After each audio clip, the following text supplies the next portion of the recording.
We're actually going live here.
Okay, I think we are live. So welcome to StEMIx 2025. My name is David Kim. I'm an assistant professor at Stanford, where my lab focuses on applications of AI to emergency medicine with a focus on continuous physiological data.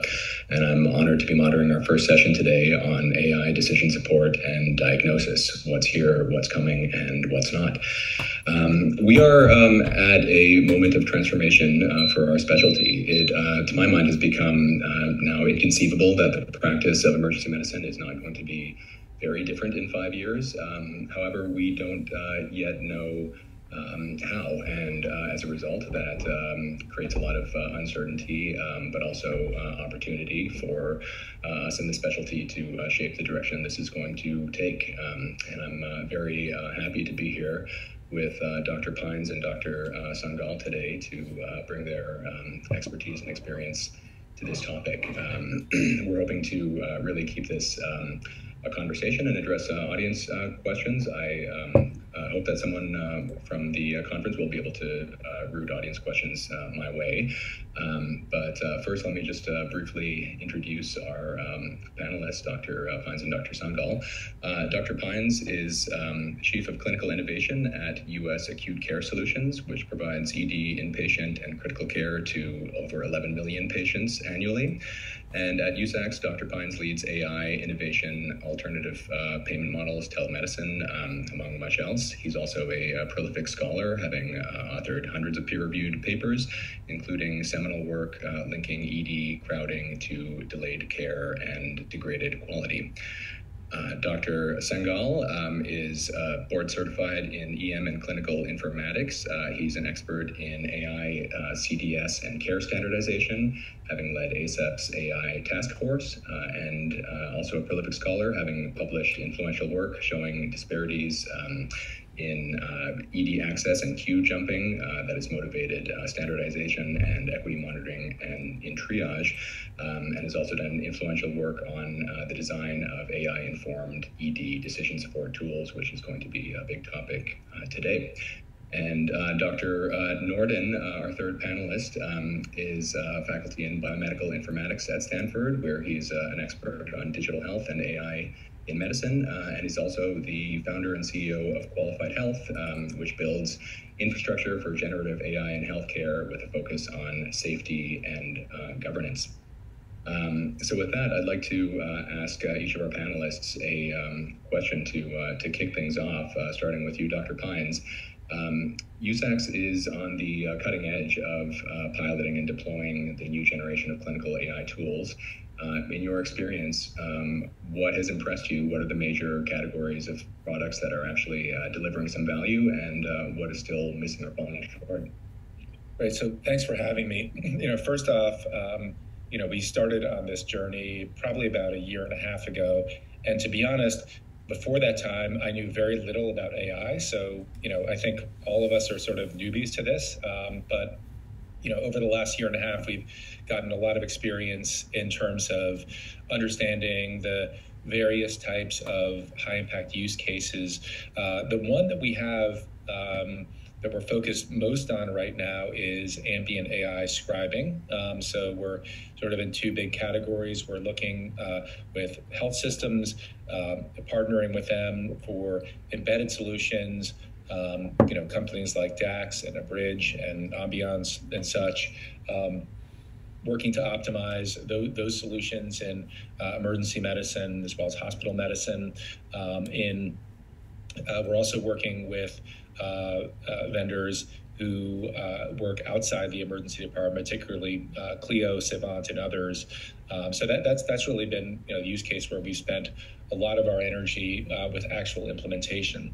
Other use cases we're looking at deploying in the next year are using AI for chart reviews in the clinical area, developing dashboards, trying to get some broad level chart insights from AI through chart ingestion and through prompting, and then finally the last area is chatbots. Again, that's post ED discharge, and I'm happy to go through any of that in detail. But thank you.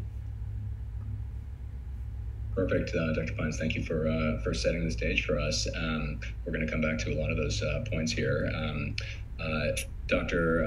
Sangal, so you have published, among other things, on the design of clinical decision support and workflow integration.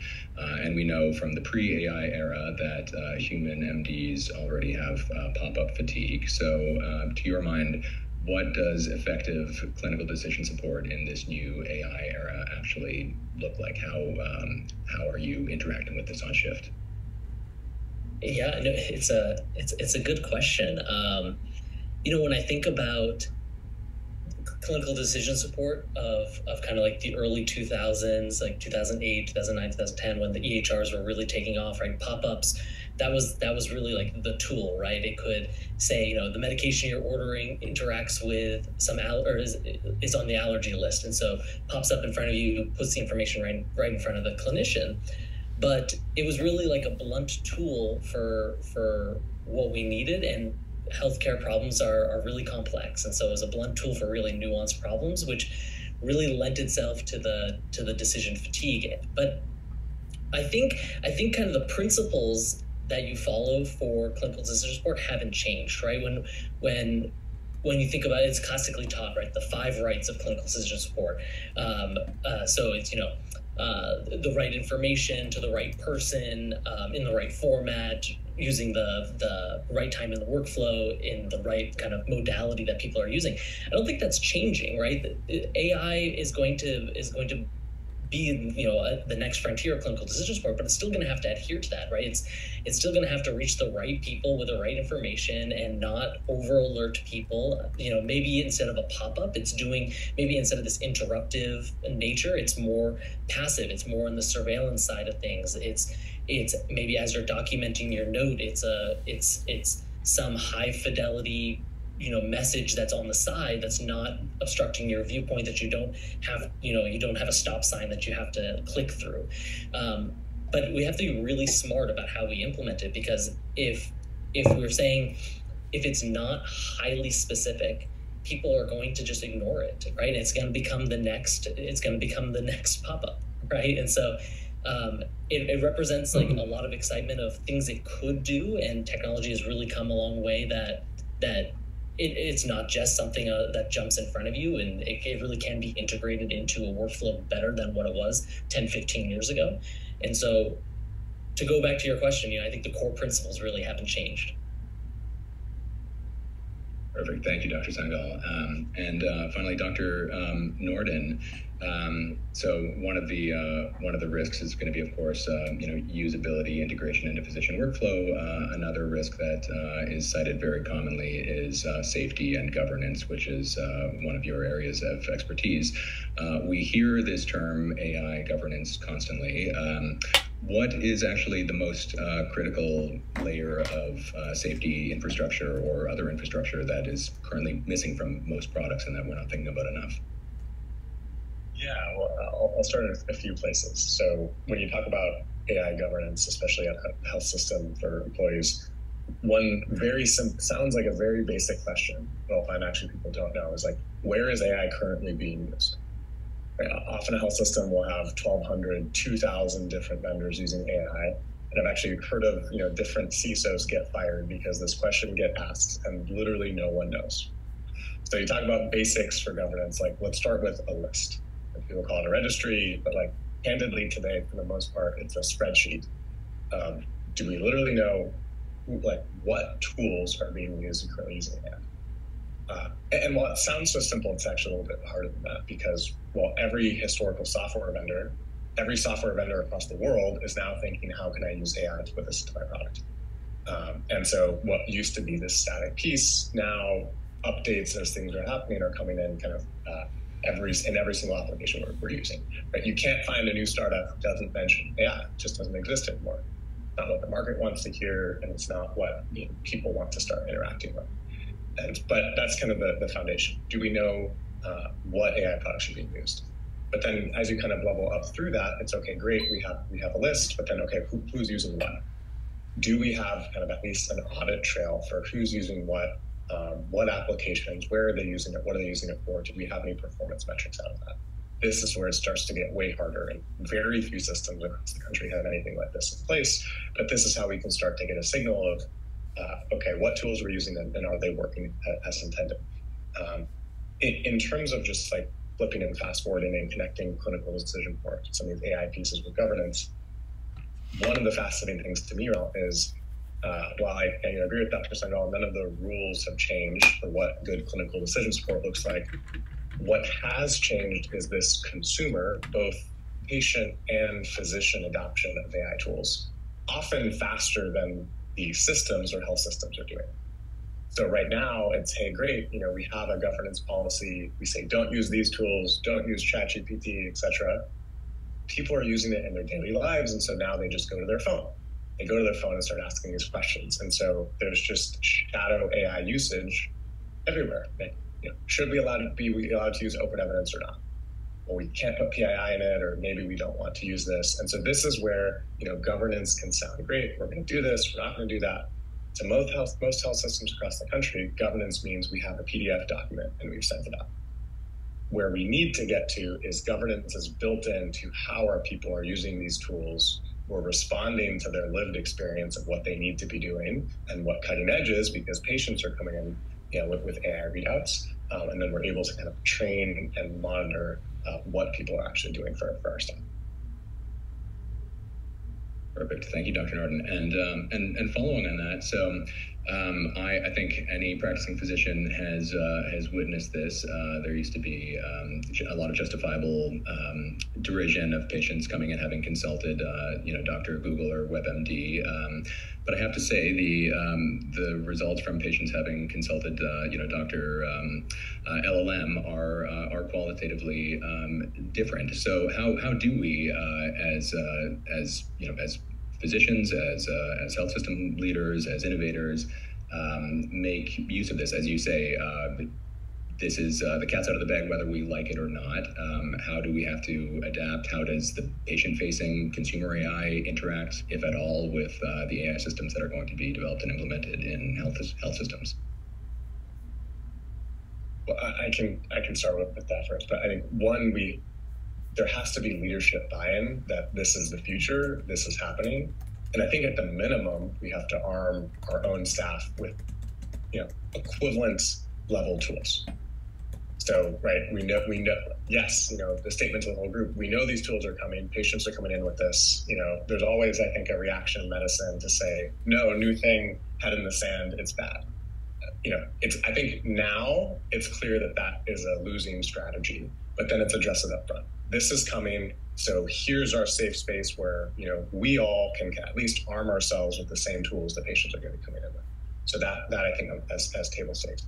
I think the second piece, and just to kind of throw out some numbers, which is interesting, for OpenAI or ChatGPT, roughly 10% of queries or sessions are related to health, self-diagnosis, health information of their 700 million, weekly active users. Other numbers I've heard from Google and others, 23% of queries are health related.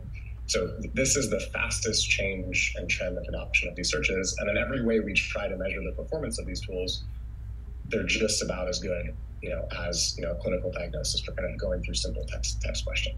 And so the answers, to your point, are different. They feel different. And so the last step is, how are we changing ourselves to be set up for that? When patients for easy things as a system can come in and actually now have a pretty good idea of maybe what they need. Whether it's, hey, maybe I need to kind of get towards the simple things, think the UTIs, antibiotics, things like this that no longer need kind of that, longer clinician visit. And that bar, is shifting up.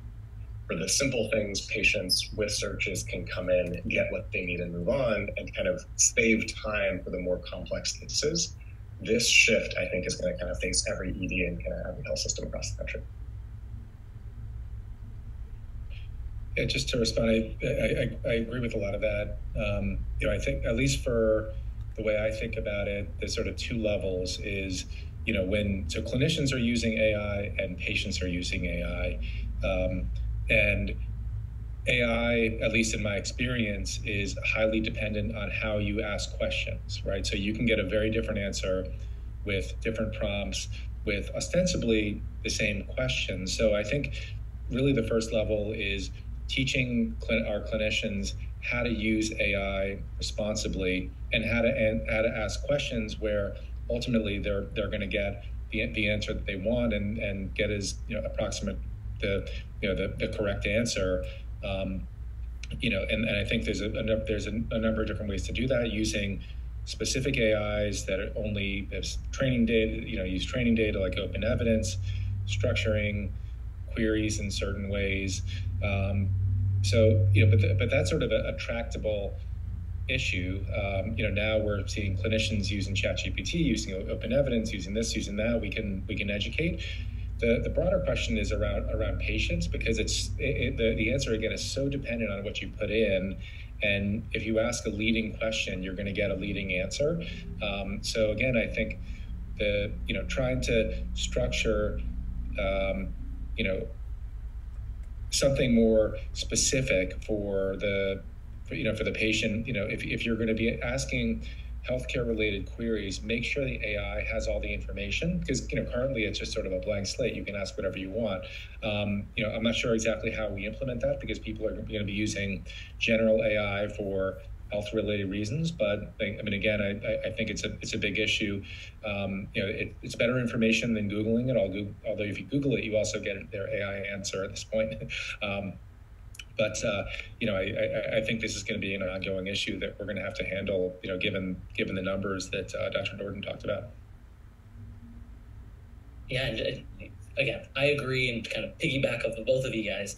I think that there's an opportunity. We all kind of smile, laugh when we hear about Dr. Google, Dr. LLM, but you're totally right that patients are using this, and it can be the impetus to come to the emergency department, or they're looking at their own results as they're coming back, and they're asking questions about it. Says my phone says XYZ, and I think it's important for in the interaction between the patient and the clinician is not to be dismissive, right? It's engaging, having a discussion with the patient on some of these limitations that Jesse that you brought up. You don't have to be a developer to understand some of the limitations, and so you can use it as an educational moment for patients to tell them, well, I have more clinical context, so I've done here's some of the physical exam, of this is how I interpret the results. And I think by having that openness and not just being dismissive to the patient, that's an opportunity to strengthen the patient-clinician relationship. And I think the only other thing to maybe add is I think there's some responsibility on developer side. Is a lot of these models, they want to please the consumer, right? And they want to give an answer, even though the answer might be I don't know. And so maybe there's a certain onus on the developer side to say when the questions hit when the query is of a certain type, the bar to say I don't know, goes up, or says ask your clinician about it. Or maybe these are based on these results, these are 3 questions you could ask your clinician, to help understand something like that. Perfect. Thank you all. So this issue of performance and how we measure it has come up in a few of your answers now. And to my mind, this is a major question about the current generation of AI in the pre-LLM era.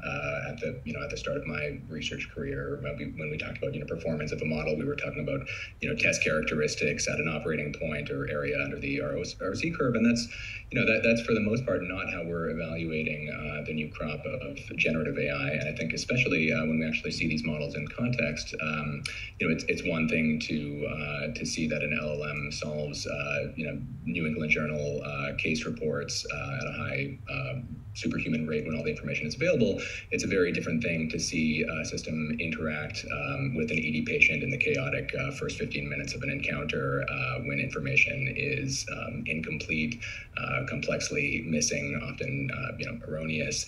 How are we actually evaluating these methods? The answers can be many, but I'd be curious for all your perspectives on this. What would actually convince us that some AI intervention is moving the needle in the ED and diagnosis in particular? I can start with a global one. How are we evaluating them today? Poorly is the simple version, right? The papers we see are all on step 2 board exams, other things that we're looking through multiple choice, which candidly we've really saturated. And companies keep coming out with, hey, we've achieved 99% superhuman, super physician performance on these exams, but then you try to translate that to the real world, and there's still not that, they're not there yet. And so and while that's like a simple glib answer, it's I guess why is performance hard to measure? And so it's well, one, exams are easy to measure because they're multiple choice, they're constrained. Often now they're actually in the training data set, and so in some cases these models are maybe overfit to kind of achieving those answers.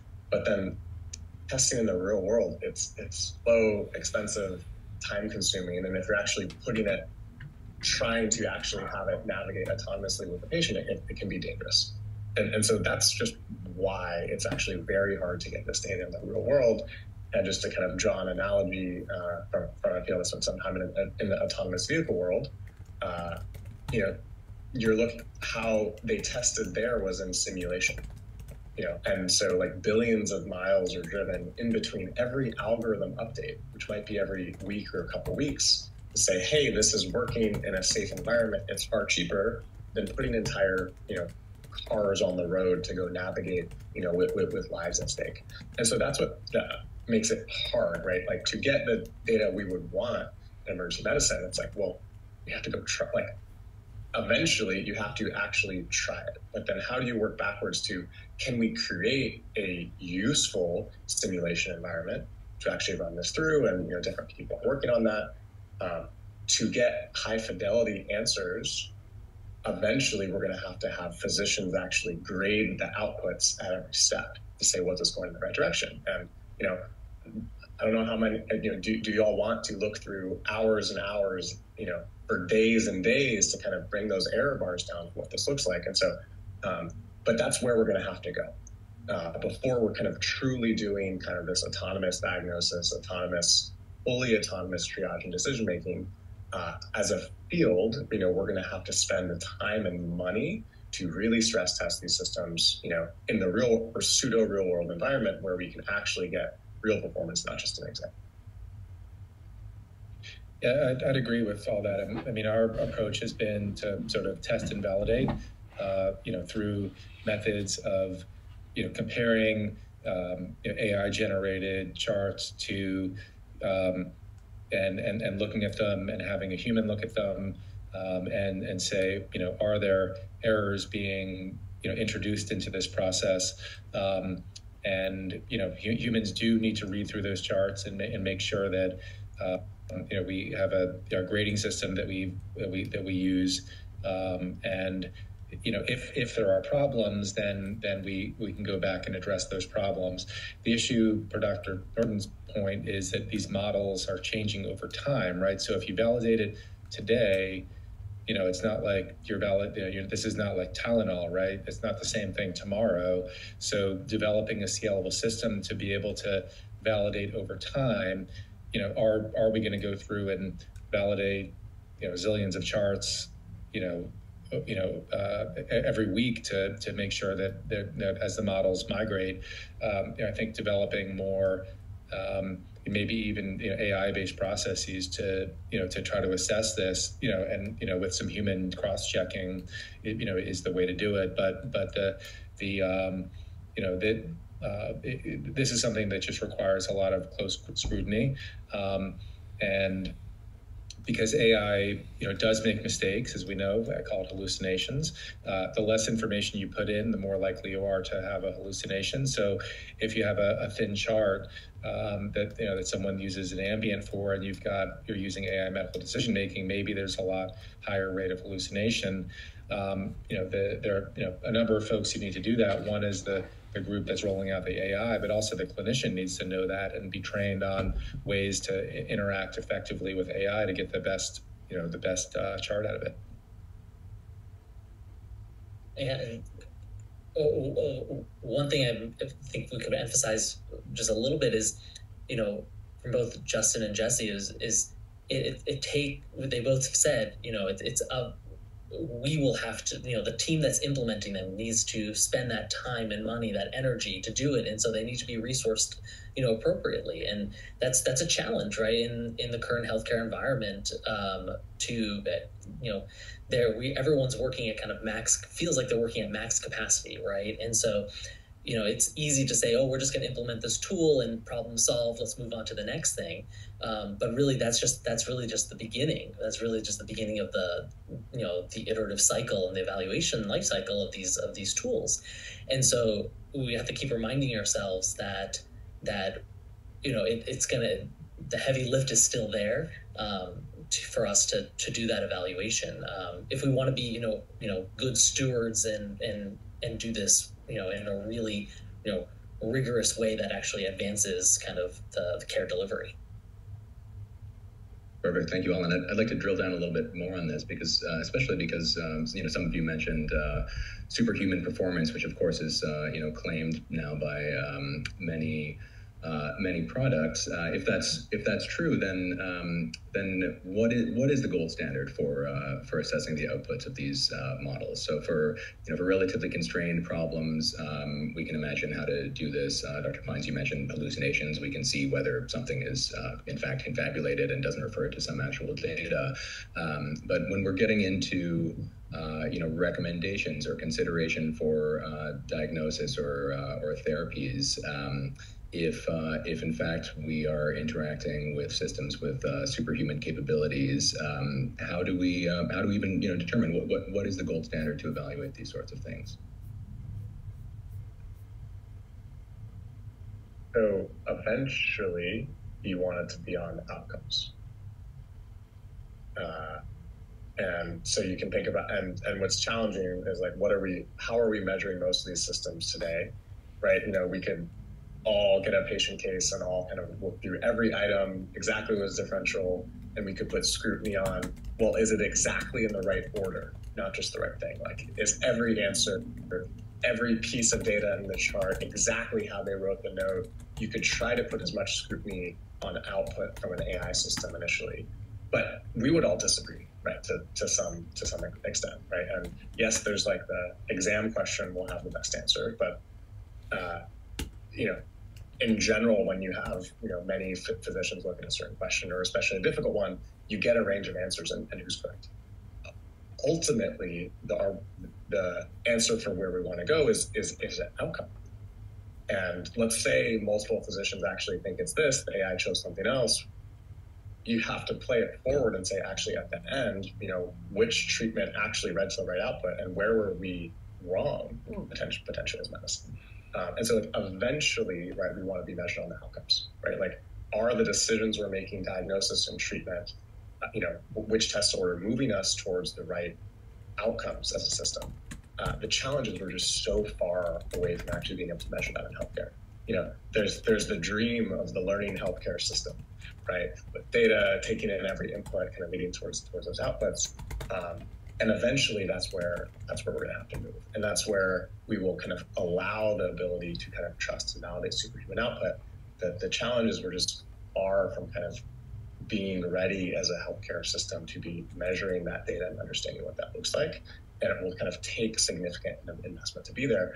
But otherwise, like, we're going to be measuring, proxy metrics, or kind of what we think is the right answer versus like objective reality. Yeah, I mean, I think sort of a corollary to the question is how can we use AI to measure what we're doing as physicians, right? And whether it's the process or outcomes. And historically, the quality measures in healthcare have been very rudimentary and very limited, because you're primarily using structured data. Getting to a point where we're starting to use unstructured data to see, one, did the clinician do the right thing in this case? Whether or not that was helped by the AI or not. AI could potentially give us a read on that, and then also looking at, for example, you have a negative outcome. Was this preventable, right? There are sort of a whole host of questions that I think AI could give us. Some, I would say some insight on, not necessarily the definitive answer, but some insight on at scale where we don't currently have that information. And then the last area would be feedback, right? So currently, as emergency physicians, the only feedback that we get are these, very, very rudimentary quality measures, or you missed a sepsis case, or something bad happened.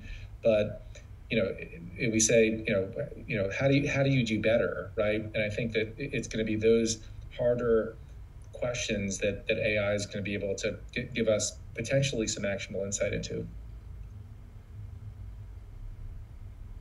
Yeah, you guys are answering these questions perfectly. That I'm trying to find little pearls to add. It's great. It's I think when we think about, I completely agree about the outcome side of things. I think one of our kind of maybe not limitations, but one sort of thing that we think about when we're trying to implement these tools is we're all saying, like, the AI has to be perfect. And I do agree, like, we should hold it to a very high standard. But when thinking about, like, some of our processes, in some of the evaluation that we do, it's how is it performing against the current human-only process, right? And, are we not just doing incremental, ideally it's not just an incremental improvement, it's leaps and bounds above it. But, as Jesse mentioned, sometimes things are, not preventable. Okay. And so, 100% may not be the actual target. It's a great goal, and absolutely, I think we should strive for it. But I think to get to that final state, we're going to have to tolerate, incremental improvements and refinement to hit where we all want to be.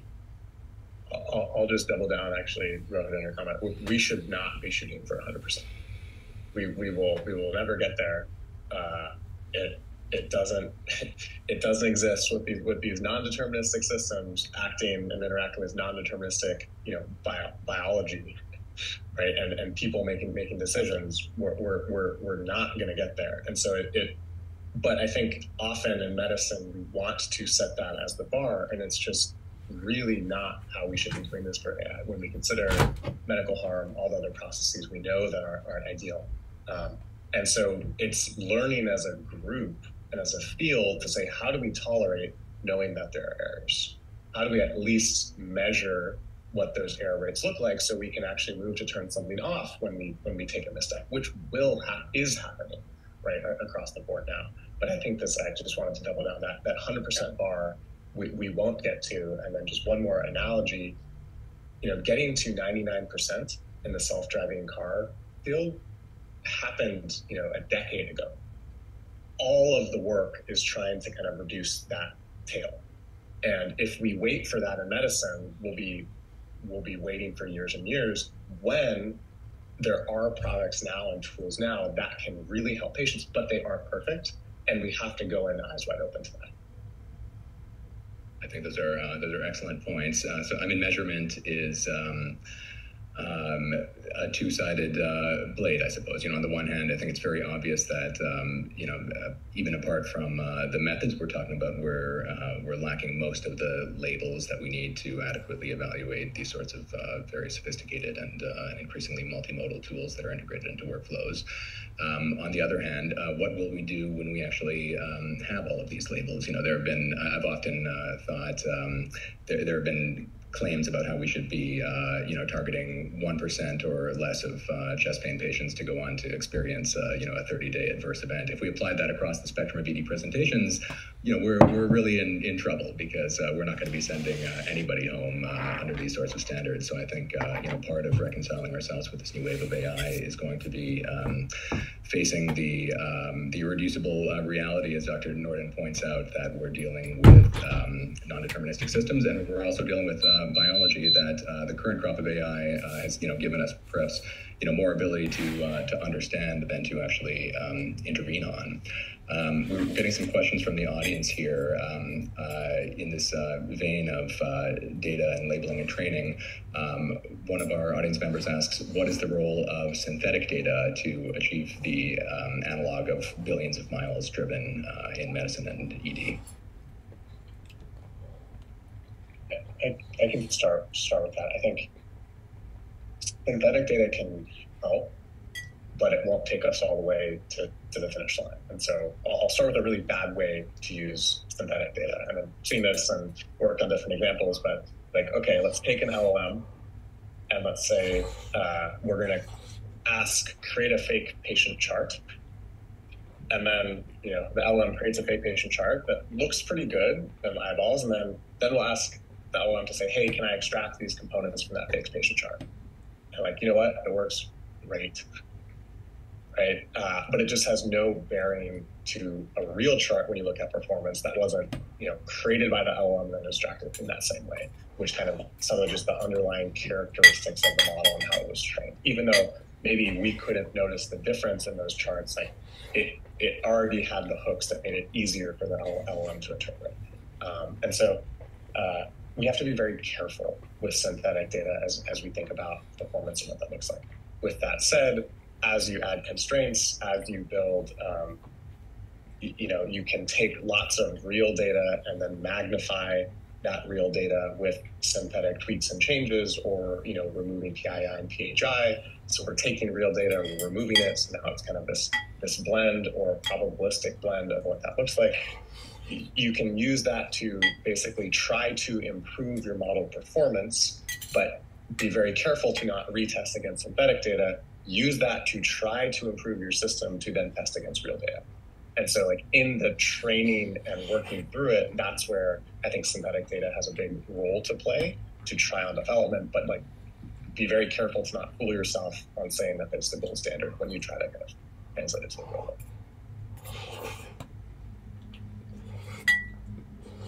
Yeah, I agree. In the end, you gotta test it in the real world. There's things that you can do, but I don't think you could in the nature of what we're talking about and patient care and affecting someone's life. You got to that's the final step. Is you gotta get it out there and do rigorous evaluation. Yeah, I mean, not to belabor the point, but in healthcare, we are not. It's a field that has tons of data. So, I know that access to that data is difficult, especially if you're a startup and you don't have a EHR to get into. But we have plenty of data, So I don't see a major reason why you would need synthetic data unless you can't access it. I think we've got to figure out ways that organizations can access real data to be able to test the models. Perfect. And there's an argument around LLM training about this problem of degeneracy, whereby the current LLMs have read everything on the internet, in the future that we can envision, more and more of the text is going to be written by LLMs, and there's quite strong evidence that that leads to declining performance. Are we going to expect the same thing in medicine as documentation is produced by AI with that looks good to our eyes, but as Dr. Norton alludes to, has these characteristics that degrades its quality as training data? I'm not worried about that.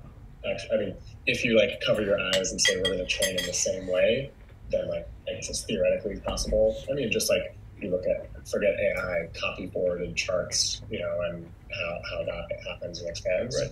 Right. Hopefully, I guess my hope is companies will be smart enough to not just not look at what's happening and just train on all these ambient documented notes and move forward. And so I think it's theoretically possible, but I think the people developing the models are going to be smart enough to not fall for these simple trap. Yeah, a couple of comments. I mean, I think a good analogy, a non-AI analogy, is the way that we use CT scans today. So, I trained in emergency medicine more than 20 years ago, where for me getting a CT scan during residency was a big deal. I had to, present to the attending. Was it involuntary guarding, or what's actually going on? I justify it there. I have to call radiology. Now we can get a CT, every day. People with abdominal pain, they mostly leave the emergency department with a CT scan. So, taking the analogy to AI, if we're unleashing AI onto healthcare providers, clinicians, how is that going to change what clinicians do, and the degree to which we can actually discriminate good healthcare, right? So, I think that's something broad that we've got to look at, and I think just building in validation and having folks look at charts is one way to do that, but ultimately it's my kids are driving now with without a self-driving car. 10 years from now, our kids going to be driving on learning to drive on self-driving cars. Are they going to be able to take over when the self-driving car gets into trouble? That's the big question. We have a couple more questions in this vein about the quality of training data from the audience here. I'm going to combine these two questions. One, how do we address the ability of AI to extract valid information from disinformation that's present in its large quantities of training data? And two, how do we avoid perpetuating biases that are present in models' training data? I would say just iteratively looking at charts, iteratively having humans look at charts, perhaps through a process where you would do some screening, but, because these models can move over time and, the models are based on what the training data is. If the training data is no good, or, you're having templated physical exams put in and that wasn't what actually happened, or there's wrong information in there that's perpetuated, a human does have to look at that. Today in EHRs in general, that is an issue where you can get some data perpetuation that may not be right. Let's say a diagnosis gets put in and then gets perpetuated, and no one really looks back and what was the criteria for actually making that diagnosis. I think we've got to have systems built in to be able to detect that. I'll just add, and not to get into the technical weeds of it, but even take how the big companies, OpenAI, Anthropic, Google, are training these massive models.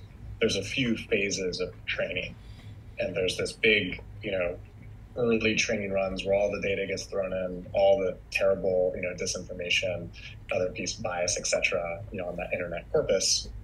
That's one run. What happens after that are, post-training steps where people are doing things like basically calibrating the models to the responses that we want to hear. And so, for example, take this kind of equity answer.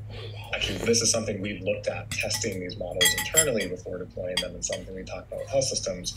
And as we went from GPT 3.5 to 4 to 4.5 to 5, because OpenAI knows this is important to people.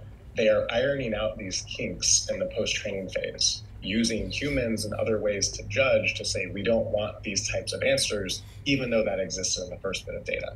And so we tested this with, medical queries, changing up, race and sex in different ways to get these models to give different answers. Fortunately, actually, models have gotten better at not kind of giving biased answers in these ways, because there's a post-training phase to kind of try to iron these kinks out.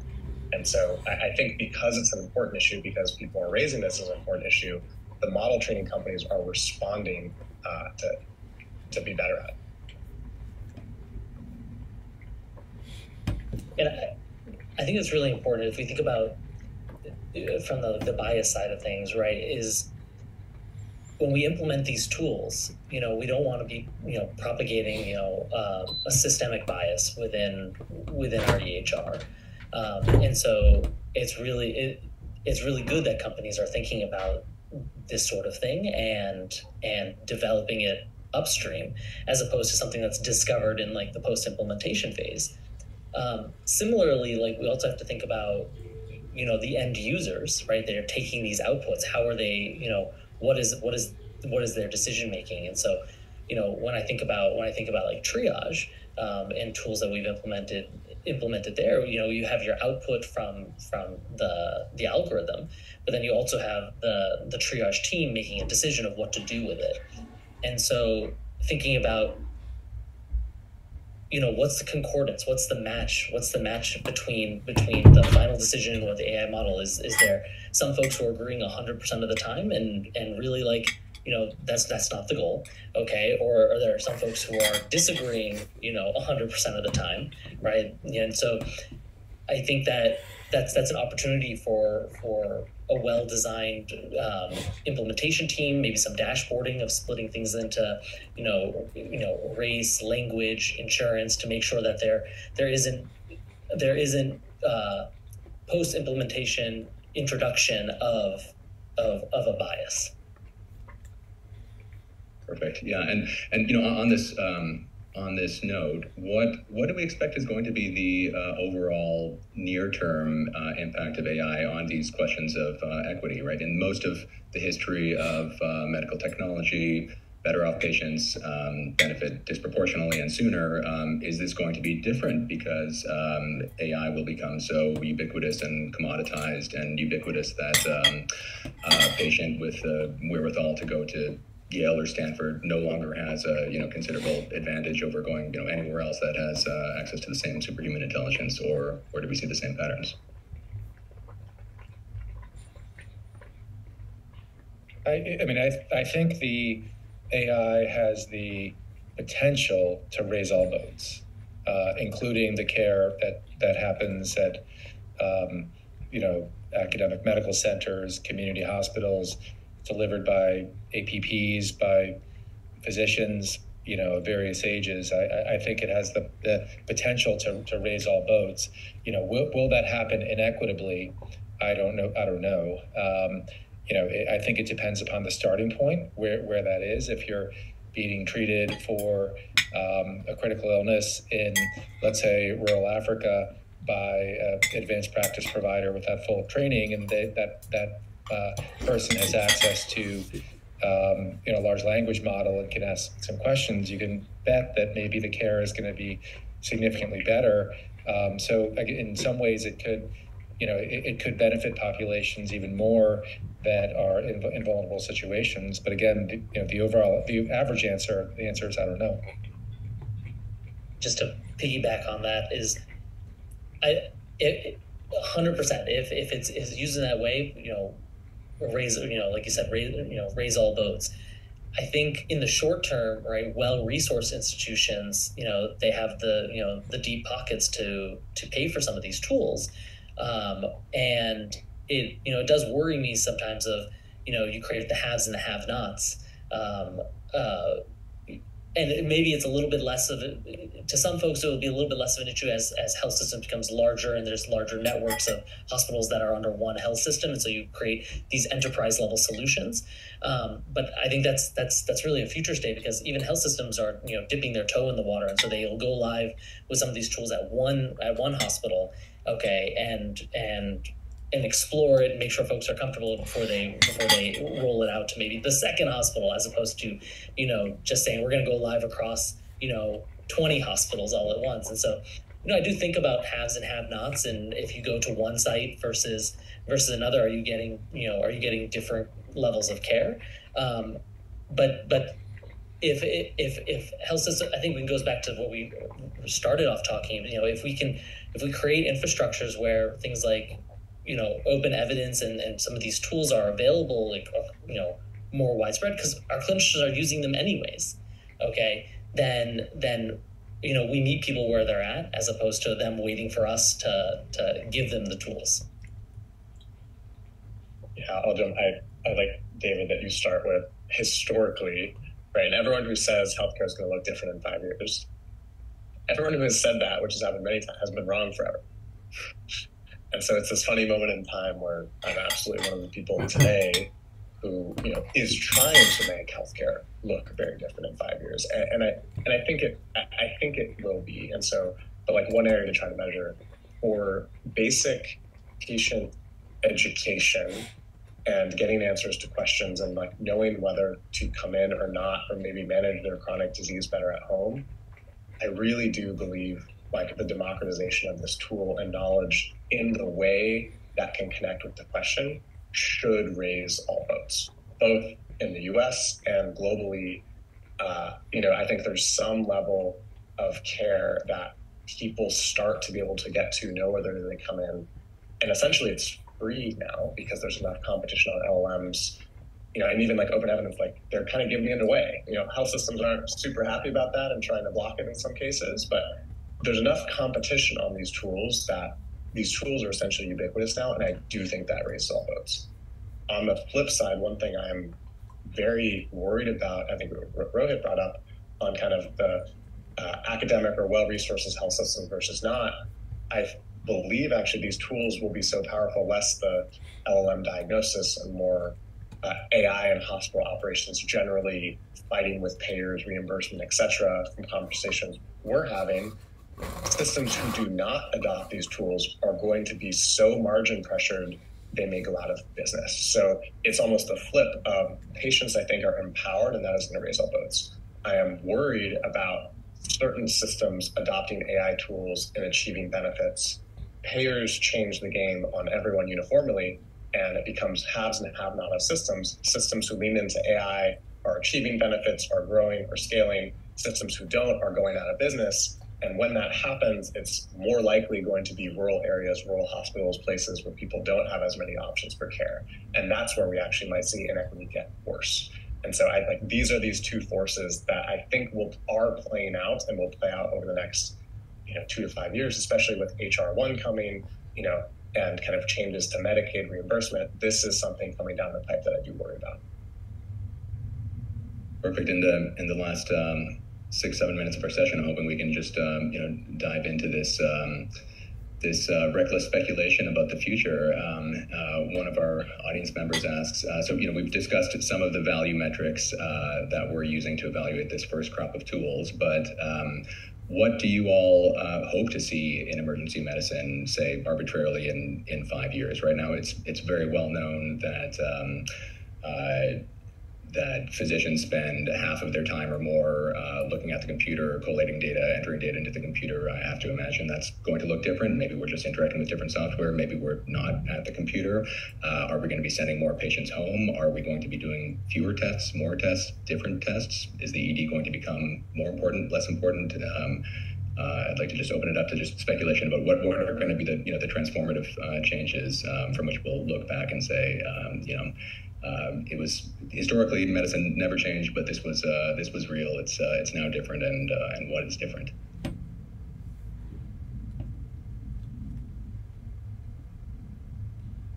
I mean, I can start. I'll start. I can take the low hanging fruit. I feel like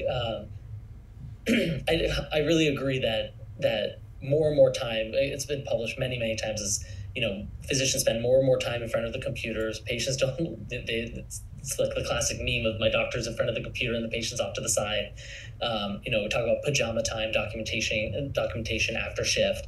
And so I think there's a lot of things that are, it's happening now, and they're having success of reducing some of those tasks that free the clinicians to be at the bedside, to be in front of patients, and to really do what folks went into medicine to do, and to care for people. And so I think people are generally going to be happier to allow AI to write their note, or to do billing and coding.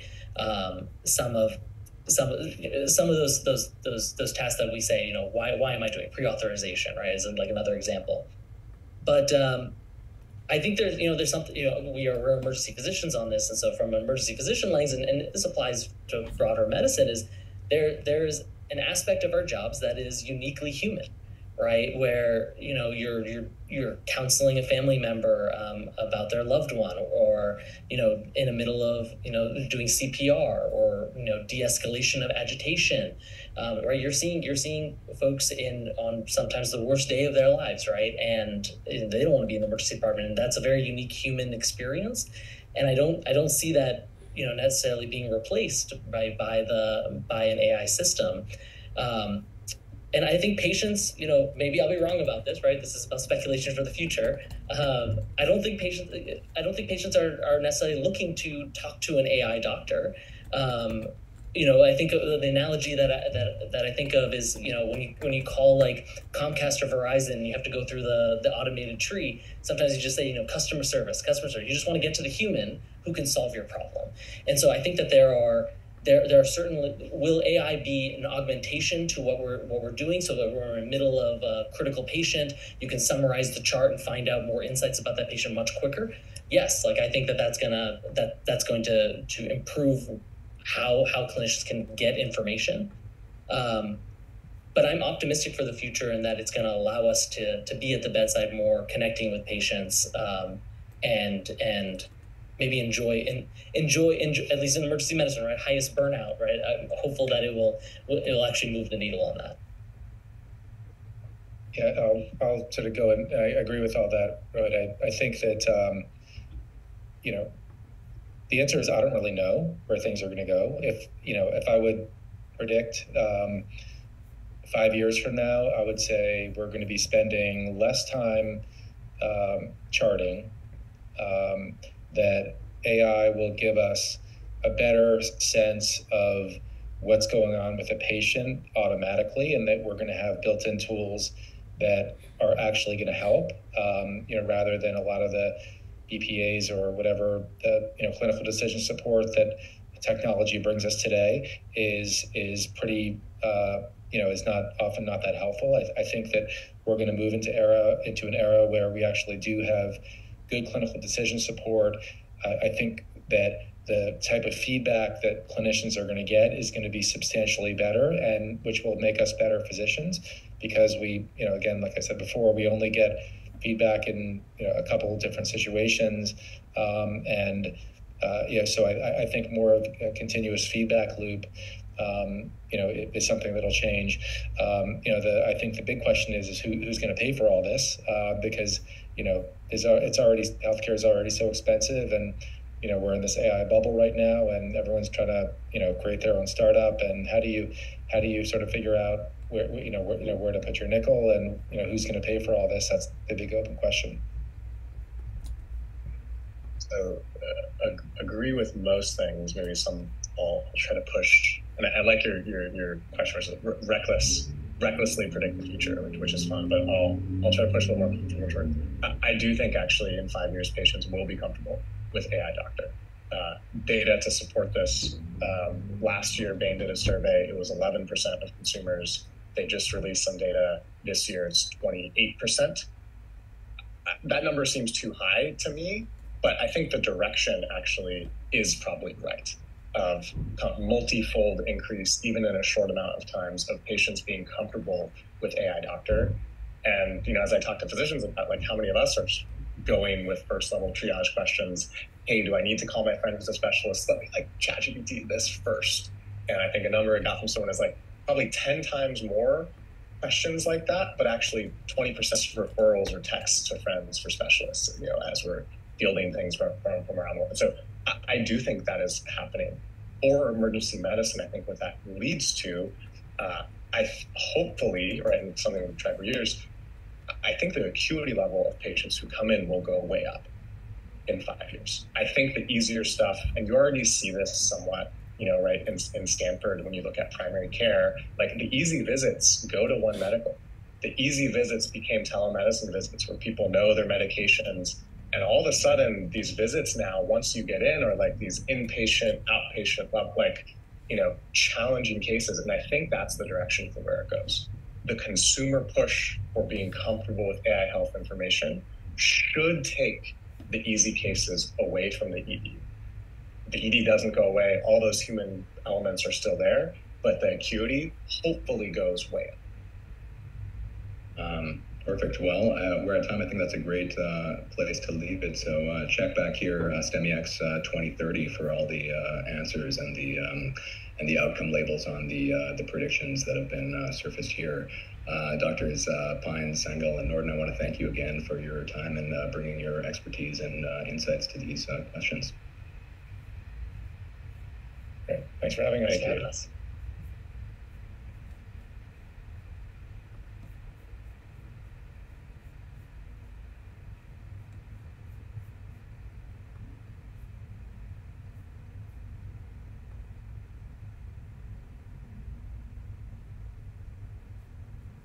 He is a distinguished member of the National Academy of Engineering and also the Academy of Arts and Sciences. His pioneering research has significantly influenced how AI supports human decision-making. At Microsoft, Dr. Horowitz leads the initiatives that integrate science, technology, and society with a special focus on artificial intelligence, the biosciences, and healthcare. I could not imagine of a person better suited for us to have the honor to listen to. Dr. Horowitz, welcome. We're so happy you could join us here today and share your thoughts. We look forward to hearing your keynote speech. Well, thank you, Andrea. It's an honor to be here today at StEMIx to share reflections on advances with AI and directions with leveraging AI advances in healthcare and implications and directions for emergency medicine. I'd like to start by talking about AI itself. AI is I view it as the study of computational mechanisms underlying thought and intelligent behavior.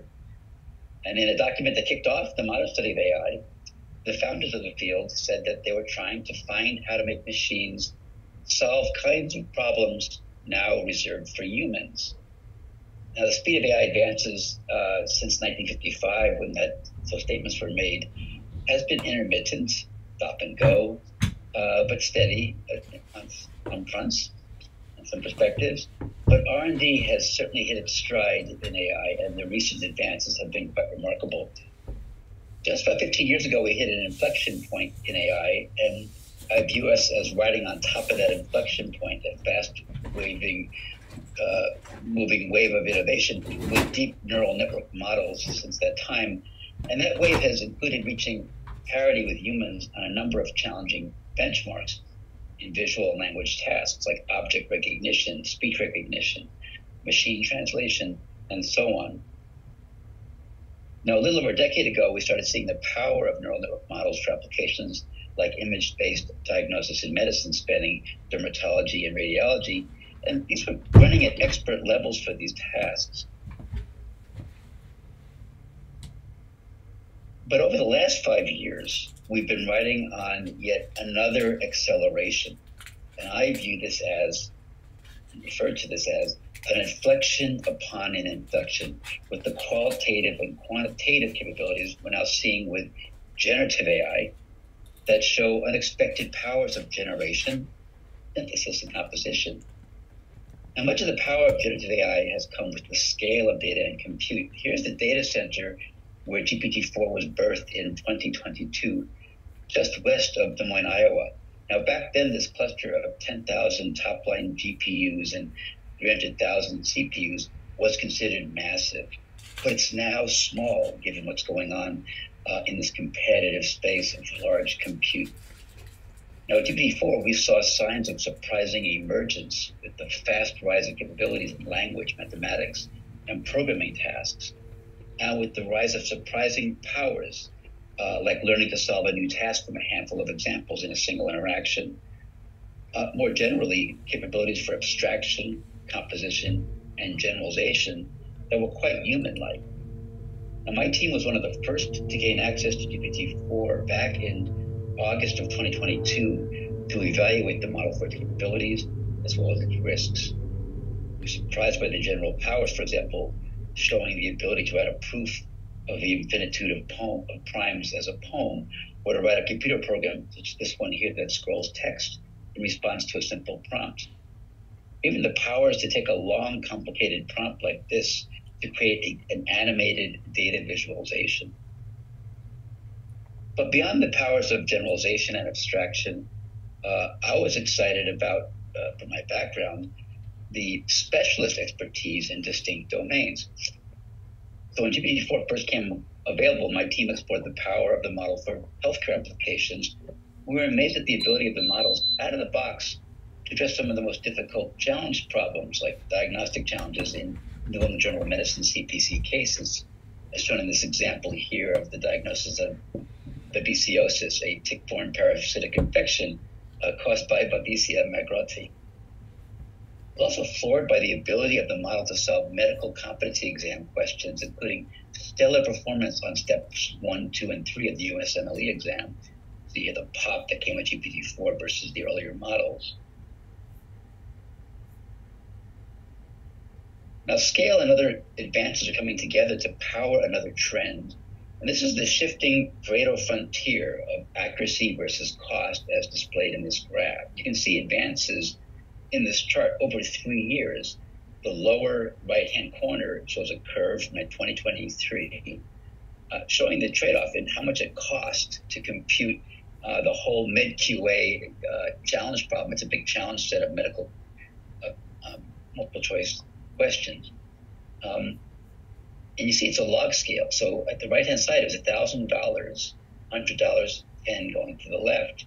And the models were kind of trading off accuracy and cost at the lower curve in 2023, moving up to 2024 and now 2025, where for $1 or $1.50, we can compute the whole thing. So these models are getting smaller, more compact, and they're jumping onto our cell phones and laptops over time. We're also seeing jumps in capabilities in healthcare coming with new dimensions of advances in AI, such as something called test time reasoning or real-time thinking about a problem. And recently I collaborated with colleagues at Harvard and Stanford to do a deep dive across new sets of clinically oriented challenge problems with the new O1 model. Just when O1 came out, it was the first reasoning model at O1 preview. And what you see here is O1's performance on what are called NEJM healer cases. These are very complex cases designed for medical educators to assess students' clinical reasoning skill sets. Notice that on a rubric, a psychometric score, O1 got 78 out of 80 perfectly correct, while GPT-4, the leading model just a few years ago, got only 47 out of 80, showing the trend here. Another trend is multimodality. So obviously, medicine is more than just language. We have language and imagery playing a central role. And the idea is to build joint representations that weave together language and synchronize or parallel imagery. So just 2 examples here showing where we are today. And it's a fast-moving field. But these multimodal models are delivering new kinds of services. And this is an example of an openly available model named Myra from Microsoft, which provides analysis of multiple findings in radiologic films. And when it does this, it shows regions and segmentations where it's referring to in its findings. In this case, it's a longitudinal study here looking at changes into chest looking changes over time of the image of the thorax. Another trend is integrating multiple imaging functions into a single model. combining scores of biomedical imaging tasks across pathology, radiology, endoscopy, and also combining the tasks of segmentation, detection, and recognition. So the biomed parse model was built from 82 major different biomedical imaging tasks across 9 imaging modalities, from over 1 million images, and tens of millions of segmentations and text labels. And to give you a sense for the power here, the very same model can answer questions about histology and patterns from on tissue from different areas of surgical pathology. At the same time, same model, I should say, at the same time, can do neuroimaging and look at pathologies on neural images. And the amazing thing is that each area gets better or more enhanced each with the other information being woven into the model. Now, I like to call another type of multimodal model cross-modality, where we weave together multiple diverse sources of information. An example of this work is the GigaPath work that Microsoft collaborated with Providence and University of Washington on. And this model is trained with nearly 200,000 pathology slides, but combining the information with genomic information on the slides and cancer staging information. And once you build this model, you could put a slide under a microscope and read out cancer subtyping and mutation prediction information. It just shows you where things are going. And finally, a trend in AI is with agentic systems being harnessed in healthcare. I'm going to give you a couple of examples of this. But the idea is to call multiple agents, each separate models or model calls, have them interact in different ways, each taking on a different role.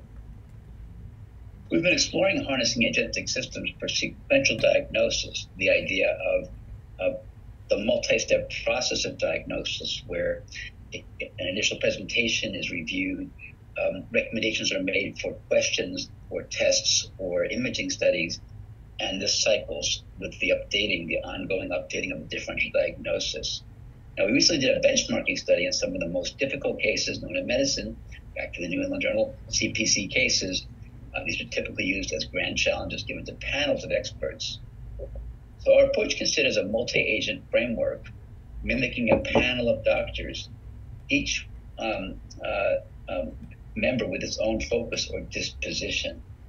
I'll give you a sense for what goes on here in the system. There's a hypothesis agent that maintains a probability rank differential, a test chooser agent that selects tests that maximally discriminate among hypotheses, a challenger agent that acts as devil's advocate to identify anchoring bias, for example, contradictory evidence, posing tests that can rule out leading diagnoses, and so on. A stewardship agent that enforces cost-conscious care, looking over the other agent's activity and say, we can do that more inexpensively, especially with this, diagnostically equivalent tests. You can even veto low-yield expensive tests, and a checklist agent. So on several hundred cases, CPC cases, I'm going to show you the results here of running this benchmark. We have a paper on this currently under review. So on the x-axis, you see the average cost of diagnostic tests for each case that was looked at by the systems. On the y-axis is the accuracy reached, the mean accuracy reached. The blue shows our model, our multi-agent approach here, under different constraints. For example, a constraint where the budget for testing was $4,000 over here, or only $1,000. How well could the system do? You see how well the system is doing here, getting with a $4,000 budget, over 80% accuracy on these very difficult cases at around $2,000 on average. Now you see two clouds here. The first cloud in red of plus signs, I'll just circle on the dark bold-faced plus sign here. This is the average diagnostic accuracy and the average test costs, cumulative test costs for the same cases analyzed by expert clinicians.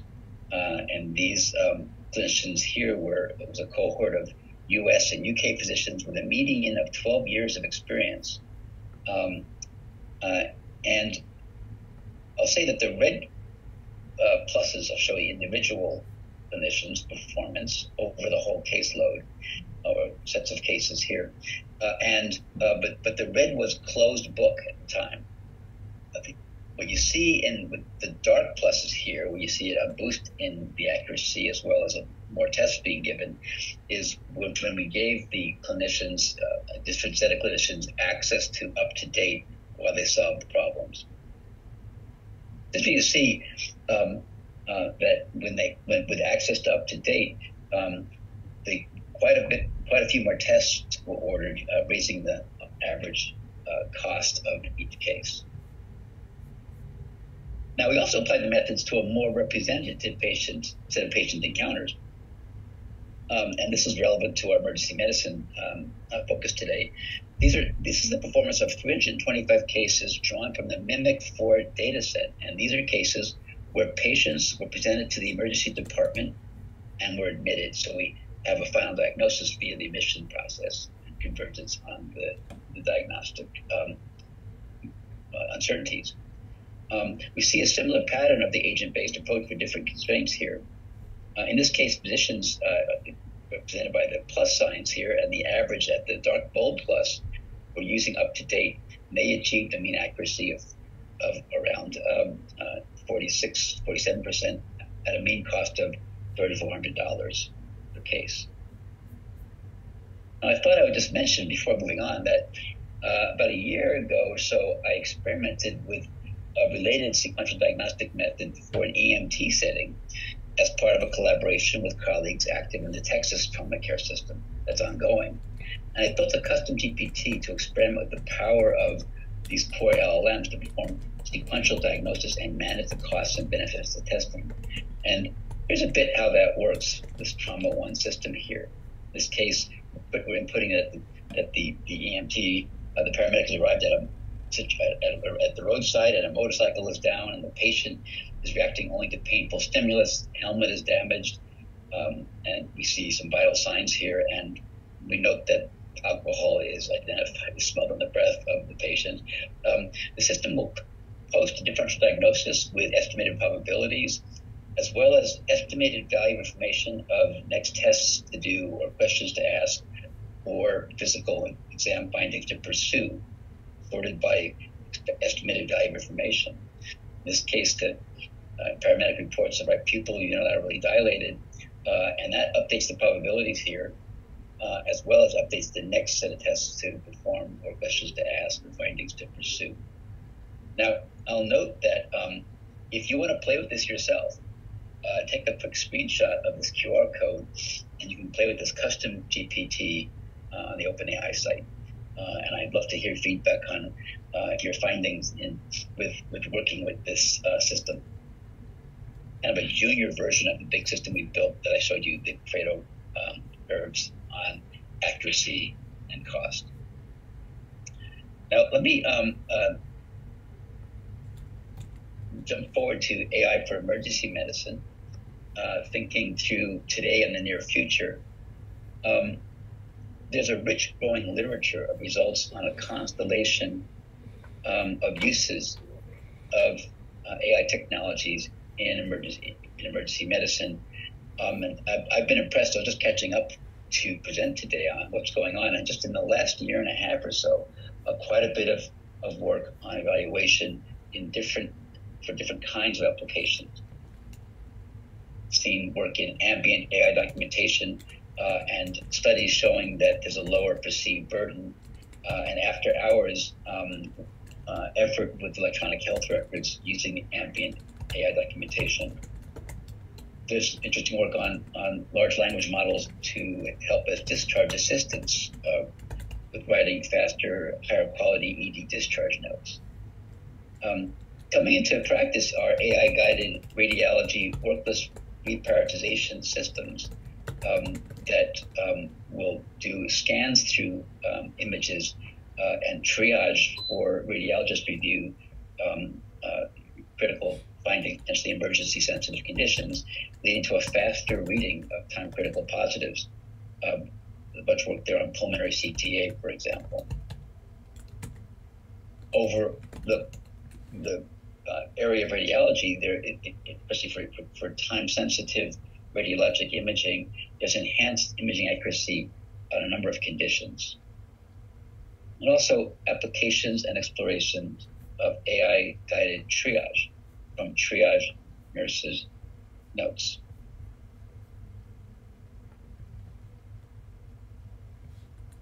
Some examples of some of the papers that I found quite interesting coming up in the field.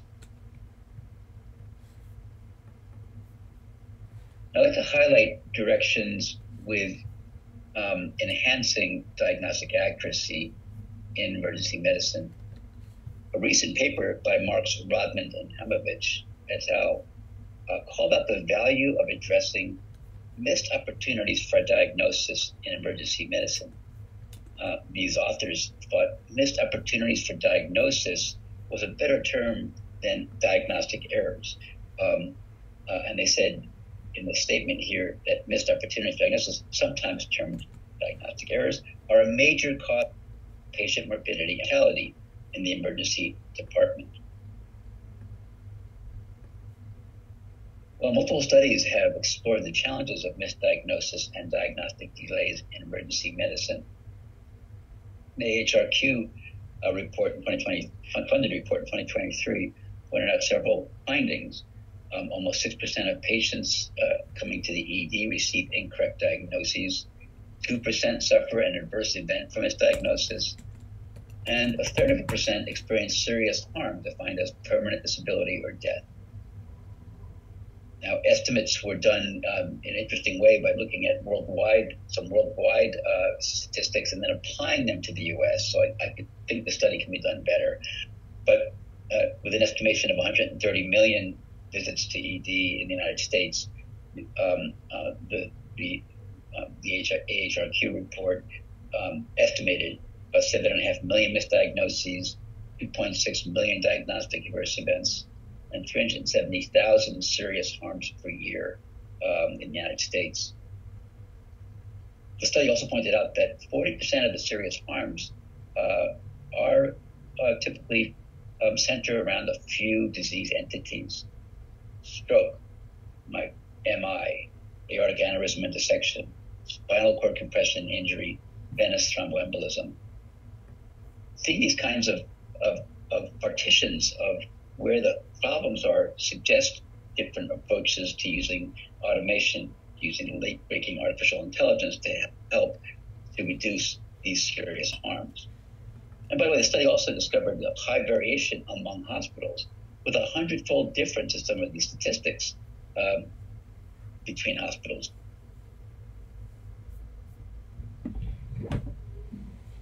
Now, in the literature, in emergency medicine literature, what I found is that in reviewing it, that the atypical presentations typically are the drivers of error. Non-specific, mild or transient symptoms tend to be challenging. For example, diagnosing stroke when a patient presents with dizziness and vertigo, there's a 14 times higher odds of missing that diagnosis. 40% of dizziness presenting strokes initially missed. And demographics also are can lead to some challenges, with younger patients having almost a 7 times higher odds of a missed stroke. Older patients, where there's a higher risk of missed appendicitis, where people are relying upon the priors, in their training, looking for the horses versus the zebras with demographics. Also, women and non-white patients, there's a 20 to 30% risk shown of misdiagnosis in several studies. So in general, high severity, low frequency diseases and atypical presentations lead to challenges. And the study that I looked at pointed out that cognitive challenges rather than technology gaps are at the basis of these challenges. On readmissions, a 2022 study found that 4.5% of visits will bounce back within 72 hours, where 12% of these patients are admitted, and 0.1% of these patients are high risk.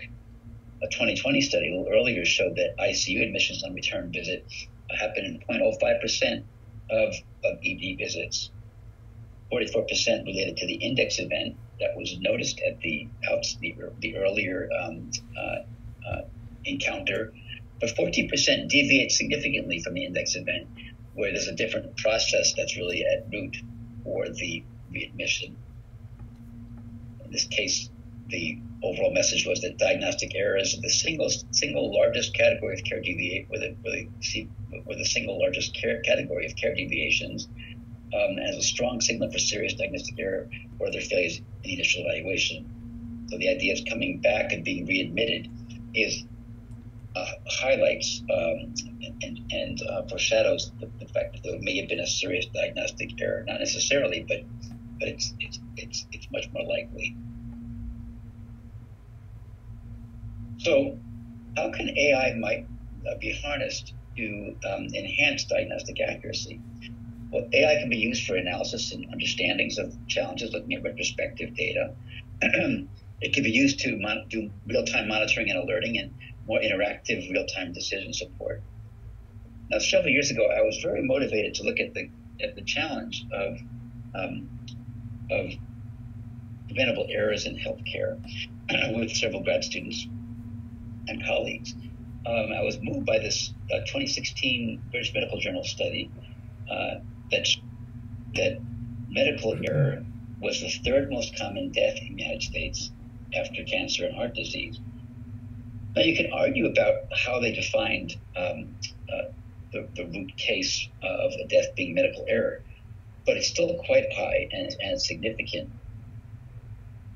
What came to my mind in thinking through what AI might do was a scene that I'd seen years earlier of the Golden Gate Bridge being built with nets underneath the bridge, such that the occasional fall during a riveting operation, for example, wouldn't be a dramatic loss of life, but instead would be caught.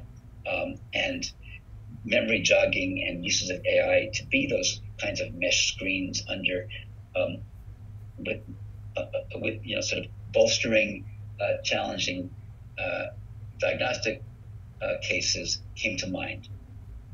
And work since that time, over the last few years, has looked at interesting opportunity areas. For example, anticipating and predicting in hospital clinical deterioration. Work that I did was quite similar with Ailey, a graduate student at the University of Washington, using training data from the actual clinical record to predict severe clinical events in the future, 48 hours and 72 hours in the future, by learning about life-saving actions taken in the medical record and the outcomes using distant supervision. This interest of mine led to a study on the President's Council of Advisors on Science and Technology, PCAST, published 2 years ago, capturing a number of directions and recommendations, some of which have already been followed by the CMS, and this includes work in the emergency medicine space. And moving ahead on possible futures, I want to turn back to the recent work published by Marks, Rodman, and Heimovich, focusing on the possibility of harnessing language models for identifying missed opportunities for diagnosis in a large set of cases for their study spanning 10 hospitals. And the idea was to automatically identify cases where there was a missed opportunity for diagnosis at the core of a readmission versus not. The group looked at 3 triggers: 72-hour return admissions, 10-day ICU return admissions, and Florida ICU escalations. They had several expert physicians go through and look at carefully at the cases to identify which cases were indeed likely based in a missed opportunity for diagnosis in the index encounter, the original emergency department encounter. been built and prompted a large language model to do the same task, and found that the model had high sensitivity and high negative predictive value, and I'm ruling out cases where there was not a missed opportunity for diagnosis, saying that the cases we didn't have to look at versus ruling in cases. And you see in this chart here the distribution over the missed opportunities for diagnosis that can be identified through this methodology. So I find this idea of looking at retrospective cases in this way very interesting to learn more about what's going on. But of course, the aspirational pursuit is turning things around and applying AI tools for prospective applications, for memory jogging, for safety nets, for increasing the scope of attention into disease entities that might be hiding in the shadows of expert cognition. So with that, let me say that I see several opportunities ahead in emergency medicine for AI applications and AI advances and their potential influence in enhancing the practice of emergency medicine. We need to do more trials, clinical trials with key applications to understand the end-to-end value that comes from employing, harnessing AI in different ways. We need to continue to identify key uses. These models can be used in so many different ways. It's almost a creative whiteboard. Where in the emergency medicine pipeline can AI be harnessed and pressed into service? As in other areas of medicine, a great application or prototype doesn't mean value is being added in reality. We have to address workflow integration challenges. We have to pursue understandings of missed opportunities to diagnose, to do better, to minimize potential misdiagnoses and preventable delays in diagnosis.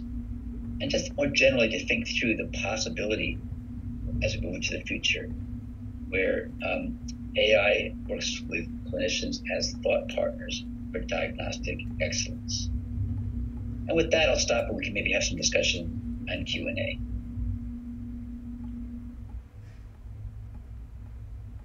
Excellent. Thank you so much, Dr. Horvitz. We have a few questions here in the chat that have been submitted. When you mentioned the AI AHRQ article, you hit upon a particular, let's say, nerve upon I understand that. emergency physicians, in that the data was fairly aged and also from countries where emergency medicine does not have training programs and we don't have a technically emergency medicine specialist. So still very interesting data to discuss and ponder. But the first question I will pose for you was, what would happen if we treated a patient like a student and used candidated learning and competency approaches? I'm not sure I heard that question. Let me first say about the HRQ study. I understand it was flawed in that the data came from 3 countries outside of the U.S. and then applied to U.S. General statistics. But I couldn't find better studies. So let me just say to the community, we need to do better studies of our own performance in the United States hospitals. Absolutely. If you can repeat, and if you could, and I see Ryan Radicki, I Will Die on the Hill that should never been published, and the Macri article as well. Well, look, I mean, I'd like somebody to take that Macri article and go back and do a better investigation and tell me how reduced those deaths are per year based in preventable medical error. And I can assure you we still have a problem to deal with. But I understand the concerns and dying on hills and so on for the comment there. But can you take that question again, Andre? Because I didn't understand it exactly. I'd be happy to go back to the question.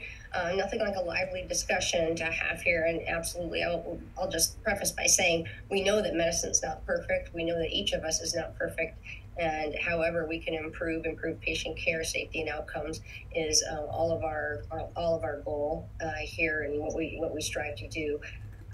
The question was, and how I interpreted it is, the specific question was, what would happen if we treated a patient like a student and used candidated learning and competency models, meaning such that if we kind of treated the patient as a student, where like the patient's clinical journey would be a process of learning and achievement of competencies, and be sort of like an individualistic approach, milestone based, and feedback approach to healthcare.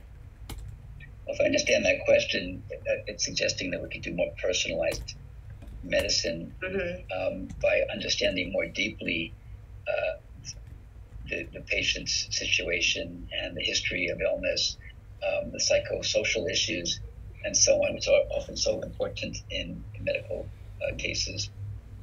And, I think we can do better. I think the AI systems could be, one day, might come along as companions with the patients.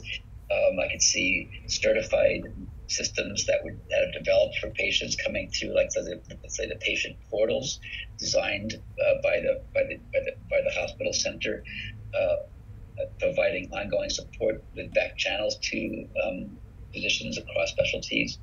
So I can imagine futures where there's maybe not more time for human clinicians, but more effort and more intellect going into case analysis because of the tools, these thought partners. Mm-hmm.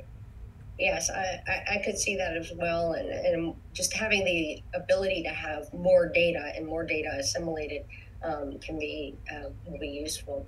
Another question is, how do you think AI should be integrated or could be integrated into emergency medicine workflows, specifically for the idea of clinical reasoning and the safety net concept? Yeah. Yeah. Well, I think it's just interesting, and I would refer to the expertise listening in people, the practitioners, to guide that kind of question and answer and aspiration. Certainly, it's my understanding that emergency medicine, there are protocols that are followed and procedures that are quite fixed for ruling out challenging conditions. Sometimes diagnosis is not the goal. To basically rule out challenge problems and send the patient on their way to in the medical system or home.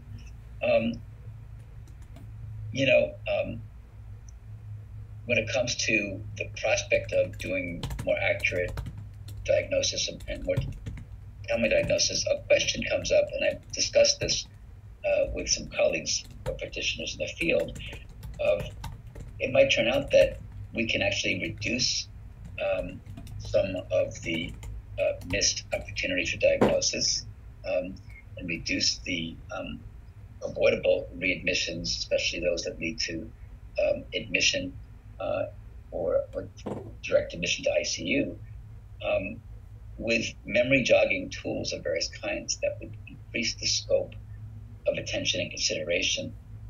About 12 years ago or so, working with the colleagues at MedStar Washington Hospital Center in Washington, D.C., we gained access to about 15 years of fine-grained data, including ED data.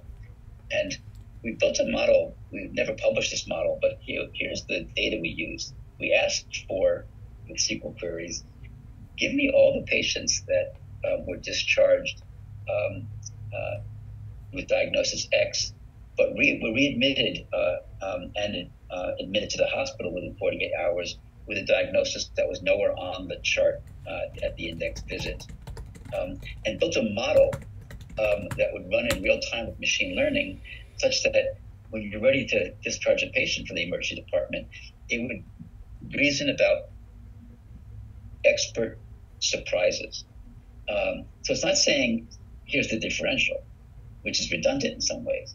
The model was explicitly trained to reason at the complementary frontier of human cognition by saying, in this situation, you might be surprised by these disease entities. There's a complementary palette that would be kind of a jogger. to increase the scope of attention. It's all in the hands of the expert, but these experts learn all about horses and hoofbeats versus once in a while the zebras do pop up, might benefit from that kind of an integration of a system like that. Okay, very good. We have a number of questions, so I'm trying to collate from different sorts of viewpoints. Thank you for the great keynote. It says, I'm curious about your thoughts about the effect of these rapid advances on resident education. And I will expand that. I will expand that by saying, what should we be telling our trainees who are maybe younger students who want to go into medicine, and then perhaps our medical students who want to go into emergency medicine? What can we tell them about AI and where it's going now? Let me just say that I'm coming to you live from New York City today, and I've been in New York this week, and I happen to have, besides a major keynote on AI for science, I got pulled into two meetings, one at NYU and one at Columbia Medical School, with medical students. And so I found the discussion very interesting on both fronts, both ends of Manhattan. But the questions, concerns, anxieties, and aspirations are very similar right now. The comment I made was, when I went to medical school, there was no concern about the sands of the profession shifting out from under my feet as I studied, right? As for many of us. But now there's a concern about what's the nature, what's the role of the human clinician in a world of rising automation and automated intellect and medical expertise. And the sense is, I think, among many of the students that it's not bad news, that we'll have better tools, we'll be able to have incredible relief from the administrative burden. We'll be able to think with these systems as collaborators and so on. There's a sense that the human touch, the care, the final responsibility goes to the human, the clinician, the physician, the nursing teams, and so on. One interesting discussion I had with two leads in education, medical education at NYU, Langone, I should say NYU Grossman Medical Center, Medical School. And it was something that's also coming up, even for IT companies now. And that is, do we need different tools for younger students as they train? For example, one comment at NYU was, can we turn down the helpfulness of tools for the first, second, maybe and 30 medical students, and then turn it up as they get into fourth year so they can have their own analytical skills and training and the ability to even look at the outputs and understand how to navigate them, for example. In the IT space right now, there's a concern, and with some great writings right now with examples, that great engineering experts can use these coding tools because they understand when errors show up and how to navigate them.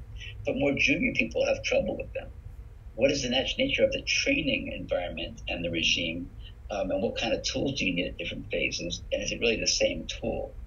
So something to be said about really thinking through how we do medical education, preparing students, trainees, residents, fellows, for their profession, surfing on top of the current state of the art in tools, but making sure we think deeper about the educational aspects, independence of thought, analytical skills, and so on. I liked your comment about the shifting sands of education right under my feet. So I'm inserting my personal question here. So, we used to think of pre-med students as perhaps, and myself included, as majoring potentially in biology or biomedical engineering or biochemistry or something like that. Are we looking towards a generation now that's going to be doing computer science or data science type fields, or should they be in preparation for a career in healthcare? Well, I think I have two thoughts on that. I mean, that kind of counterpose. One is that I would rather see work done on the tool side such that the tools are accessible to non-AI experts, to non-data scientists. At the same time, we need to have everybody understand the AI systems understand notions of failure rates, safety issues, specificity, sensitivity, like any medical device or medical test. So some of the basic training when it comes to evaluation we get and we need to have as physicians applies directly to these new tools. And we have some of the same metrics, for example, for diagnosis when it comes to their efficacy. But I like to see, not just for medicine, but for the sciences, not having to have people today shift exactly what they're doing with whole new curricula and bringing in the mathematics and computer science, but instead have the tools come towards them so they can continue being great physicians. You're muted, Andra. Good grief. My apology. Okay. That had to come up at some point this hour, so I'm glad I did the trip. So, a lot of things come down to discussions of ROI and finances always in any industry. What can we talk about in terms of measuring the ROI of on AI, and in terms of it could be, is it provider burnout, cost of a misdiagnosis? What measures do you see that can be incorporated for AI ROI in healthcare, and what would be acceptable financial metrics, or should we keep finances out of it for now? Well, I think we can't be blind to finances, because there will be at some point, given the power of these systems to elucidate costs and benefits, all of a sudden what we might have been blind to in the past will now be made explicit. So, for example, what happens when we discover that, let's say, with the march of studies beyond what I've described today, where we say, okay, if I pay $3,000 extra per patient on average in the ED, I drop the readmission rate due to a missed opportunity for diagnosis in the index visit by X percent. Who's going to make the decisions about that trade if it turns out to be a cost benefit like that on a curve? Now, the goal is, of course, is to drop the costs and to increase accuracy at the same time, so we don't have that tension between the preference of we have to pay more for better patient outcomes. But more generally, I think we indeed need to understand the impact of these systems, both on the costs and the benefits, as well as the cost of implementing them and executing them and keeping them fresh and maintained. I know that when we made recommendations to the U.S. government, to the executive office in our PCAST study that I mentioned on patient safety, questions came back, even from the highest office in the country directly to me. How much will this cost? Mm-hmm. And we, of course, could point out, but we can show you the savings if you reduce morbidity, but there's an investment that's needed. And especially hard in these very challenging times, especially for rural hospitals and hospitals that aren't resourced like the teaching hospitals to execute on some of the vision of where AI might go. Okay. Well, thank you. And I've mentioned Stanford several times today. I want to do service to our colleagues on the East Coast. There's a question from the Health Tech Fellows at Harvard Medical School, and I'll quote them. We're curious, what strategies can integrate outside innovative AI tools into clinical workflows when Epic's EHR platform largely controls the entire healthcare IT system? Well, I'm not an expert at commenting on some of the issues with companies and dominance and so on. I should say, though, that I would hope that there'll always be a place to plug ideas and models and workflows as adjuvants into spaces, even if they're dominated by a particular EHR provider. Good things were done when there was concern in terms of governance about data moats to legislate requirements to allow data sharing and interfaces among systems. And I think the same thing will happen one day, if not already, with the ability to bring other tools and methods online within environments that might otherwise seem to be dominated by a single player. I have to say that I understand that Epic is quite active in the AI space, and they're trying their best to field models, make them available, including models built from the data that's shared by many of their end user systems. Yeah, it becomes a little bit of an issue, particularly for our upcoming trainees and junior faculty and folks who have ideas. They have wonderful ideas, want to move healthcare forward, but when they're trying to execute in some fashion or even on a small scale, they get pushed back because if it doesn't integrate with Epic, it's not worth its weight in anything for that matter. So I think the notion of scientific freedom and the notion of quality improvement and so forth is going to be very important in terms of being able to press some of these issues to still be able to examine these models and opportunities without constrictions of being simply within the Epic umbrella. Yeah, Andra, I would completely agree with you. I think it's we should, as a community, document challenges like that. At Stanford, Nigam Shah is a great contact, given his role at the university. But every teaching hospital and university system has their Nigam Shahs.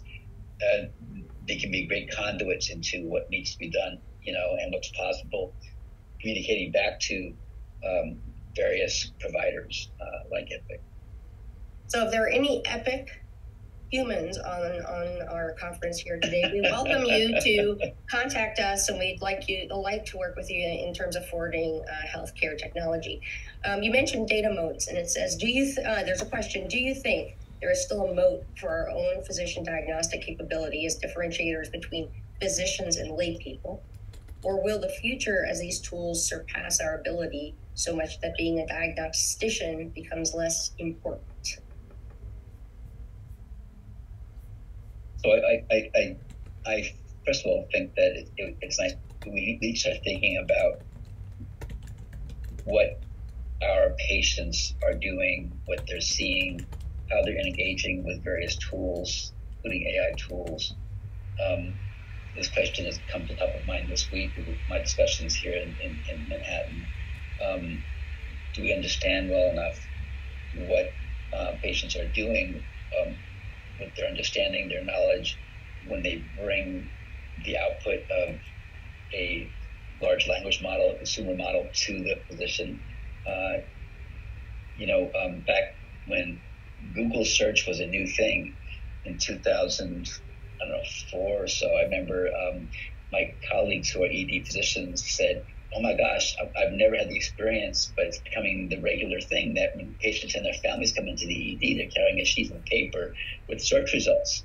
I better get it. I better be searching too to see what they're looking at and stay on top of my game when it comes to these specialties that I usually wouldn't be studying so carefully. So you can imagine that we need to sort of understand what's being looked at, how well these systems work. I think that there's an opportunity for healthcare systems to take charge by fielding and shaping the way consumer-oriented AI works through the patient portals that they provide, and provide sharing of those transcripts, so there is an understanding among patient and physicians of what's being looked at and what the concerns are, down to the logs and so on. So you build more of a team around AI. On the diagnostician part,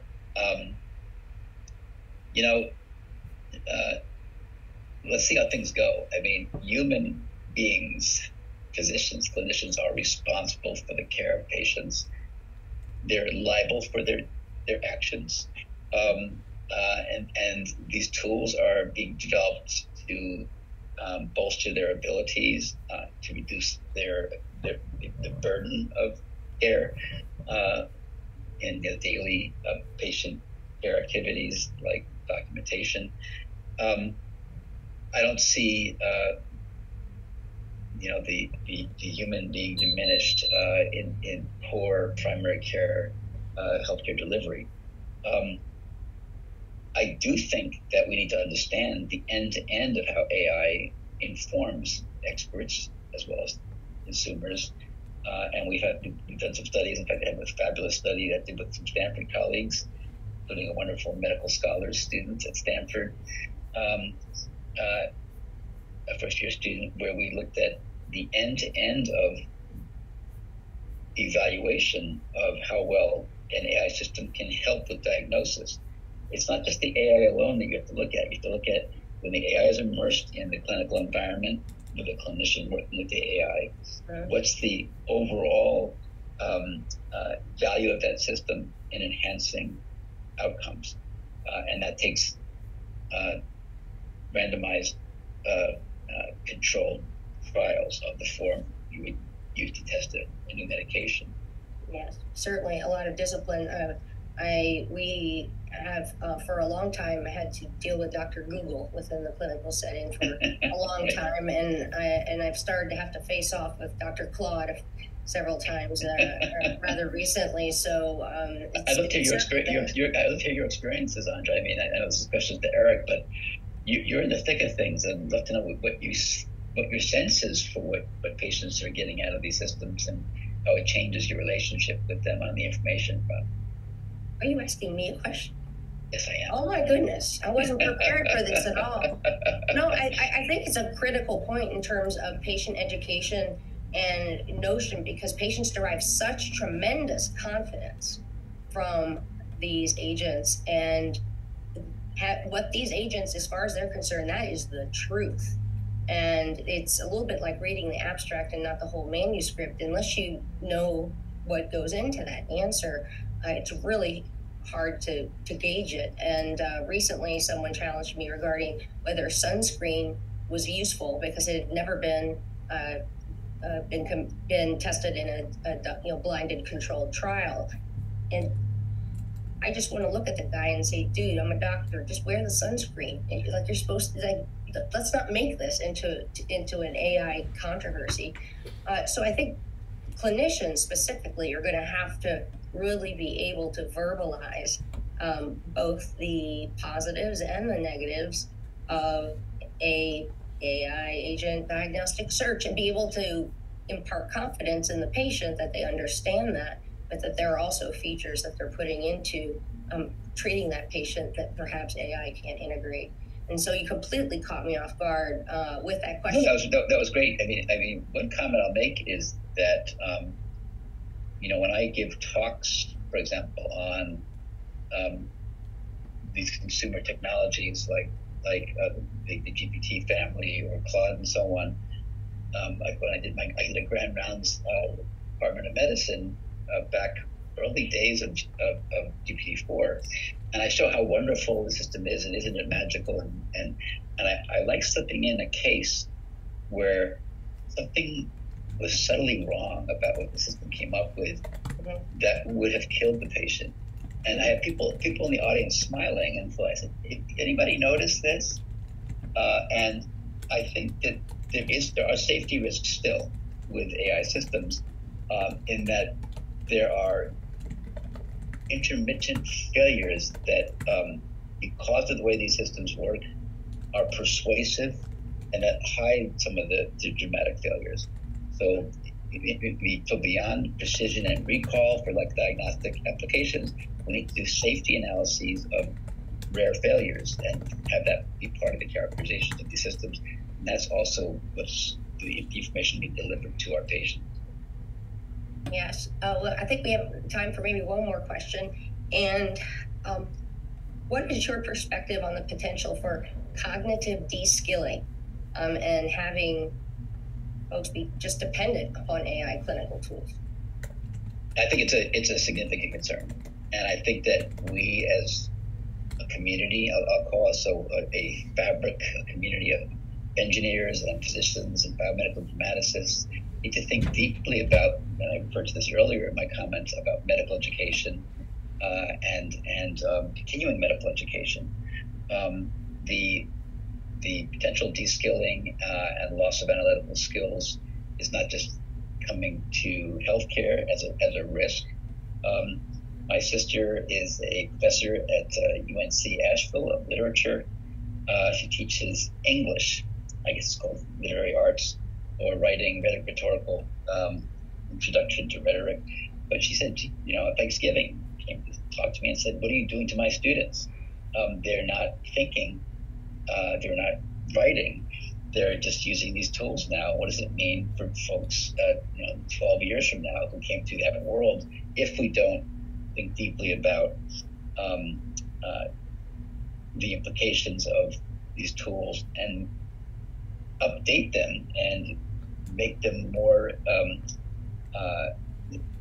better designed for education and for being thought partners, not complementary, not taking out some of the core training and responsibility for thinking through problem solving that we think is so important for independence, for human agency, for human dignity, and for what I believe will be a continuation of the importance of human interpersonal interaction and caring.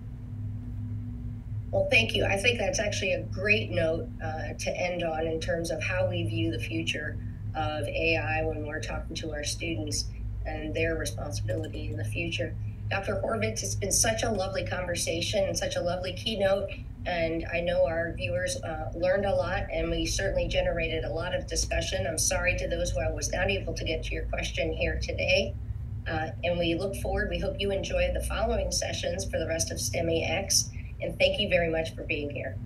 And thank you for hosting, Andrea.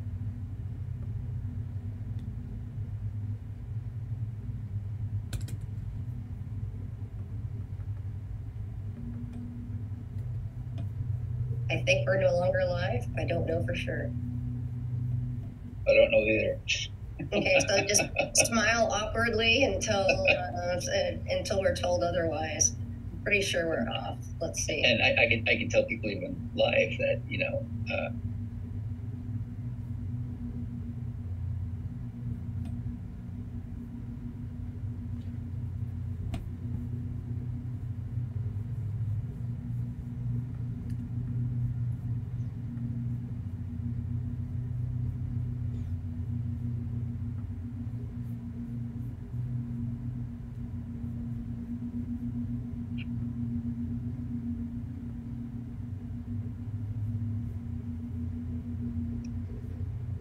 All right. Are we on now?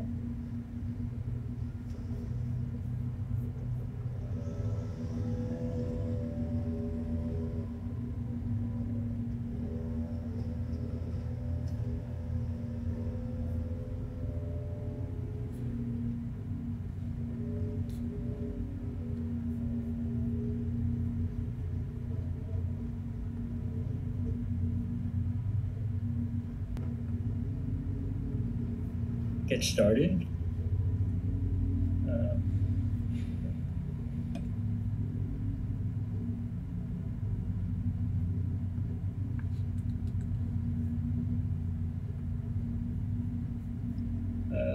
Nicole or Jamie, if you're on the chat, can you just confirm that we are all set?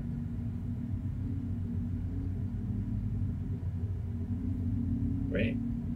All right. Hello, everyone. I'm Sam Shen, emergency physician and clinical professor at the Stanford University School of Medicine, and I'm very excited to facilitate this session. We have a group of emergency medicine leaders ranging with experiences from informatics, education to AI, and of course, clinical operations. And so very excited to have this group as we talk about the topic for today in terms of capacity constraints in a healthcare system, in a hospital, in the ED. And with that, I'd like to first kick it off by having our guests talk about their background, the roles, and also if they could just touch a little bit on the environment, the hospital, some basic information about the clinical environment that they're working in, just so we have a sense of what their institution is like. with that, I'll start off with Dr. Chris McStay. Hey everybody, Chris McStay. I'm Vice Chair of Clinical Operations for emergency departments in the Columbia sphere of New York Presbyterian in New York City, which is 4 emergency departments, a 50,000 annual visit children's hospital, and 2 community sites that also see about 50,000, and then another large academic quaternary care center at Columbia with around 110,000 visits. I trained at NYU in Bellevue and was the medical director of the Bellevue Emergency Department for many years, and then spent a bunch of time at the University of Colorado, where I ran their large academic emergency department, then returned back to New York about 3 years ago to Columbia. Do you want me to dive a little bit more into the operations, or is that enough to get us started, do you think? I think that's good, yeah, and then we'll obviously delve more into operations. I'll move next to Dr. Sangl. Hey everyone, thanks for having me. Rohit Sangl, emergency physician, associate medical director, informaticist in the Yale New Haven Health System. So similar to my colleagues, I do a lot of kind of ED operations, quality and safety, implementation science. And so my sphere generally encompasses our informatics workflows, data management, implementation of new clinical decision support, AI tools, any sort of new process. And the specific emergency departments are of the 9 emergency departments within the health system, 3 of them kind of fall under kind of my scope and cover about 1,500 beds total. Hospital size, not ED, 1,500 beds. Yeah, that'd be very interesting. Yeah, right. All right, let's go to Dr. Wang. Hi everyone, Lulu Wang from the MedStar Health Georgetown University Health System. I am the director of our Digital Health and Innovation Fellowship, and I also oversee some of our care transitions work across the system, specifically ED and post-inpatient discharge using tools like RPM and message-based outreach. Our health system is primarily based in DC and Baltimore, but we also have a footprint in Virginia and the rest of Maryland, and comprises of 10 acute care hospitals, around 500,000 ER visits, and 3,000 inpatient beds. Good to be here. And Dr. Joseph. Hey, I'm Josh Joseph at Mass General Brigham in data analytics and operations. I trained in clinical informatics as well, and I've kind of straddled the quantitative and operational worlds, delving into a lot of algorithm development, particularly around physician productivity and patient throughput. At Mass General Brigham, we have 2 main academic medical centers and 9 EDs, although some of those EDs are more or less, even though we call them community hospitals, there's at least one that probably would be a tertiary care center anywhere else. And despite this, it's a relatively geographically constrained system, and we still remain incredibly busy with academic cases, despite the fact that we have multiple other academic teaching hospitals, one of which I trained at within a couple blocks of us as well. Great, thank you for the kind of overview, and it's and it sounds like a lot of us have kind of similar experiences when we were talking earlier about capacity and boarding. And so, and as physician leaders, you guys are not only seeing it from the system level, but you're living it also clinically. I'd love to kind of just kick it off by asking your perspective. What is the biggest capacity-related constraint or issue that you're dealing with at your institution? And again, it may go beyond boarding or may be primarily boarding, but I'd love to kick it off by, and why don't you start, Dr. Joseph, by telling us what does capacity constraint look like at your institution? Sure. I mean, I will say, you make a similar answer from all of us in that, yes, boarding and a lack of inpatient beds tends to be one of the most acute issues. I think for us, one of our biggest issues is not just, how many beds there are upstairs, but how many resources there are in terms of staffing and transitions of care. We, I think, unfortunately, at our academic medical centers have a real mismatch in terms of what the available staffing is for those beds and when a lot of those processes take place. So, we have relatively uncomplicated mornings. But the transitions of care that come along with shift changes, both on the inpatient side and even within the ED, lead to some real significant issues. So a lot of times there may be capacity to admit some of those patients who otherwise end up boarding, but because we're not getting the discharges in a timely manner later in the day, or we're not have those teams that have already kind of come and gone, and it's 5 p.m. and the medicine teams are kind of down staffing, we end up with real problems even when we do have capacity. So that leads to, I think, a lot of excess loss of capacity that we otherwise have on paper. Dr. Mastey.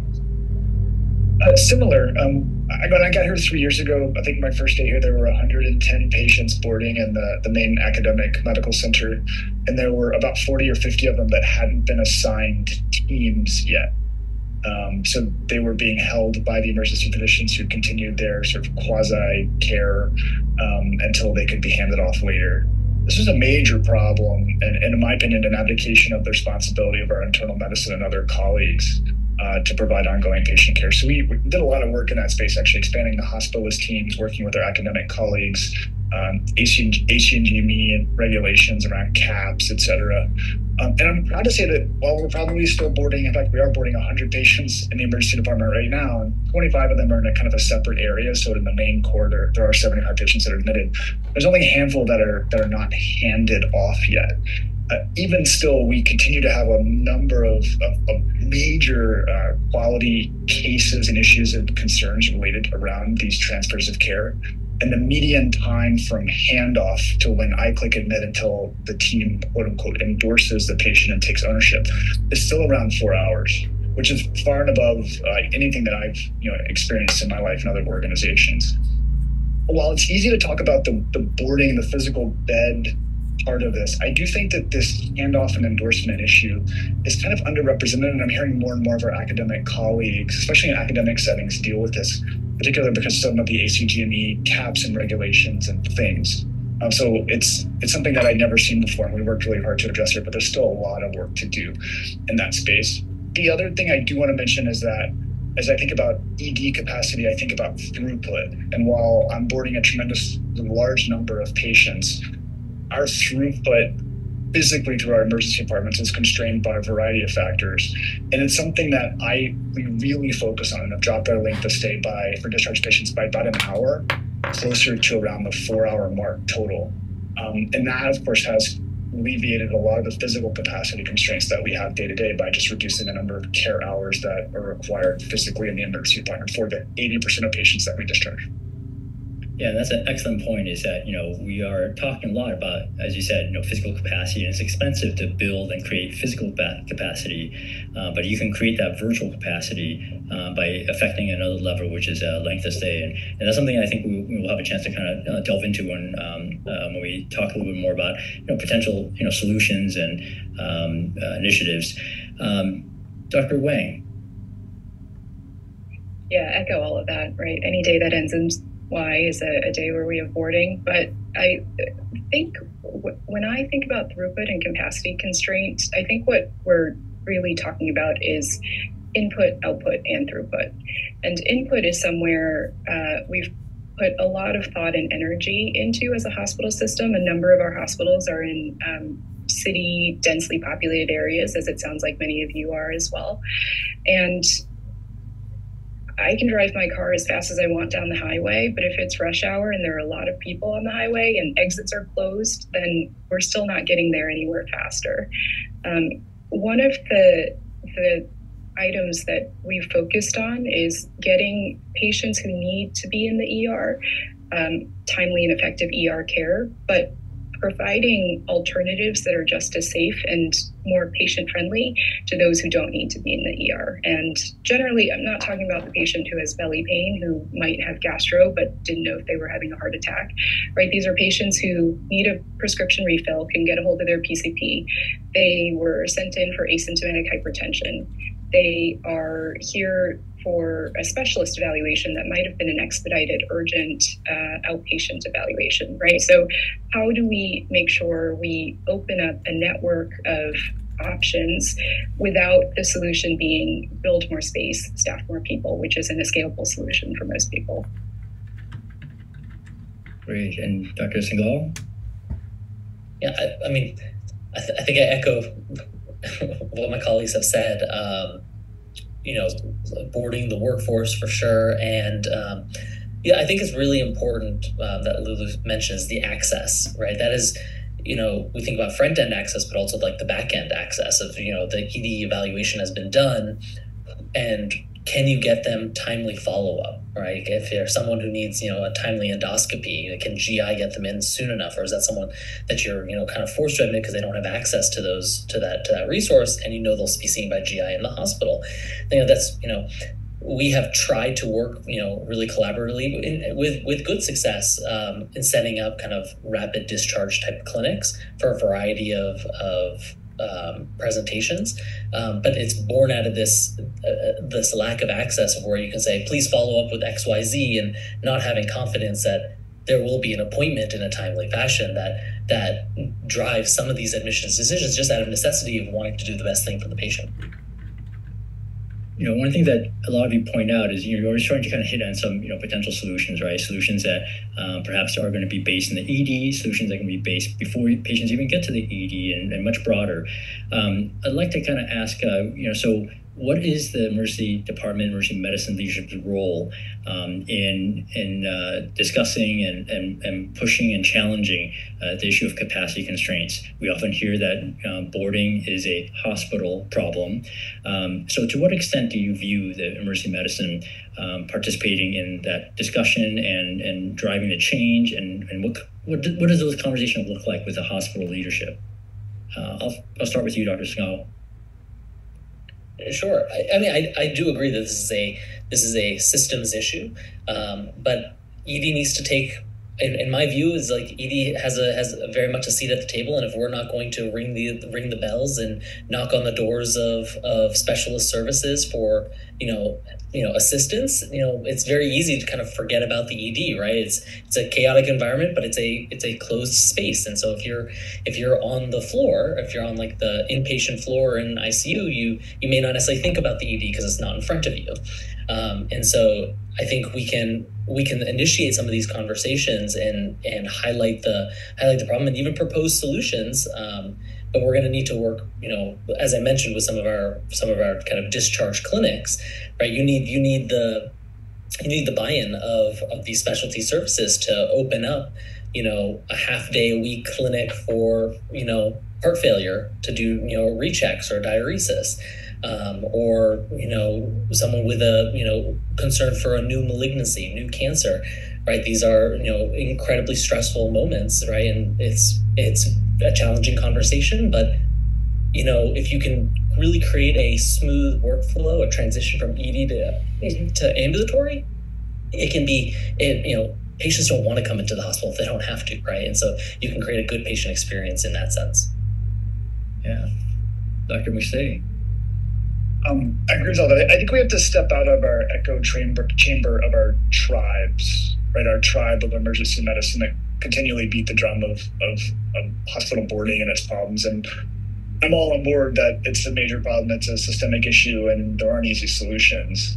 And so we have to beat that drum within the hospital as well. The world is quite comfortable allowing the lack of inpatient capacity to be fully housed within the emergency department and to maintain the status quo, right? The first thing they teach you, the first thing they teach you in administrator school is to board 20 more patients in the emergency department because it's essentially free to some extent, right? And I say that somewhat sarcastically, but there are economics in play here that are very important. In our system, we run our virtual urgent care system, right? So we're leaders in that space, and that's a 10,000 annual visit program that keeps, probably 8,000 or 9,000 patients out of our emergency departments. We have virtual urgent care follow-up as a part of that same system. So if I'm discharging someone that I'm worried about with a cellulitis that I draw a pen mark on, or whatever the issue is, I can do that across our adult and pediatric spaces. And then I think this needs to be admitted and needs follow-up problem.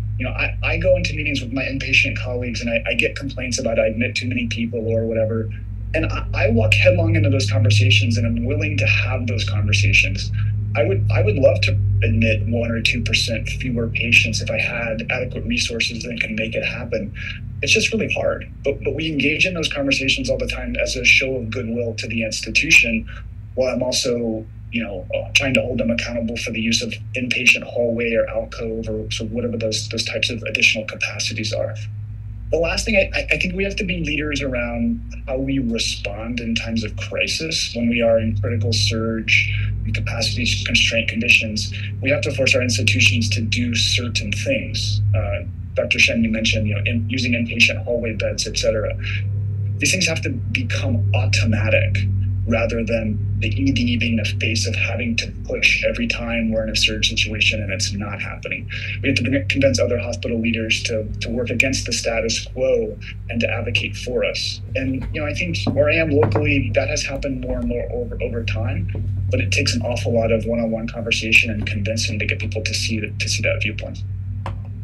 If I could just kind of follow up on some of the points you made, you're right. Some of the discussions with hospital leadership, some of the incentives or disincentives that drive some of those decisions. What is your sense of some of the myths or misconceptions, misunderstandings that hospital administration has when it comes to hospital boarding? There's obviously a lot of literature. I'm not sure to what extent the C-suite is necessarily reading the latest in boarding literature. But what is your sense of the misperceptions that you would like to clarify? It's interesting to me because I actually think that they fully understand it. Like, I don't think there are that many misconceptions, right? There's data on like mortality and medication misadventure or whatever sort of quality metric you want to look at for patients that are boarding for long periods of time. When I express those thoughts and comments to my inpatient colleagues and our administration, they nod. I just think that their backs are up against the wall in terms of, we're in New York City, right? So to build an inpatient physical bed in a hospital in New York City is $1 million. I'm making that up, but it's a significant figure. And to staff that bed, it's even more than that per year, right? And to work through that chaos, also in a highly unionized environment, right? To force other stakeholders to do more, culturally is just very difficult, not only on our nursing and other staff, but also from an ACGME perspective. Right, our residency leaders are not keen on having their PGY 1, 2, or 3, or 4 take on 1 or 2 more patients when we're in surge. Those are very, very challenging conversations. But my sense is like the people that I interface with, they get it. They're sympathetic. But like I said, they're happy to live in a world where the status quo is it falls in a particular place. Most of the time, we are the accordion, we are the expansion joint that allows the organization to function, to maintain a chaos, as opposed to exposing the remainder of the facility of the organization to that chaos, which I think in their minds is culturally intolerable. Yeah, and that definitely brings up I think one of the key issues that makes boarding so hard is like, how do you create a model or how do you create a system where what you just described, that status quo, is the more uncomfortable model? And obviously we'll want to kind of delve more into that. Dr. Wang, can you tell us about kind of boarding and EM's role from your perspective? It's absolutely true that we are the pinnacle recipient of many system issues. The thing is, for better or for worse, we are the ones who are also immediately faced with finding the solutions. And as Dr. McStay mentioned, you have to give a little to get a little, right? We have to prove that we are willing to also have a bit of self-introspection of what we could be doing better in the department, which is plenty. One example, during really peak times, we have patients who have a wait time of upwards of 12 hours to be seen.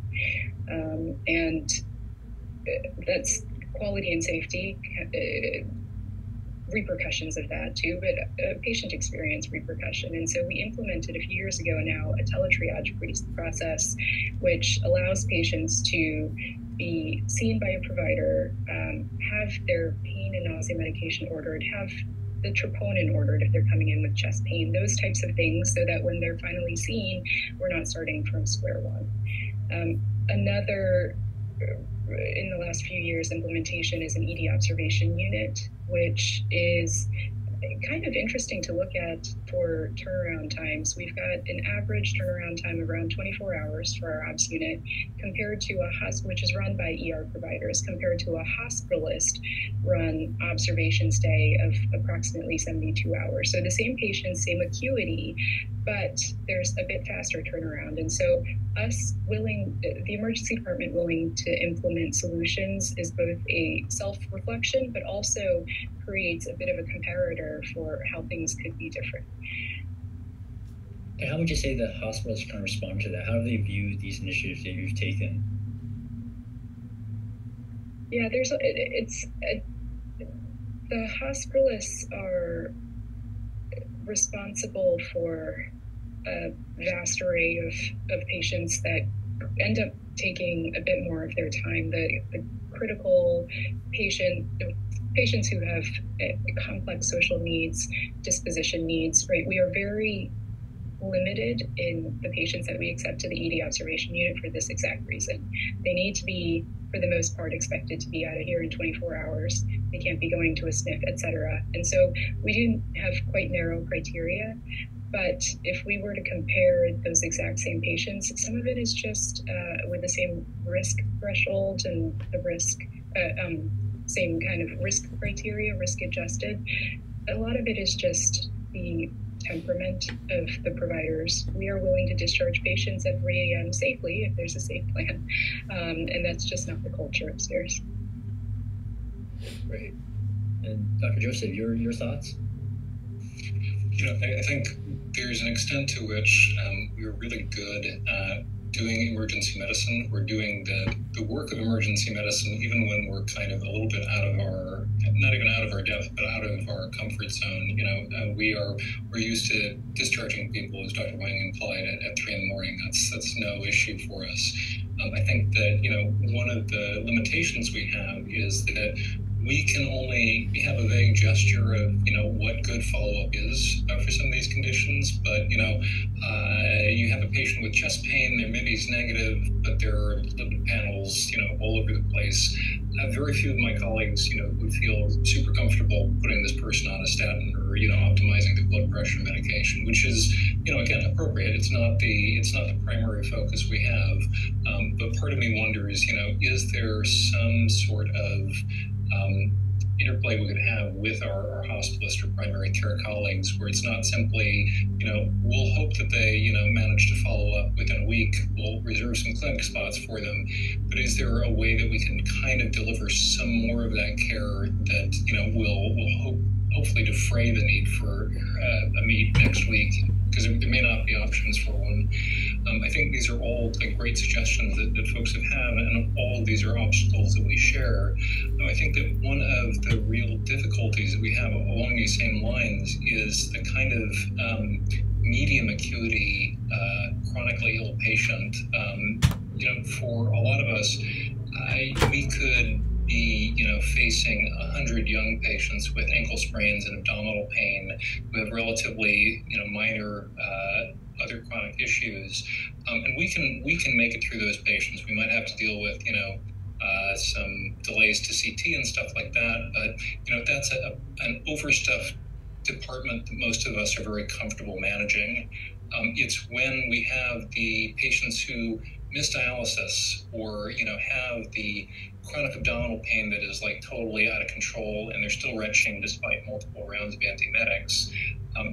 These are patients that most of us would have a very hard time, even if their labs are okay, their vitals are okay, discharging to follow-up.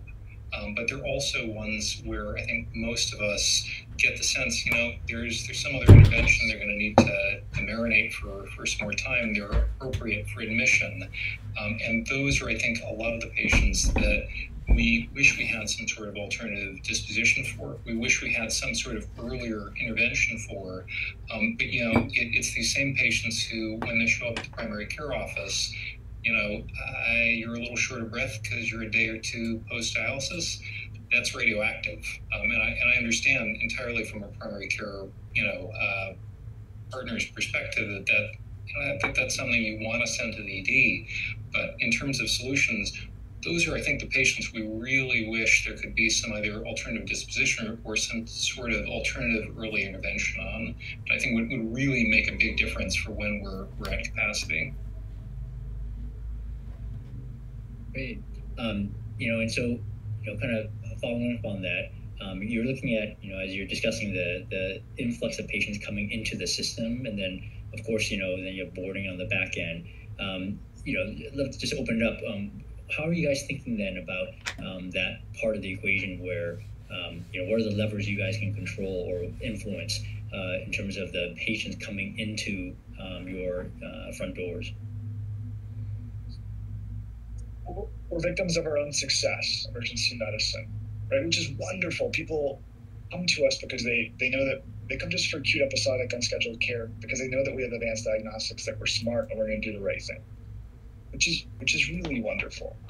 I think that we have to think through how we expand our sphere of influence into the inpatient space, how we hold our inpatient colleagues and others accountable. At our operations meetings, our leadership comes to us and talks about length of stay variance. We co-chair and chair committees on hospital boarding and hospital capacity. Our AD teams do, right? Imagine sitting on those committees 20 or 30 years ago, right? That it's a very different, I think, and thoughtful and appropriate conversation. And we innovate now, running virtual urgent care. NYP is about to start hospital to home, right? Which I saw someone sort of talked about it in the comments. It's going to be a drop in the bucket to start, and I think we're all probably on pause. We were supposed to go live a few weeks ago, but with the government shutdown, we didn't.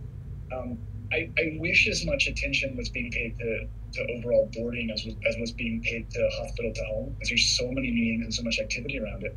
It'll be a little bit of a drop in the bucket, but we can't miss it. We have to embrace it, and we have to lead around it. And we have to be at the vanguard of putting those patients from the emergency department into those beds, as opposed to deferring it to our inpatient teams who might transfer patients into those beds. So lots of innovation, lots of activity, and I think a lot every day about how we expand our sphere of influence within our hospitals, within our systems, and change minds. It's a big focus of me and our team day to day. I want to expand on that, the sphere of influence. I love that phrase. We think about our skill set in the emergency department as physically, clinically working in the ED, of course, but we have so much influence as the air traffic controllers of the system, right? We should be bringing our expertise out to the patients. We should not be schlepping the patient from urgent care to the ED to maybe transfer to another hospital for specialty evaluation if it's not necessary. So one of the things that we've really built out in the last few years is a teleconsult program, an acute teleconsult, whether from one of our 34 urgent cares to a specialist or from home health to an ER provider. So we've got 24/7 ER consult as a service. It's the same people who provide teletriage, but it's staffed every single minute of the day. So if you're a home health nurse, if you're an urgent care provider, you're not sure if a patient needs to come into the ED because their blood pressure is 220 or their insulin, if their finger stick glucose is 400, consult us. We'll go through the chart and help determine if it's safe to have an outpatient follow-up plan. And a third of the time it is. So again, it is perhaps a drop in the bucket compared to those other walk-in visits, but it does make a difference. The other component that was mentioned is access. So building out more robust access that's not just about hiring up, but taking people we have and making them more available. So an example is we have a series of connected care programs started with connected primary care.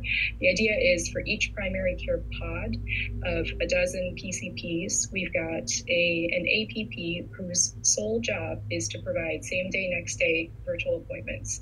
They also monitor our hypertension remote patient monitoring program, do some prescription refills. But the point is, these are patients who know they don't need to come into the ED, but they don't have a better way of getting a hold of someone who can take care of their issues in a few days. And we're trying to leverage some of our virtual care tools to chop away at those. Can I ask, at your institution then, when you think about your telemedicine program, it seems pretty far-reaching in terms of systems, not just in one care area, but in order to launch that, was that something that the hospital was asking of emergency medicine, or did you propose something, or was it collaborative? How did that conversation go? And then secondly, what's the economics and the funding for that to kick it off and to sustain it? Mm-hmm. Did not come from the hospitals. A lot of the programs that I've mentioned were incubated we have a MedStar Institute for Innovation, and it has a separate funding stream from the traditional allocation to the hospitals. A lot of these were pilot programs that demonstrated a little bit of value that were then scaled, but required some pretty uphill boulder rolling. With virtual programs, there's always a concern that it may take away volume or revenue from those who are already performing the task. So I'll use connected primary care again. The thought was, well, are we driving revenue away from our PCPs who are otherwise going to be seeing these patients? And it turns out the answer is no, right? We're allowing PCPs to see patients that are higher acuity, bill more per visit, those work RVUs, but also decrease the time to the next appointment. So a lot of programs, our teletriage program started as in-person provider and triage, but wasn't sustainable due to the high variability between EDs. And you might have 2 patients come in an hour, you might have 20 come in an hour. So many years of slow building and demonstrating value and then pitching to the hospital leadership. Right. I mean, obviously, this is a innovation-focused symposium. It's not surprising that we want to, touch on and kind of, or focus a little more on some of the innovative solutions of which, telemedicine, though it's been around for a while, is definitely a tool that we are hearing more and more about and being utilized. I'd love for others to kind of share kind of their solutions and how they've incorporated digital health, virtual care in tackling kind of capacity. Yeah, I think some of the things that we've done also very similar, just maybe with a slightly different, maybe like the Yale flavor to it. But I think patients are also getting more savvy. They're using it came from a talk earlier today is, patients looking up their symptoms online and the tools are helping them guide them to, what could be an urgent care versus come to the ED. Now, granted, there's like some risks and things in that space, but they're using them, right? And so before it was like go to a website and the website would scare you and you would come to the ED, but now there's, at least there's some nuance happening there. For those patients who have, already called, are coming in by ambulance, we have similar to, I'm sure many of you guys, we have a command center that helps load level patients between one hospital to another. So you kind of control that input side of the equation, depending on what is the capacity of one emergency department during versus another. And so, we have taken that on the back end as well, on the output side, as those who are being admitted, load leveling to hospitals that have capacity. And I mentioned at the beginning, there's kind of like 3 hospitals that I actually work in myself. And it's kind of most robust, our load leveling amongst those 3 hospitals. But we've even, started working with the hospitals that are within the health system that may be staffed by a different group, and starting to level load those patients into, really just trying to match the resources to the patients. And certainly we've seen that has decreased boarding time. It has improved the patient experience, and ultimately gets that care started faster, because if you don't have an inpatient team caring for someone in the ED, there can be many hours where care is just kind of in pause, waiting for that next step. Piggyback on that, you mentioned a couple of things that I'm a firm believer in, right? Transfer activity, right? If you don't have a footprint or influence into your transfer center, or the ability to refuse transfers when you're in times of crisis, ED leaders need to be in that space across hospital systems. I think that's really, really important, and not being able to do that is a challenge, particularly for large tertiary quaternary care centers where I could admit 3% fewer patients from the emergency department, and the hospital's just going to transfer 3% more patients in, right? And they would want that, right? Because typically those are higher CMI, type patients, which would generate more revenue. So I'm doing all this work for no benefits. You have to have visibility into that. The other thing is, I think the ED has to be a leader on load leveling, but I've never worked in an institution where our inpatient colleagues are interested or willing or transferring lower acuity or more stabilized patients across campuses, across systems. Maybe they're doing that in your shops, but I just find it's a responsibility that I'm more than willing to take on because it solves an immediate problem for me. And whereas our inpatient colleagues just don't want to do it. And I understand there's some very reasonable reasons why they wouldn't, but I think we have to lead in that space too. So thanks. I'm happy to say that, at our institution, we actually have had pretty good buy-in from internal medicine about load leveling to some extent. Our hospitalist admitting teams are very aggressive about community transfers, and they've gotten, I think, more and more innovative about transferring patients, even who may have a limited tertiary care need, to be able. We have. Part of everything being relatively close together is that, some of our community hospitals are like a 10-minute drive from our tertiary care centers. So it is possible to do a leave of absence for a patient to potentially have a cath or potentially, again, a stable patient, or to have an ERCP when, we're not worried that they have, cholangitis or something like that. And I think to speak to the innovation angle, I think, unfortunately, again, our topic is, having a resource-constrained environment. Again, until BYD or Tesla or whoever, starts rolling out the robot beds and nurses upstairs, we're probably going to have very definite limits in terms of how many inpatient beds we have. But, which patients we select and how we best load level may be one of, I think, the best levers that we can adjust to talk about kind of the research end of things. This is not we've not operationalized any of this. Feel free to steal this. But basically looking at some of the, in some ways, the most, I'm not trying to be pejorative here, but some of the most difficult patients to care for in the ED. My own personal interest is in patients with delirium. The ED is a super deliriogenic environment. It's chaotic. It is a bad place, despite all of our efforts, for geriatric patients, for patients with dementia, and all of those kind of intersections of Venn diagrams. So, one of the efforts we have right now is trying to identify those patients who are most likely to decompensate from the delirium end of things. And I think there are other conditions that play into this, but I think those are some of the patients who they're going to benefit the most from an inpatient bed, a nice, quieter, more stable environment. And they're also, if they don't start amping up, they're going to require less resource use, less nursing care from us, the inpatient teams. So I think some set of systems of that where we really can say, yeah, we've got 20 patients to admit tonight, but we really want to flag. We have a priority scale, either from a clinician standpoint or from our algorithmic standpoint. These are the ones we think it's going to be most valuable to bring up.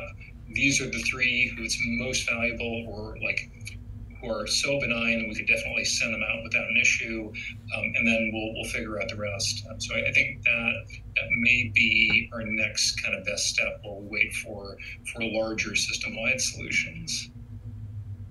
So along those lines of kind of level loading, because all of you come from institutions with you have multiple hospitals, right, in your network, and there is a comment there in the chat around hospital home, but wanted to get your perspective then in terms of level loading. To what extent does hospital home, are you doing it, and to what extent do you feel that could be part of the level loading solution, and is it essentially just scalable?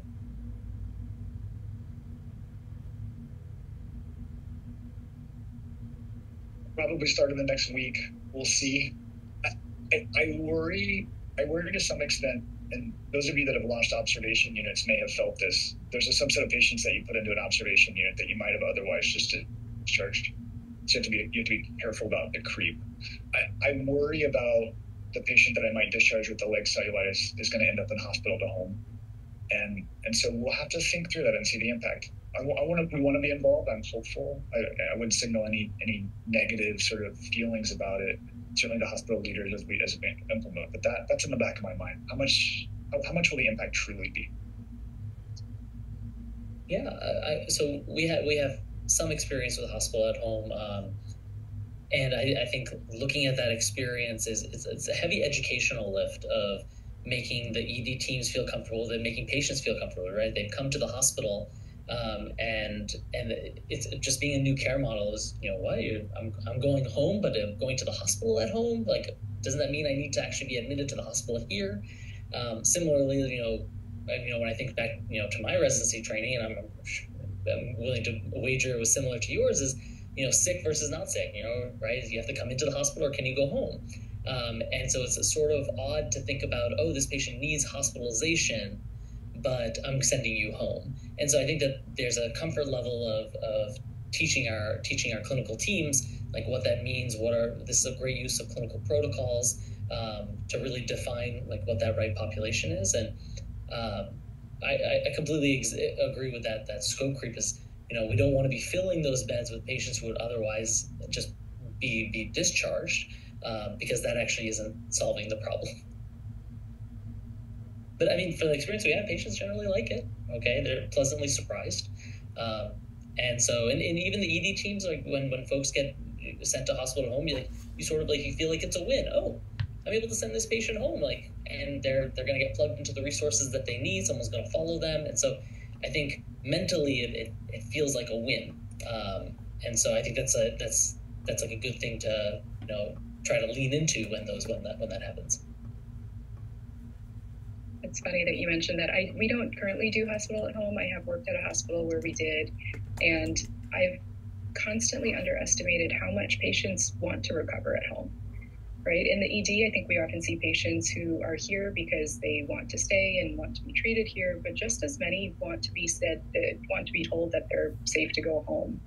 So we have explored post-discharge monitoring and follow-up programs, including during peak COVID, we gave out 6,500 pulse oxes to patients and enrolled them on a monitoring platform with the instruction to our ED docs that, look, if this is a patient that you're borderline about maybe admitting just to see how they do in the next few days, consider sending them home with this. They'll be monitored throughout the day. And if need be, we can do a telehealth visit. We can bring them right back. And more importantly, we create a line of communication for patients so they can text their questions, worries, whatever it may be. And similarly, we partnered with a vendor partner last year to provide 24 to 48 hour in-home follow-up care. So they went out in a van and they were able to obtain point-of-care labs, some basic imaging, very basic medication administration, things like that.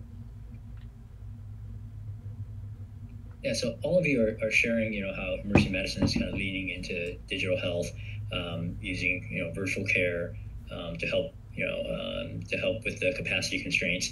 If you were to look out, 5, 10 years, 15 years, do you feel like this is the direction that is the correct direction to continue to scale and lean into this, digitization and virtualization of care? Or do you feel like as Mercy Medicine leaders, we should be moving in a different direction? And this may be still be part of it, but maybe not where the biggest bang for the buck is.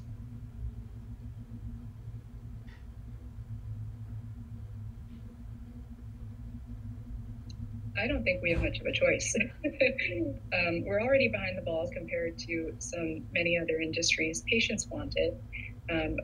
There's a learning curve to all of this. Not all of the shiny, fun tools that we've implemented have value. Some of them, in fact, are getting in our own way. But in general, thinking about how we can restructure the way we've always delivered care, right? How should a hospital stay look? How should a hospital inpatient bed work? The care models that we take for granted, including nursing, including all of that, should be re-examined, and sometimes with a technology tool to restructure it. Yeah, this is digital tools is certainly here, and it's going to keep growing out. And so I think it's on us to lead, right? To be present, to be at the table, to figure out how do these tools fit within our workflow. No one knows the department better than us, right? And so you don't want someone coming in from the outside saying, "Here's a tool, go ahead and use it," right? That's not good implementation science right there. And so I see it as a good sign that there's a lot of emergency medicine folks at the table. I think it signifies that we care about this problem, we care about our patients, and we've hit the point where the status quo is not acceptable, and we're like, if people aren't going to change it, we're going to start leading that change ourselves.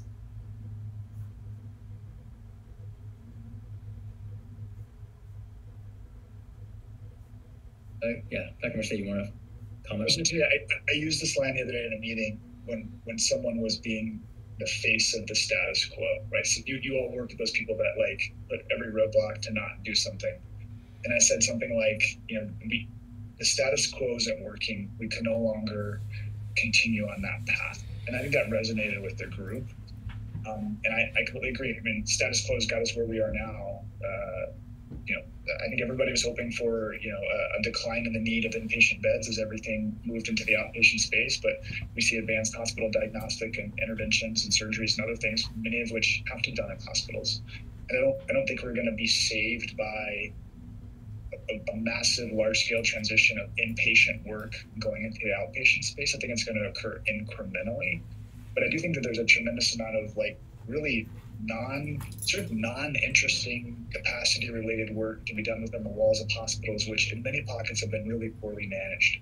Looking at EVS cycles, looking at how long it takes for a patient to exit a room when they're discharged. Are you using inpatient unit and discharge lounges to speed those processes, et cetera? In my mind, the inpatient bed is the most valuable resource that a hospital has. And I still think there's a lot of slack in how it's used. And I would love to see more AI and other machine learning tools, et cetera, applied to mending that hospital capacity. I feel like that's a very right field.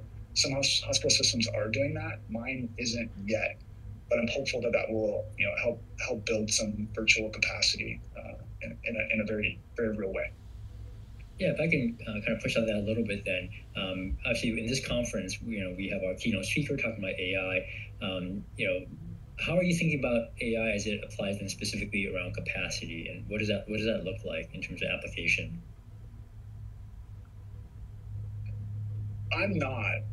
I think it's not that I don't want to. I think that it's going to require someone far smarter than me, kind of, as Josh was talking about a little bit, to apply specific techniques in a 24/7 real-time basis to figure out how we manage capacity moment to moment and day to day. And right now it's just more frequently, someone with maybe an Epic-based tool or other tools, but I don't think that it's matured fast enough. And when you're a hospital administrator looking at building 20 more beds at a cost of $20 million or whatever it is versus a tool that may cost $500,000 a year, I think the economics make a lot of sense here. Perhaps some others have thoughts or experience. I would say we're in a similar stage. We've adopted some predictive models, and we use some things around the edges, ambient scribing, things that help. But in terms of true transformation, I think it's too early for us to know. Yeah, I mean, I think it's interesting. I could probably talk everybody's ear off for a couple hours about queuing theory and achieving truly smooth flow and what some of the barriers are. I think we're going to have to deal with the fact that we still have major cultural issues in trying to implement some of those changes. I mean, I think everybody in some combination of words or another has talked about how efficient we are in the emergency department about dispositioning patients, or we're willing to disposition patients at 2 a.m. or some variant of that. And I think that's just not the mindset that most of the rest of the hospital has. I mean, the hospital may be ruthlessly efficient about, the use of OR time, but for the most part, in terms of staffing, we up staff in the mornings and we down staff at night, regardless of what the actual flow of patients looks like. So I think, to some extent, we'll have AI and other models that will gradually inch administrators toward, treating the hospital as a 24/7 operation.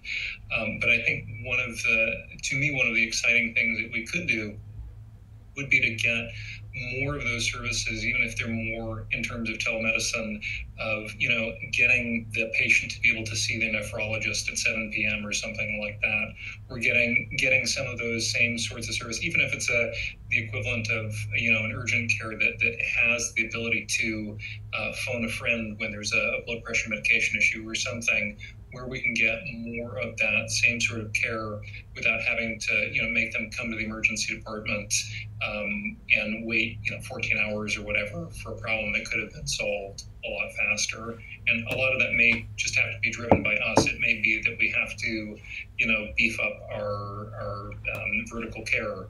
But I think there are a lot of opportunities around the margins that technology may help to facilitate, but ultimately we're going to have to just be innovative as a class of physicians to help manage some of these problems.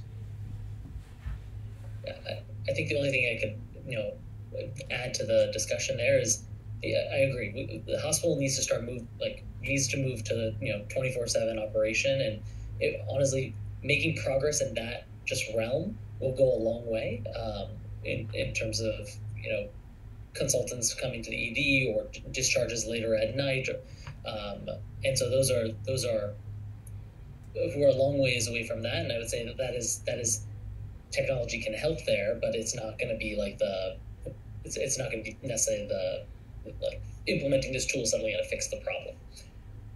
We have explored some kind of predictive modeling around ED arrivals, ED admissions, and they're relatively good. What I would say is, what do you do with that information, right? If does your hospital have the ability to upstaff when there's going to be a surge, right? If the answer is no, we're not going to upstaff it, then okay, then what's you can give anticipatory guidance that this is coming, but it may not, if you're not doing anything with it, it's not going to necessarily affect, it's not worth the energy of having that tool. Similarly, Josh, you kind of mentioned this, looking at, physician practice patterns and performance. We know that when certain physicians are working in different combinations, that can actually change the dynamics of how many admissions are coming in, how many discharges, it changes your flow. And so even if you do come up with a model of what is the perfect staffing model, right? It's again, what's the consequence? What are you going to do with that? Are you going to publish a schedule for your docs and then not let anyone switch, right? Not let anyone switch out of their shifts. And so, no, you're going to let people still switch their shifts so they can go to their, child's recital, okay? Or they can go take an extra day of their, add a day onto their vacation, right? There's a balance to the wellness component of just caring for your team. And so I agree that there's going to be technological innovation and solutions and things to implement, but I think there's enough low-hanging fruit that we've talked about that if we just start if we keep making progress in those realms, we'll see big improvements. Great. I think in the last few minutes, I'd like to kind of pivot a little bit and being, we're in an academic teaching environment. How do you think that the capacity constraints, how you're thinking about leveraging digital health, and how is that going to translate down to teaching and the training of future emergency medicine residents? I see in our shop, we have all these new different types of shifts. We have telemedicine shifts. We have vertical care zones. How do you see that impacting kind of training, or what does a model of training need to look like?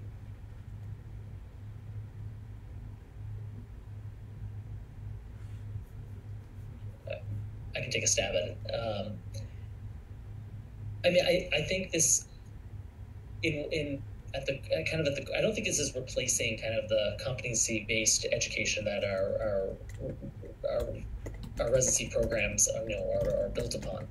I think what some of these kind of new care models teach is they teach our residents to be adaptable, flexible, being able to think about what are consequences, what are like pros and cons of new technologies. And so, they're going to go, they may not work, we're coming from like the academic teaching center perspective, but a third of our graduates go work in community hospitals, and so the resources are very different, the practice patterns are different, and so the tools that get introduced, they have to be able to kind of be adaptable, be flexible, and so I think that's in some ways when we introduce a new tool, that's kind of like an indirect part of the education, is seeing that tool get implemented and how to interact with it.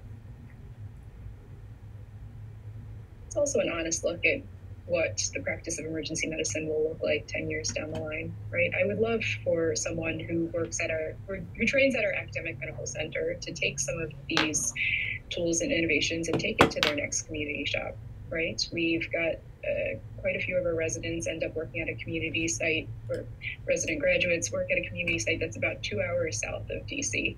And it's fantastic because we're able to use them as champions for our acute care teleconsult program and things that may not have otherwise generated from that hospital.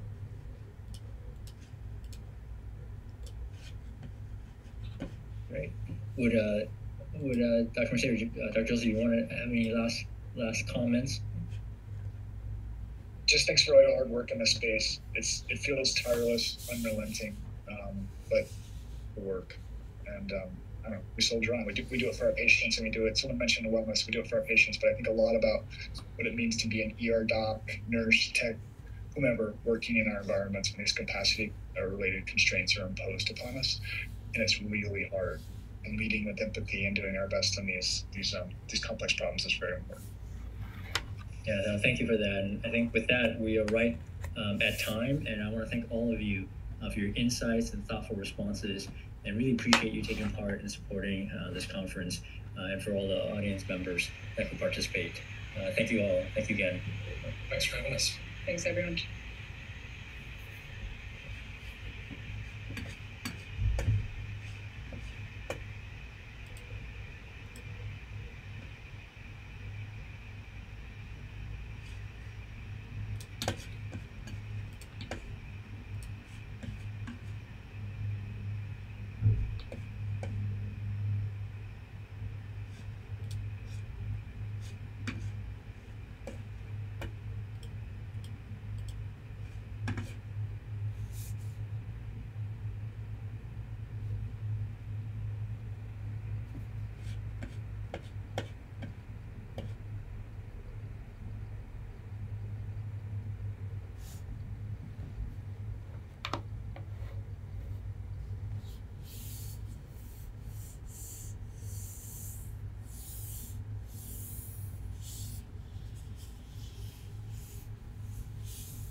Are they just wrapping up the other panels, or are we having some technical difficulties?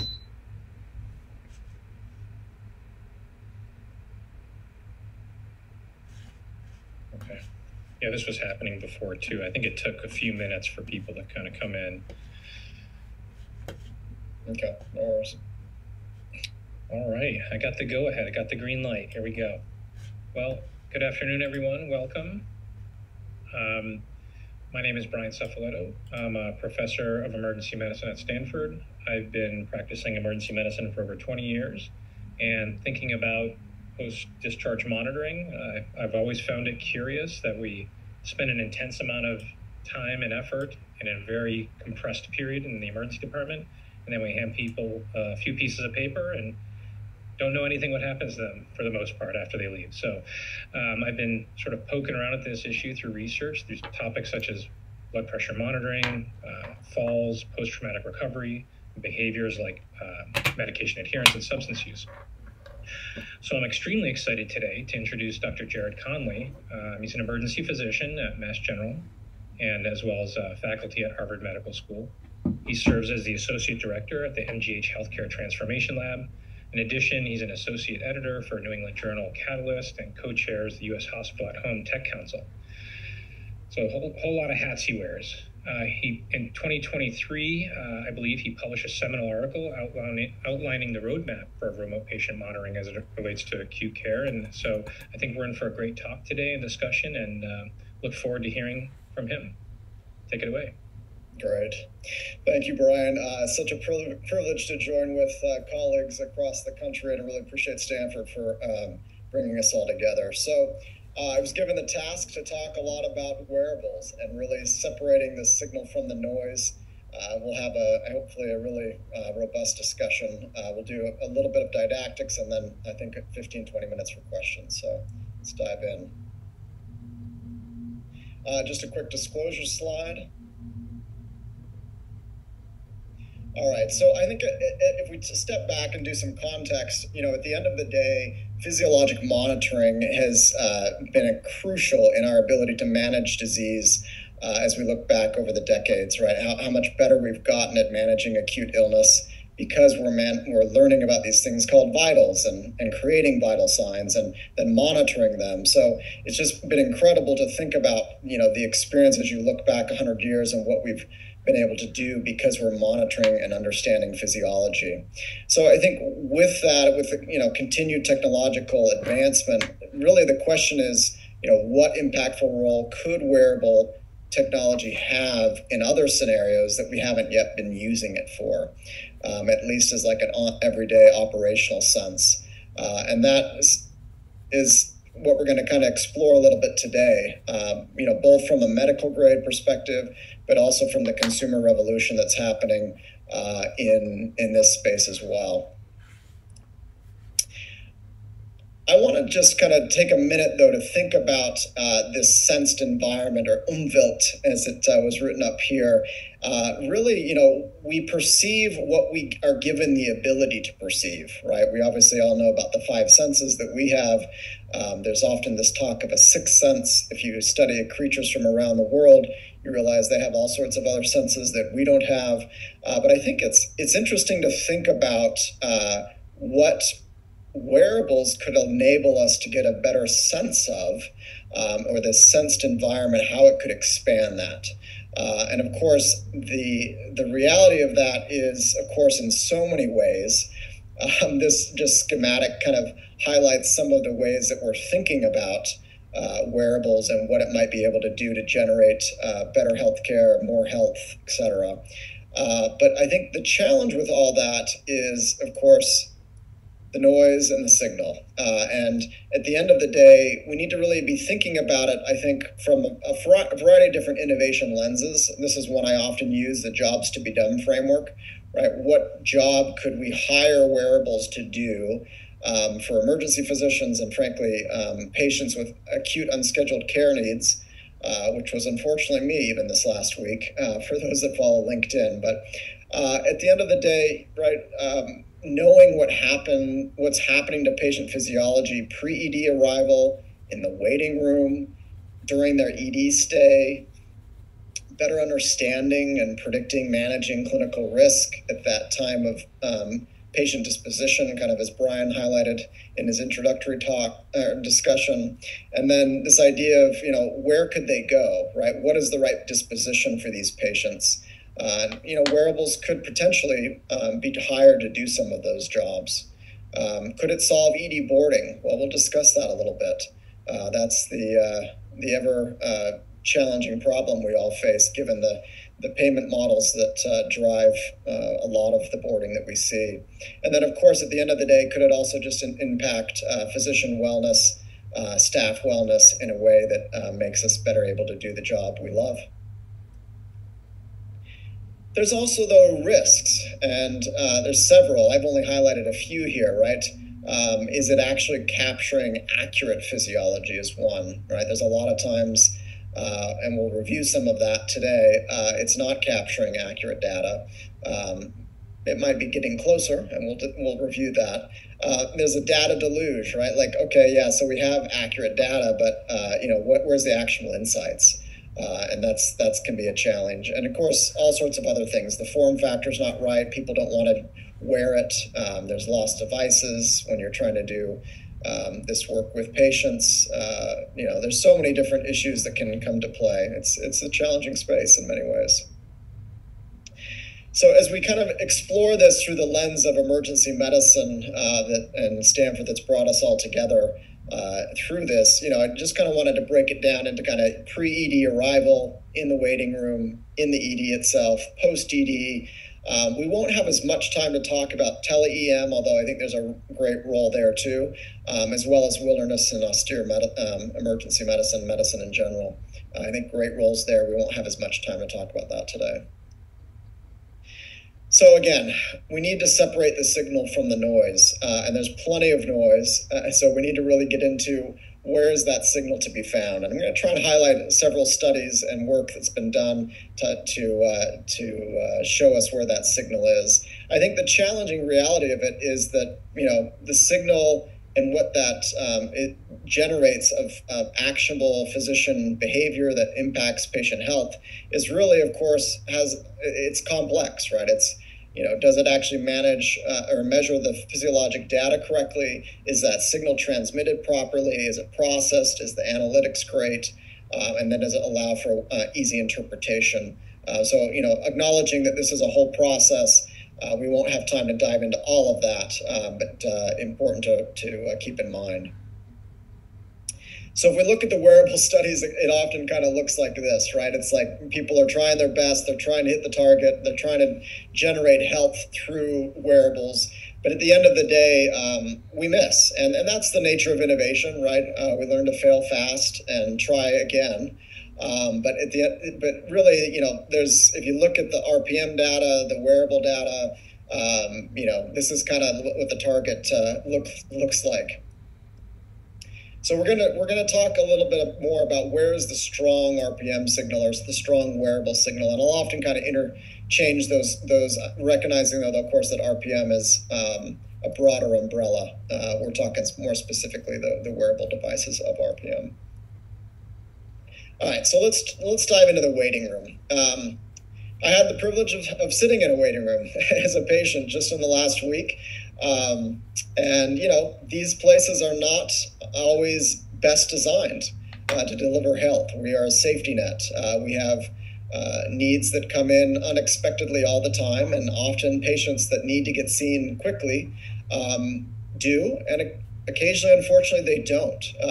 And I think a lot of us have this concept of, wow, could we really hire wearables in a way that would productively help us manage risk in the waiting room? And I think, unfortunately, the reality for much of this is there's not a lot of work that's been done and published yet to generate a signal to know what's happening here. There are several colleagues from across the U.S. and beyond that are doing work in this space. I know several of them.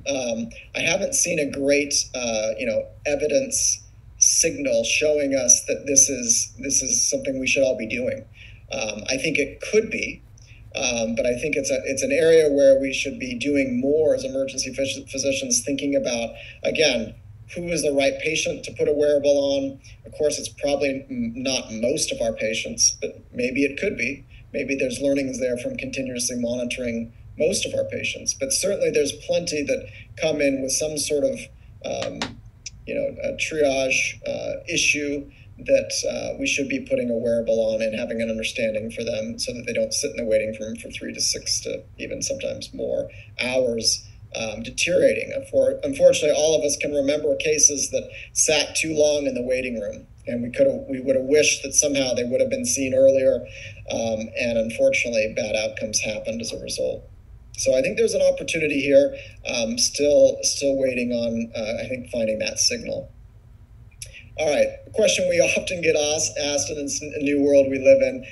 Doc, my smartwatch said I had AFib, or my heart rate's elevated. What should I do, or how can you help me? I think all of us are beginning to see this more and more. We all have our growing number of cases of these watches of various types picking up AFib in patients that have never had it before. So, what's the signal here? Can we actually trust this? I think anecdotally, most of us trust it some of the time, but the good news is there's actually a study that just got published couple weeks ago, I believe, that kind of looked at all the data, looked at the studies, and showed kind of, okay, let's look at a bunch of the ones that are used often. What is their sensitivity and specificity for really picking up AFib? And frankly, it's actually pretty good. I was surprised to see just how good many of these watches are. Again, no promotion of any of them. It's just trying to figure out which is the best. I would say, given the data for Fitbit, it's actually, I think, one of some of the other studies I've seen, it's better than that. I think I ended up kind of just highlighting the different studies that they looked at, just so you could get a sense. This Fitbit data is actually just off of one study. I think some of that was the inclusion-exclusion criteria, but really robust signal, frankly, that, if a patient comes in and says, hey, I've got AFib, my watch told me so, it's quite trustworthy. And I think that's something we can move with. This is another great study, actually, from the Fitbit data and the Fitbit Heart study. As many of you know, there's also this Apple Heart study, and I think there'll be many, many more in this space. Looking at, in the end, if the watch detected an irregular heart rhythm, then they looked with, Zio patches and other such things more legitimately whether there was actually an arrhythmia a week later, 2 weeks later, 4 weeks later.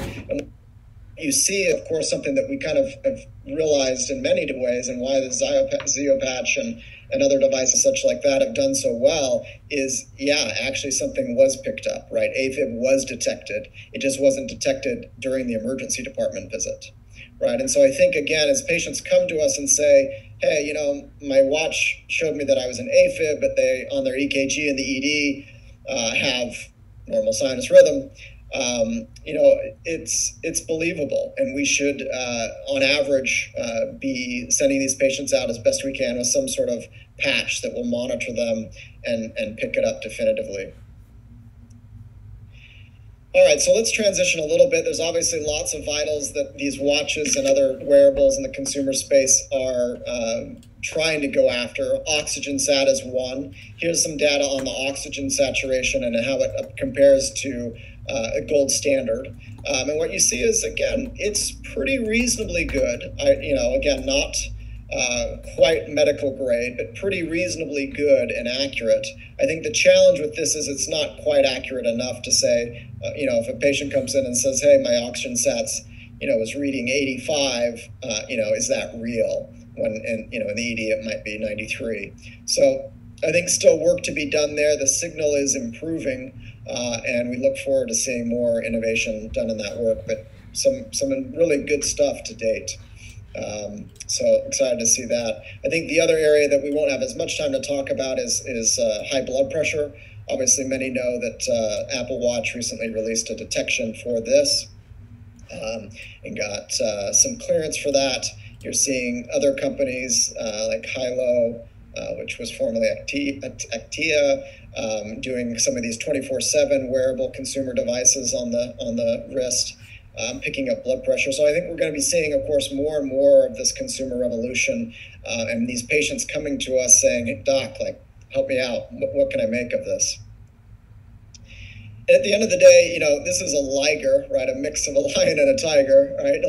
What is it? Is it medical grade? Is it consumer grade? I think we'll see this blurring of the lines continue more and more as the future unfolds, which, you could argue is actually in many ways a great thing. I had a conversation with a colleague recently about, if it's almost good enough to be medical grade, but not quite, what are we doing with all this data? And I think directionally it's going the right direction, not to be redundant, but, it actually will be measuring things that have some value. I think the devil's in the details, get really understanding how do you leverage that for actionable insights. That's still TBD. And, again, what we're going to be thrown at is just immense data feed. I'm sure many of us have already seen a lot of this, coming to us with their patients on the Apple Watch or Fitbit or Oura or Whoop, whatever it might be. Excuse me. And probably many of us have the habit of actually looking back with the patient's permission at the heart app or health app, whatever it is for the device, and tracking the heart rate. I had an experience just recently where, someone said, hey, I don't know, I've never been an AFib. Here I'm an AFib. We looked back at all their data, and sure enough, it looked like they were an AFib. They actually were in the ED. And I was thinking about, he knew definitively when it happened. I was thinking about cardioversion because it had been less than 24 hours. And actually, I have to say, I would imagine the smartwatch actually saved me, because I looked back again once we were getting a little more serious about cardioverting him. And at the end of the day, there was documented, a couple of years ago that actually AFib was detected then as well. And so it made me very cautious. We didn't end up doing cardioversion. So I think, again, there's value to be had here. All right, let's transition to wearables within the ED. Again, we're very used to the traditional model here of, being hooked up to lots of things and not having a lot of wearables. I'd love to see more innovation here. I think we will see that happening. I got a few studies that I can talk about that I think are analogous to the ED, but this is one of the few studies that I could find done out of the UK showing, some data with a wearable that actually showed, again, some improvement, but still, a lot of alarms. Accuracy wasn't phenomenal. So I think a real ripe opportunity to think about this, especially from a patient-centric method. And, this will take time, but love to see that. All right, so, here we are. We're in the pit, and we're thinking, ward, step down, ICU. What should I do with this patient? We have this decision, way too often, and often it comes down to, gosh, how much are they going to manage the risk of the patient? Is there a chance they'll go to the ICU? I know they're stable now, but I'm worried about their trajectory. And how could wearables help us give us more confidence and more comfort in managing this decision, given what we know of the monitoring that's going to happen after they leave the emergency department? And I want to highlight a great study that's been done and just recently published again from Houston Methodist, where they're actually have rolled this a patch out across all of the hospital.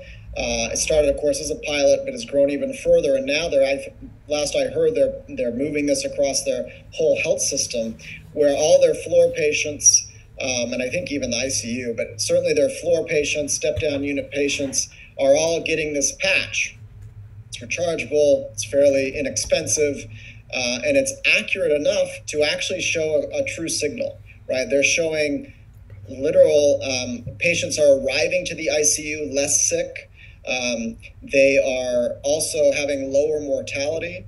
And, just put up their conclusion here. The Apache score is kind of their degree of sickness when they hit the ICU. Many of you might be familiar with that. But they just highlight the fact that, at the end of the day, wearables are making a significant difference.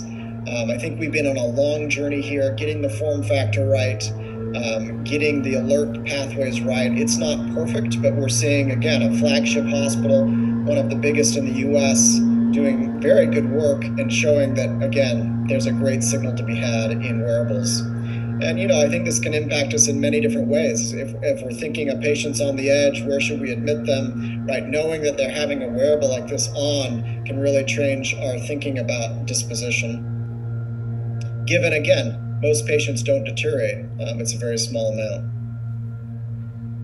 This is just a group of studies that speak to this point that they actually highlight in their paper that show, we're not going to have time to get into the details, but just show a lot of great impact. Of course, at the end of the day, none of these wearables in and of themselves are the answer. What's the answer is wearables, detect, tied with process, tied with people, and doing it in a way that really does have great impact on patients' health. This is another study that shows some positive impact out of Israel. Again, a ward kind of inpatient level care. news, scores that many of you might be familiar with. But, so showing some positive impact, generating kind of a predictive algorithm that, hey, these patients might deteriorate, and sure enough, many of them did. But also lots of, false warnings about patients that are going to deteriorate. And so again, this is messy space. We're going to evolve and get better and better at this. But it's by no means, of course, worked out. I think at the end of the day, the question is simple. Can patient-centric wearables replace all of this? If any of you have been a patient recently, as I've been, right, it's just like not good. I mean, it's necessary. We understand why we have it, but I think the technology, the science is getting to a point where we can start to think about ways that are much more patient-centric, which will be exciting, both in the ED and on the floor. All right, so let's look to, as Brian highlighted some of the work he's done to date, but, is there a wearable signal for patients discharged from the ED? And I think, still early goings there. Again, much opportunity to do more. It's great that Brian and many others are really digging into that space on many fronts. One of those that I just chose to highlight is some great work around managing falls. I often tell my patients or friends, what's the thing that I probably see the most in the emergency department? And it's probably falls, honestly. It might come in as a head bleed, it might be a broken hip, might be all sorts of things that's in the chief complaint or that's the focus, but it probably was caused by a fall, unfortunately, and often with our senior population, which is tragic. But some great work, more work to be done here. This is just their protocol. Liz Goldberg and her team have done great work here. They're publishing some of this soon, hopefully, and many others that are doing work in this space. I just highlighted the fall work, and the fall monitoring solutions are good, but not great. There's lots of different options, from wearables to also non-wearables. Some great work being done with cameras, radar, etc. Pros and cons to each. Like to see where this ends up landing. All right, let's transition to wearables as a solution for ED boarding. And many of you probably remember this article from New England Journal Catalyst, a bunch of the chairs of emergency medicine from around the country, kind of highlighting the incredible impact that boarding has been having, especially in the winters of the last few seasons, and just becoming really, really challenging for so many of us. And, could we hire wearables to help fix that?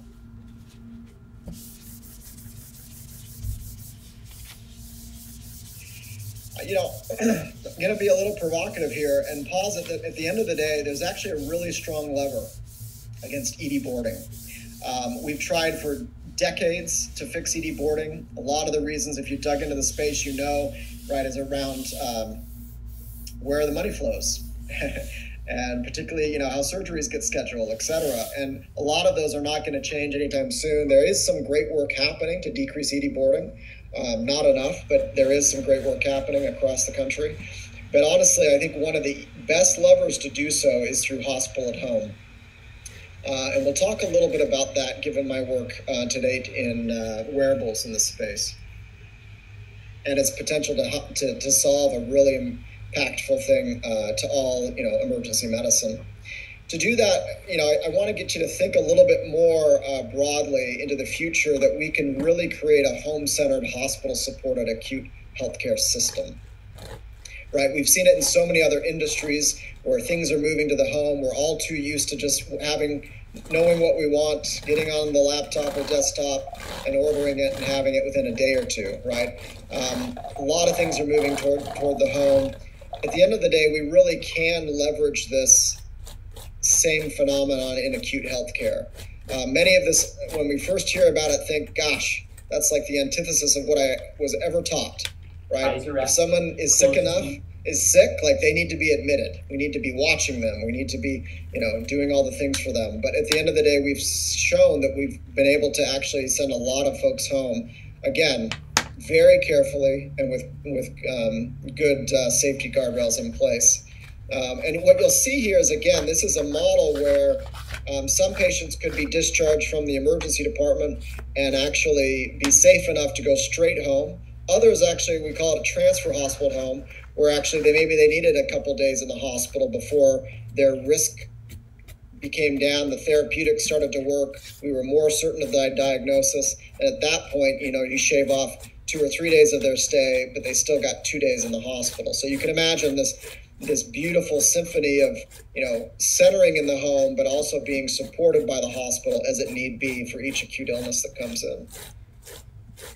And just for those that aren't as familiar with this space, this is literally hospital level care in the home. And you can imagine the more we can do this, the more, as a pop-off valve for boarding, people that actually do need the hospital itself. And RPM wearables is a big part of the technology that enables this, and exciting to see kind of what future this has. I must just say that patient you see there, that was me. For those that caught LinkedIn today, just recently I ended up, unfortunately, getting a mountain biking injury. It got infected. It didn't respond to oral antibiotics. I needed IV antibiotics, and I spent a day in the hospital and then 2 days at home with an NSEF drip running 24/7 and a nursing team and the wearables in place to monitor me as needed, blood draws as needed. So this really is a future I can now speak at, unfortunately, more as an advocate for it. I think this might have been the study that Brian was highlighting earlier. We've spent a lot of time thinking about how do we use wearables to enable us to better manage risk, and how would that apply to hospital at home.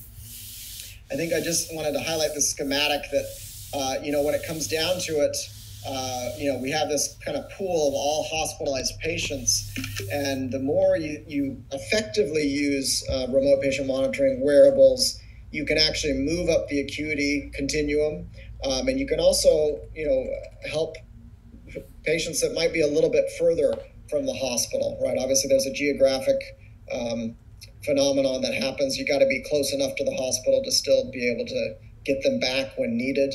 The good news is almost never lights and sirens, well less than 1%. Most of the time, it's their kidneys are slowly not responding as we thought to the treatment, so maybe we need to bring them back to the brick and mortar.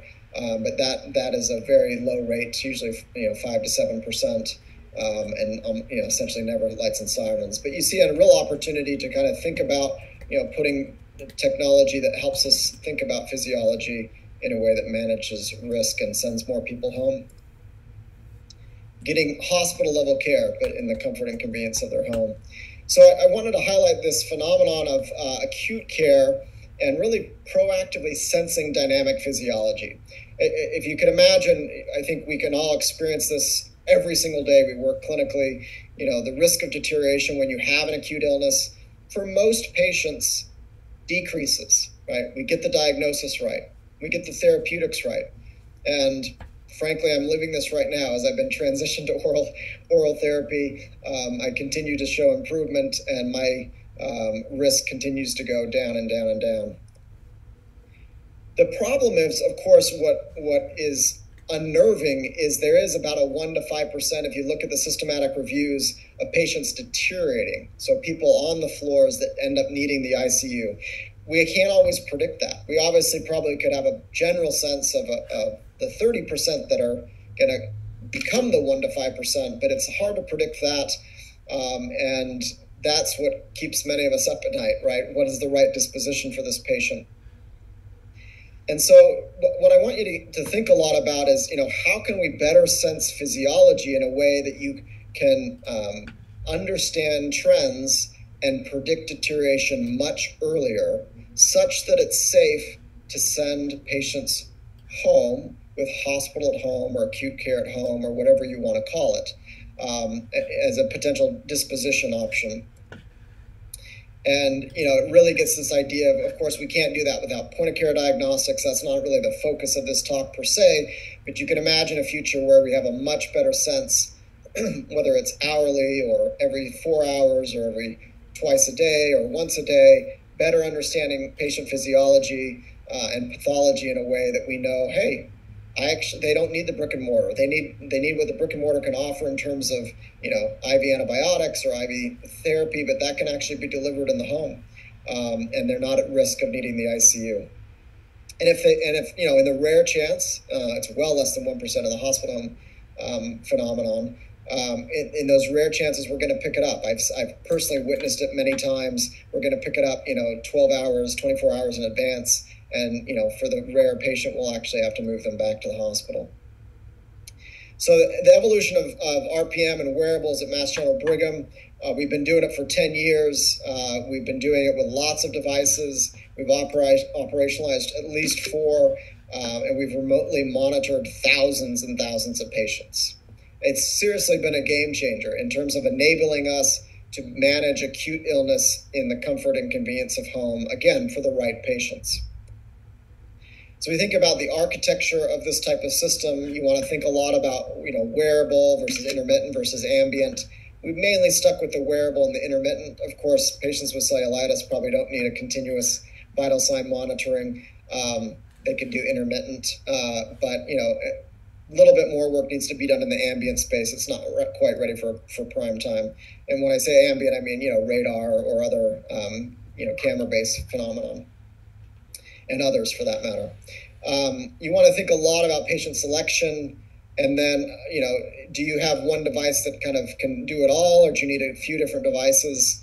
Of course, the fewer the better. And then really thinking a lot about managing the false alarm burden.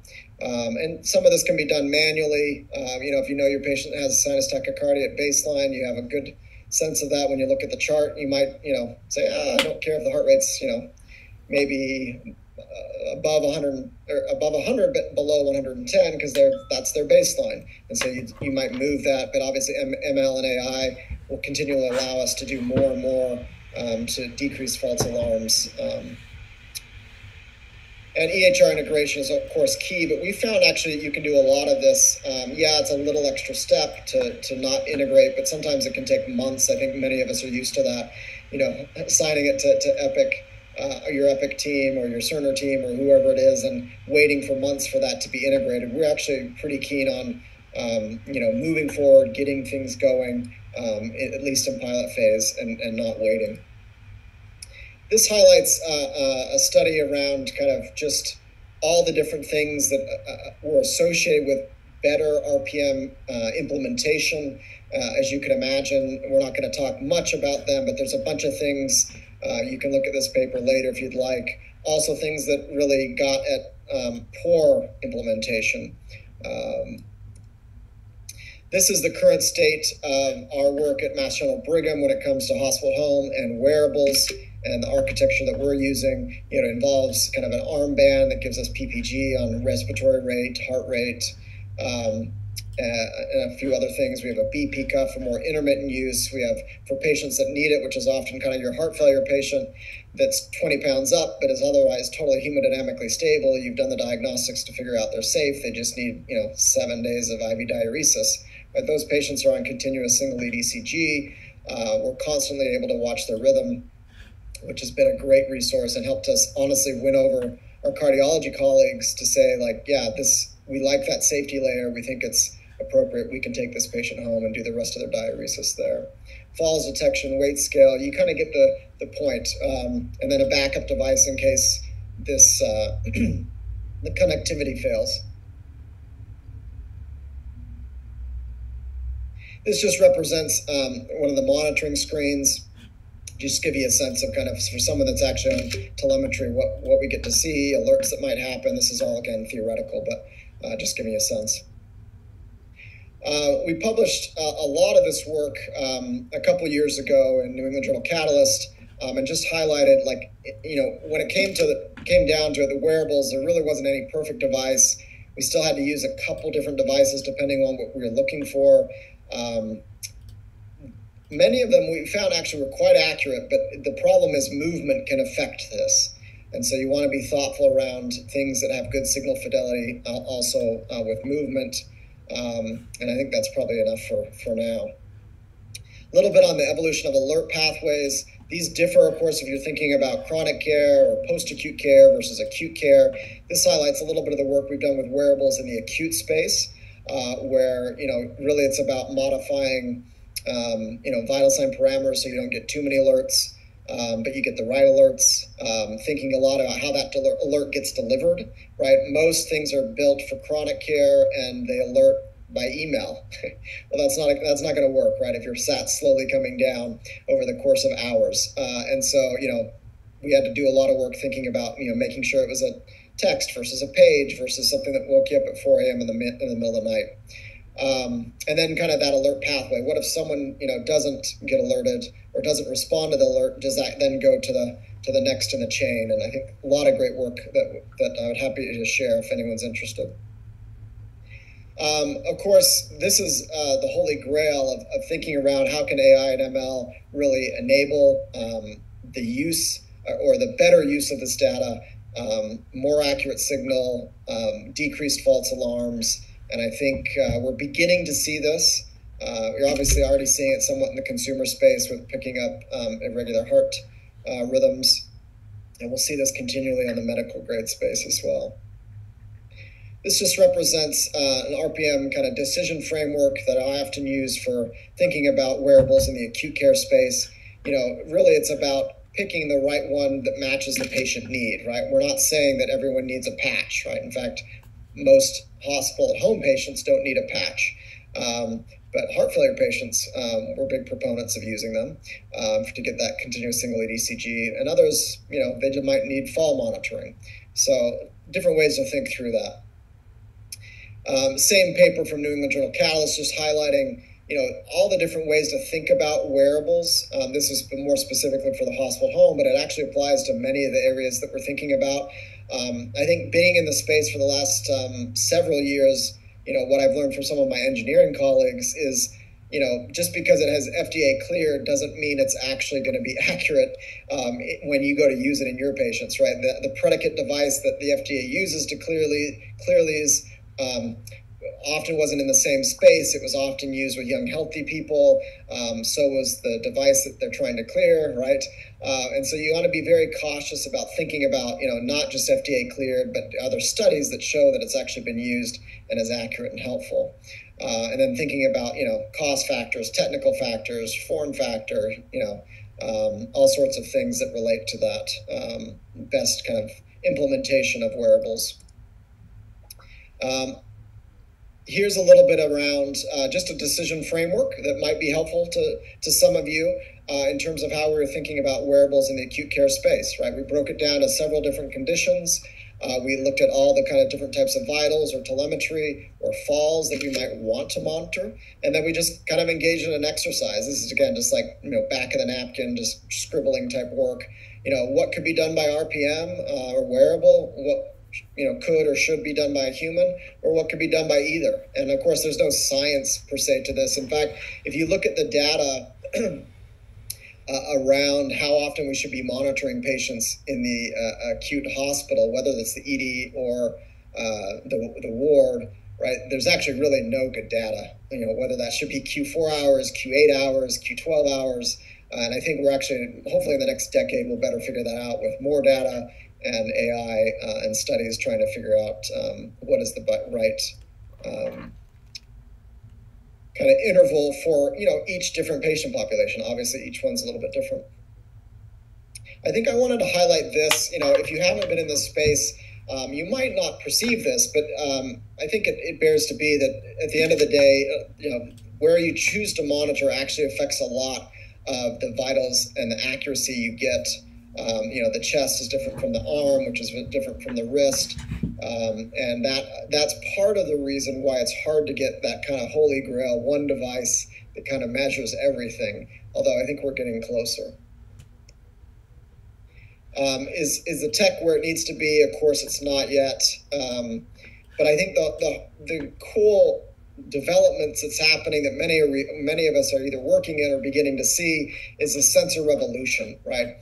It's affecting many industries. It will certainly affect our industry in a big way, whether that's for vital sign, fall monitoring, activity monitoring. And of course, this is not just wearables. It's also from an ambient technology perspective, whether that's radar or LiDAR, et cetera. This schematic I always love because in some ways it feels this way, right? We're at a point where the technology is really developing faster than we can adapt to it. And we're trying to narrow that gap, right? So those lines come closer together, and look forward to seeing some of the great work you will do and many of our colleagues, both in and outside of emergency medicine, to narrow that gap as we think about, sensor evolution, AI, ML, and how do we leverage technology to generate better health. All right, as we kind of come to a close and open up to questions, I wanted to talk just about a couple things that I thought would be of interest, right? Can we use wearables for EM docs health or EM staff or any just physicians in general? This is one of the kind of few studies I've seen published in this space, some of our colleagues at UPenn. Again, kind of just a very small study, but I think we'll see a lot more of this. I think this is a very, very early signal. I think we'll see a lot more of this, where I think perhaps the most useful thing for us is sleep, right? Sleep is a challenging phenomenon for emergency medicine. And the good news is, some of these consumer wearables actually are showing decent signal when it comes to monitoring sleep. Of course, you can't really improve what you don't measure. And so I think probably many of you have had the same phenomenon I have. I don't always believe all the data, but just the process of monitoring my sleep has, I think, made me more aware of opportunities to improve it. And so I think that's a space that will further develop and hopefully benefit all of us. I just wanted to highlight, there's a whole area of wearables and remote patient monitoring in the chronic side of things, chronic care side of things, post-acute, et cetera. We're not going to have as much time to talk about that. We could in questions if people have them. There was this OIG report because there was a kind of a signal of more spending by Medicare that caught some folks' attention because there's new codes that will help reimburse physician practices for using remote patient monitoring to better manage their patient populations. And so you might see things like this. They're getting some attention around, okay, well, yeah, it's a great way to increase the revenue, but what did you actually do to improve health? At the end of the day, there's always going to be bad actors and people that misuse the code and codes to reimburse with this. But I think the good news is there's actually several that are doing great work in this space. And I think you'll see more and more work. This just represents a couple studies I've either reviewed in my role as an associate editor or am familiar with. There's many others, the Mayo Clinics and others of the world are also doing phenomenal work across, dozens of disease states and having good, tangible impact. And so I think it's good to keep that in mind. As we build the future, I think it's always important to remember, when it comes to wearables, that every system is perfectly designed to get the results it gets. This is from my mentor at Dartmouth, Paul Batalden, who, I think put it together so well. And I just would close with, what is the future wearables? We actually don't know, right? These skin patches, I think, will really start to take hold in some ways. Maybe they won't. It's hard to know for sure, but we're going to see a lot of device innovation happening, making it a better form factor, making it more accurate to actually capture the physiology that we want to know to have improved health. And with that, I'll open it up for questions. Brian, back to you. Jared, excellent talk. It's given us a lot to think about, and I want to honor the attendees with questions, but I also want to, I have my own questions for you first, if that's okay. So being aware of some systematic reviews, including one in 2025, very recently, looking at remote patient monitoring does not definitively reduce readmissions, at least in the sort of inpatient population, given that we don't have much from the acute care setting. What do you think is missing? Are vital signs alone not sufficient? Is it a statistical problem that we're just collecting so much data that we're seeing, we're asking people to come back when there are abnormal values? Is it not the right person on the other side of it? What are your thoughts? How do we make it more effective? Yeah, I think it's a great question. I think at the end of the day, what it really comes down to is, right population, accurate devices, and implemented in a way that's effective, and that's challenging. It's the reason why there's a lot of noise. I often give the analogy of what happened with thrombectomy. So many people might be aware of this. Many probably are not as well, but thrombectomy, similar things happened with wearables that happened to thrombectomy, where there's some promising technology, some promising patient impact. And then a bunch of the studies, this was kind of circa 2010, showed, not great things. CMS actually started paying for it, kind of in an early payment model. And at the end of the day, the first study showed not great impact for thrombectomy. But here, fast forward, like about the time CMS was going to pull the payment for it, suddenly we got the technology right, we got the patient populations right, and the studies started showing, wow, we can really do what we've done for heart in the brain and help reverse stroke. So I think my hope is that similar thing will happen with remote patient monitoring, that we'll get much better at choosing the right populations, that the tech, the signal will get better, and we'll begin to have a lot more impact. But again, it's a journey, and there's a lot of noise. Yeah, thank you. Just a follow-up question on that. We often see patients in the emergency department and we ask them why they're there, and they say, well, I called the nursing line and I told them I had X, and they just told me to come to the emergency department. So I think the crux is going to be in that final piece, which is like, who is receiving that data and what action are they taking on it, right? Yeah. Because if we just give it to a person who's not comfortable with abnormal vital signs, it's just going to result in more care. And so I think, I guess maybe who at MGH, when you were collecting all this data, who was on the receiving side? And I know you commented that there were protocols in place and there was a lot of thought in them, but I'm sure you guys thought of this, is that you just don't want to result in more care. Yeah, when it's small, it was often our primary team, the nurses, the APPs, the physicians that were getting these alerts. And as we grew, right, we ended up ultimately kind of farming that out. We've been through it all. We've farmed it out to kind of an external EMS group that would monitor those alerts. And then, we gave them the protocols of how they respond to them, and always, of course, getting our team involved. And then we've also moved on to, that being an external nursing group, and having pretty great outcomes actually with it being an external nursing group that, again, is following our protocols that we create. But yeah, who receives the alert and what they do with it is crucial. And we found that we've had, good success as long as we are into nurses how to respond, and, have to have a lot of knowledge to know how to build those protocols effectively. Yeah. So I was reflecting on, you early in your talk, you mentioned, like, who do we put them on? Do we put them on just the sick people, or do we put them on everyone? And it got me thinking about my early work in collecting lactic acidosis. And initially we were like, you should use lactic acid to identify cryptic shock, right? Those that are not obviously sick. And so maybe the analogy holds here is that, we're going to start in doing our research on putting them on sick people because your signal is going to be high and there's not going to be a lot of noise.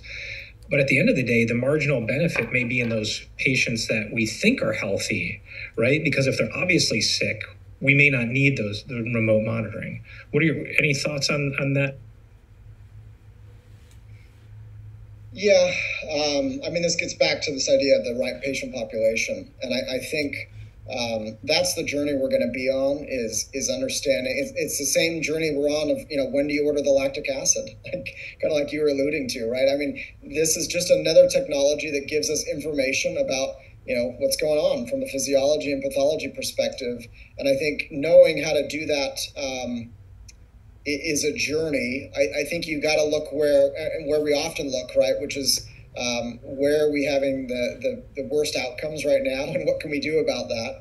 And also what's the most prevalent, right? Heart failure is the second leading cause of admissions in Medicare. That will only balloon, right, because of demographic shifts over the next few years. And so that's a ripe opportunity. Of course, there's a lot of great work being done in heart failure. Yeah, heart failure certainly does have a robust data compared to other sort of indications.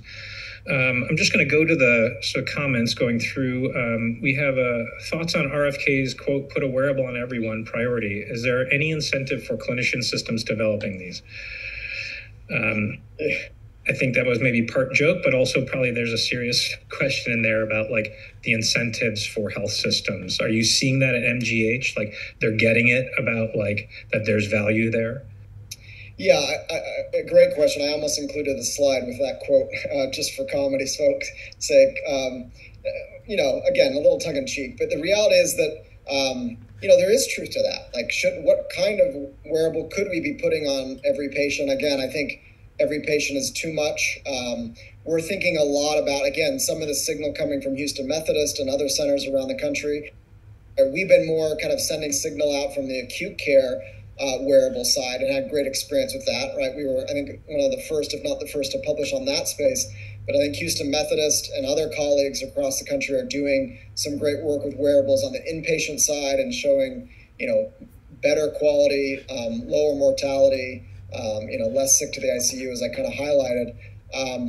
There is a signal to be found. I think the challenge is, we absolutely should not be putting, wearables of some generic type on every patient, right? It's all about being very tailored and very patient-centric on what would they need measured, right? And some of that can be measured through a wearable. I guess I'll highlight that if you're following, of course, any of this longevity space, which I think many of us are, at least from a curiosity perspective, the Whoops of the world, the Auras, they're trying to now mix, right, the physiologic monitoring that they're doing with blood diagnostics, right? And again, there's a consumer phenomenon happening there. But what's really going to be key is, that gives us more insight. And some people, maybe all they need is a hemoglobin A1C, once every 2 to 3 years, or maybe once every year, depending on their age and their risk factors. They might not need any,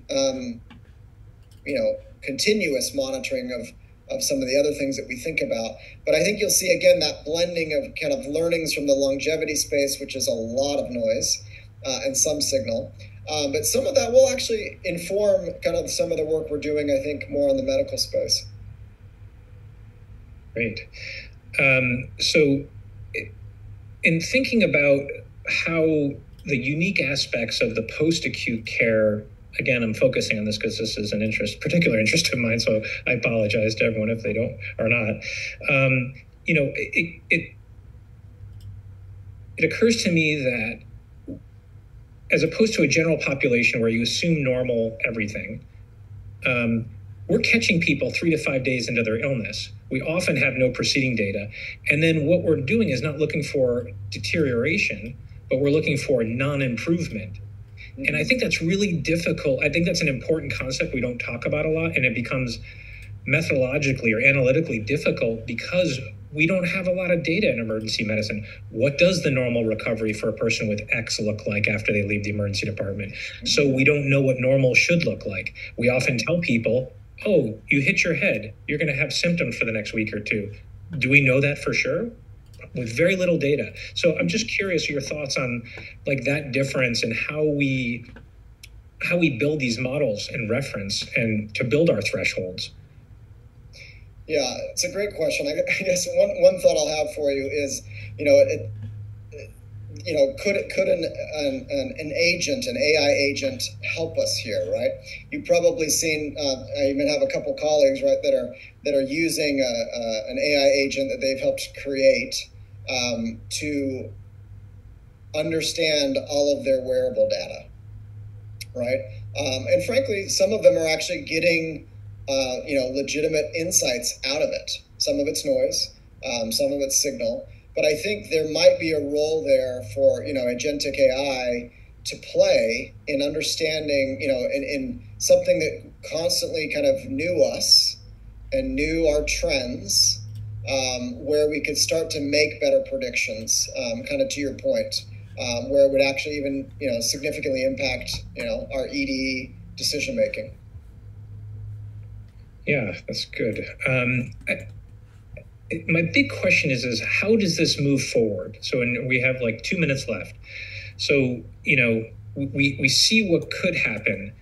And, with the NIH kind of, hit or miss in this area, and private companies haven't really focused as much on emergency or acute care, how do you think we get the funding and the organization to move this forward? It's a great question. So we've been able to do this effectively in the more acute care at home space because there's some fat to cut, right? If you can get people out of the facility, right, and there's so many facility fees, so it's become quite easy to move in this space. There's obviously still some challenges. As many of you know, the waiver was tied to the government shutdown, which created some unnecessary unrest. But when you have that much fat to cut, it becomes much easier to say, oh yeah, we can afford $100 wearable if it's going to save thousands of dollars in facility costs. So that space has been a little bit easier to justify and frankly do a lot of great work in. I think it becomes, to your point, a lot more challenging when the ROI is not clear or the ROI spans over decades, right? No one's really incentivized to do that kind of investment except for consumers, right? The average stay on an insurance plan, right, is what, 2 to 3 years? And so I think it's going to be really challenging. We're in a challenging space, right? I think on the acute care space, moving patients more sooner when it's safe home to heal at home, it's a little easier because the ROI is often there. But from other spaces, it can be really challenging. I am pretty hopeful, though, given what's happening in the technological advancements of wearables, of ambient understanding of physiology. There's some great work around Wi-Fi signal, as a way to measure heart rate, respiratory rate. So the future is bright, but it's very messy. Well, thank you again. Thanks for everyone's attention, and we appreciate you and just recovering from your own illness to show up and give us your great insights. Thanks again. Thanks.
All right.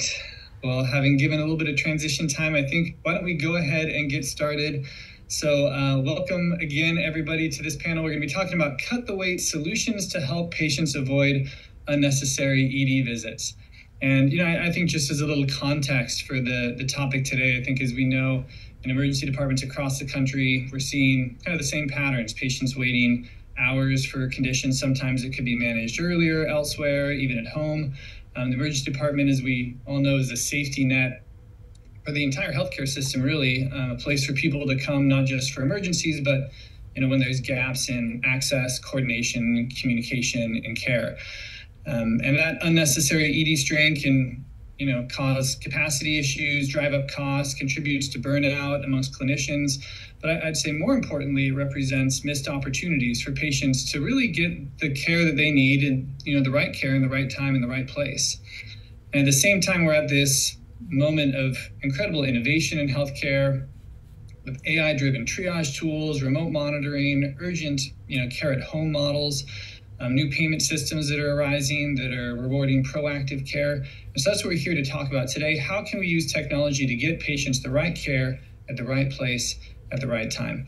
I'm Ryan Rivera. I'm the medical director here of the Adult Emergency Department at Stanford. I'm going to be moderating this panel. We're very excited to have such an illustrious group here with us today. We've got Ann Merritt, emergency medicine physician, adjunct professor at Yale, and an AI product lead at Google. We've also got Dr. Josh Joseph, emergency medicine physician at Brigham and Women's, medical director for enterprise data analytics at Mass General Brigham. We've got Sarah Gothridge, a psychiatrist and clinical instructor at Northwestern University and chief medical officer of Array Behavioral Care, and Dr. Jim Williams, emergency medicine physician, chair of the Emeritus Health Research Council and a former medical director for acute care at AstraZeneca. So we will start out with some questions for each of our panelists. But we should have some time for questions at the end. So those of you out there in the audience, start thinking of your questions now. Feel free to post them in the Q&A or in the chat, and we will take those at the end. So before we jump into the issues, I think it helps to understand the lens that each of our panelists is bringing, because they're all coming from different perspectives, different seats within our healthcare ecosystem. So I'm going to start by going around, and why don't you just tell us each a little bit about yourself, your background, your work as it relates to unnecessary ED utilization. Why don't we start with Dr. Josh Joseph here? Sure. So again, I'm Josh Joseph, Director for Enterprise ED Data Analytics over at Mass General Brigham. I'm an emergency physician, as mentioned. I'm also a clinical informaticist and computer engineer. And I am kind of in what I think is an interesting position of being both on the algorithmic side of things and on the operations management side of things. So I'm looking a lot at ED utilization and throughput and kind of what algorithmic methods and queuing theory methods can be used to help optimize both of those. And in particular, projects I've worked on in the past have been analyzing the cost-benefit of telemedicine use in nursing homes for patients who they would normally be sending to the ED, as well as looking at, again, as many people are, how it can streamline and optimize triage. Excellent. Dr. Gothridge? Sure. Hi, everybody. Sarah Gothridge. I'm the Chief Medical Officer at Array Behavioral Care. My own lens is a little bit unique. I actually started my career in technology back in the days when we were figuring out how to use the data and SQL. And that has informed me through my career, through community mental health, national telehealth. Right now, Array is a over 25-year-old company that provides exclusively telehealth services to clinics, to emergency departments, and in people's homes throughout the country. We are very focused on technology as a route to support data connections across the continuum of care and behavioral health. The most important thing I think that we recognize is that behavioral health conditions are chronic conditions. And in the emergency department, you might think of them even as like CHF. They have exacerbations, they get worse, they get better. How do we keep them out of the ED? Well, really, we do that by really enabling continuity of care and being able to identify when people are at risk. And we also have we're really building all of our technology around that. Excellent. Dr. Williams? Sure, thanks so much. Great to be here today. So I'm a practicing clinician, just finished my shift about an hour ago, so came right in to join everybody. I work with USACS, and we have a 86,000 bed or visit emergency department. And my interest is really how we streamline the process. It's always about supply-demand mismatch. And it's been that way in emergency medicine, probably for as long as I've been practicing. We're always trying to find that sweet spot. How do we maintain efficiencies? The wait time seems to be particularly important for two reasons. One, of course, it's patient care, which hopefully is our priority. The earlier we see any diseases and can intervene, hopefully we'll have a better outcome. But also it's about with patient satisfaction, family satisfaction, and try to get people through the system quicker, but also, Sarah, as you're mentioning, and the others, how we utilize our resources prudently and avoid unnecessary, whether it's ER visits or some of the resources within the emergency department. And then also I work with ACEP, American College of Emergency Physicians. We have an AI committee, which is working about a lot of processes and how we really implement it. Everybody has a lot of thoughts about AI, but how do you really implement it? There's so many implications about how you do that. And that's of great interest to us as we use that and integrate it. Yeah, definitely. And Dr. Merritt. Hi, everyone. Very excited to be here. So I'm an emergency physician, as Ryan mentioned, spent a number of years focused on quality initiatives in emergency medicine, thinking about cardiac care, stroke care, and trying to optimize for those things. Over the last 8 years, I've transitioned to product management work at Google. So I really think of myself as bridging the gap between two different lenses. One is the clinical lens in the hospital. The other is the lens of someone who's in tech and building for patients, building for consumers, which is a very different lens. But it's really interesting to see the overlap. Again, the bridge there, I think, is much stronger than I even realized as I started to do this work. And so the way that I like to think about it is I used to focus on the quality of patient care. Now I focus on the quality of search. Hundreds of millions of people come to search every day with their most pressing health questions. And making sure that they get kind of the right information at the right time, really meeting them where they're at, is one of the core tenets of our approach at Google. I spent a number of years working on our search quality and ranking for things like COVID-19, have also done various efforts related to mental health, drug abuse, as well as just health more generally. And then more recently, have taken a role in developing our AI products for health and search, which has been a really new and exciting journey just to see how patients are using these tools, how they're asking health questions, what they're coming to us for. So, very excited to be part of the discussion. Yeah, great to have each of you, your perspectives coming from operational, big tech, startups, kind of the whole range of organizations influencing in the future of acute care. And, I think speaking of the future, let's look, 5 years out, 10 years out if you'd like. But, what patient populations do you think will no longer need to come to the ED who are currently generally getting care in the emergency department, say 5 years from now? And what do you think are going to be the enabling technologies to prevent that?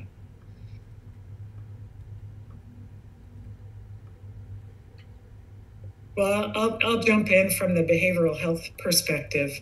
My hope very much is that by providing supports and continuity of care, high-touch, low-cost interventions, and helping people know what to do when they're in distress and they have an exacerbation, the behavioral health folks with more mild or mild to moderate conditions will come to the ED less or not at all. But it does really provide those interventions as an outpatient to catch them before they're more acute. So in BH, the mild people or the less chronic folks should not come. The other thing I would add is that with really continuity and the right kind of care, what do you say, Ryan? The right care, the right place, with all the rights, everything's, we have a version of our own rights as well. If you see a BH person in the ED once, we should not see them again. So it's the recidivism that we can really enable to reduce those folks. Yeah, I'd add to that too. Agreed, Sarah, completely. It's also a function of, what is the purpose of the ER? We're acute unscheduled care. And oftentimes we find, unfortunately, that there's clearly a fragmentation of care, even if you're in a BH system or any other system, and it may be for a variety of reasons. So maybe 5 years down the road, there's so much talk about some of the AI processes and tools that maybe that will help empower patients differentiate what is acute versus chronic, what needs acute intervention versus not. And my hope really is it will help bridge the gap and decrease some of this fragmentation from primary care specialists, physicians, I need to know everything mid-levels, and all the other people who are in the healthcare spectrum. And hopefully we'll really empower the patients to be able to, number one, avoid these acute cares when they occur, know what to do about it, but also have better maintenance of their overall healthcare down the road. Yeah. And to your point, Dr. Gothridge, I would imagine, behavioral health, a population in particular that probably doesn't benefit from the environment of the emergency department is very, very ill-suited to somebody undergoing a behavioral health or mental health crises. And anything we can do to get them care in the right place at the right time seems worthwhile. Yes, one of the things that we're doing is we're using social work and psychiatrists to do the evals in the EDs via telehealth to very quickly determine what they need. We'll do treatment in place so they leave the ED, hopefully safely, with with treatment being restarted if necessary. But there's a lot of things to enable that with risk assessment and smart, safe discharge. Mm-hmm.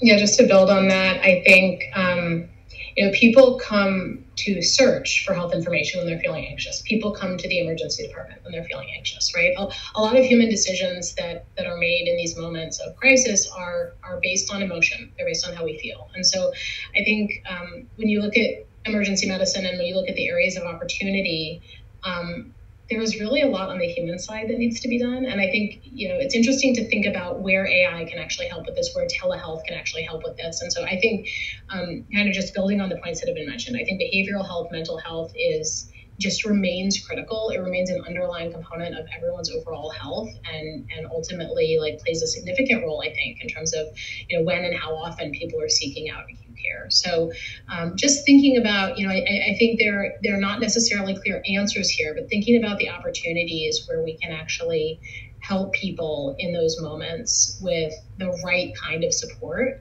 so that they don't feel like they have to go and sit in that waiting room for 6 hours as their last resort because they're not sure where else to go. Yeah. Well, and I like your comment earlier about meeting people where they are. How many ED visits start with a Google search at home, or these days a question to ChatGPT perhaps about symptoms or concerns, and being able to intervene there in that moment seems powerful. I'm going to go big on techno-optimism just because I'd like to. My hope is that not only are we hopefully seeing fewer people who are in a behavioral health crisis because there was a missed opportunity to intervene, but I think some of the chronic diseases that we're dealing with, in particular diabetes and congestive heart failure, I think there is a lot of room from the tech side to get in on that earlier intervention. I think for diabetes, I think we're going to continue seeing improving integration between continuous glucose monitoring and insulin pumps. And I think we're also hopefully on the CHF side going to see either impedance monitoring or some other non-invasive blood pressure monitoring that may enable, diuretic adjustment or some other earlier intervention to kind of head things off before they're flashing NRAD. And on the maybe more benign but still important long-term side, I do think that blood pressure measurement, as it gets put into more and more devices, we may cool down some of the issues we currently have with automated blood pressure measurements, which is, I think we all in ED have seen folks who come in because their home cuff said, it was 200 or something else. And of course they get rechecked in the ED and it's, 150 or something like that, which is, should still be addressed, but maybe not with the urgency that we seem to seek. So again, I don't know if the next version of this watch is going to cure that problem, but we may have some intermediate steps to take. Yeah, and that's maybe a good segue into kind of the next question I was going to ask. We talked about some of the patient populations that are maybe amenable to seeking care outside of the ED, but what about the technologies? And we've touched on a couple of them. It sounds like some remote monitoring technologies, CGMs, things like that. AI in general. What are some of the promising technologies that you all see from your positions that you think over the next several years are going to be the key to us getting people the right care in the right place? Some of the big ones are, follow the money, go over for the low-hanging fruit. And it's going to be the acute exacerbations of chronic illnesses. And that's the one, if they have a chronic illness, likely they have at least a primary care and a specialist. And so this patient, what their baseline is, the dynamics, and that's where you should have an interaction with the patient to be able to minimize, if there is an exacerbation, how to deal with it to empower the patients to avoid having to come to the ER. So that's the goal. If it's a chronic thing, think of the CHFers, the COPDers. Those are the patients who are chronically still hospitalized and account for a large portion of ER visits and Medicaid, Medicare dollars, and it's a sick population. We need to get them plugged in, stay on top of them, and avoid the exacerbations. That's, I think, is going to be a huge component of decreasing these things. And the technology is already there, right? Whether it's their sharing of data, but we now need to make it more actionable, that it's not just sent to somebody, and then the cardiologist says, we'll go to the ER. How do you really interact with that? So we need to have a case manager or maybe mid-levels to help us interact with the patients to minimize these exacerbations. Well, in the behavioral health world, most of the time an acute exacerbation isn't sudden. It also does have a ramp, just like our physical health parallels. And the AI human touch of whether it be text therapy, which is a whole big issue to be afraid of, but the focused AI that can detect increased stress or increase trouble and intervene either via language and text or ambient listening. There are some AI models that can hear increased distress or very subtle suicidal kind of intent.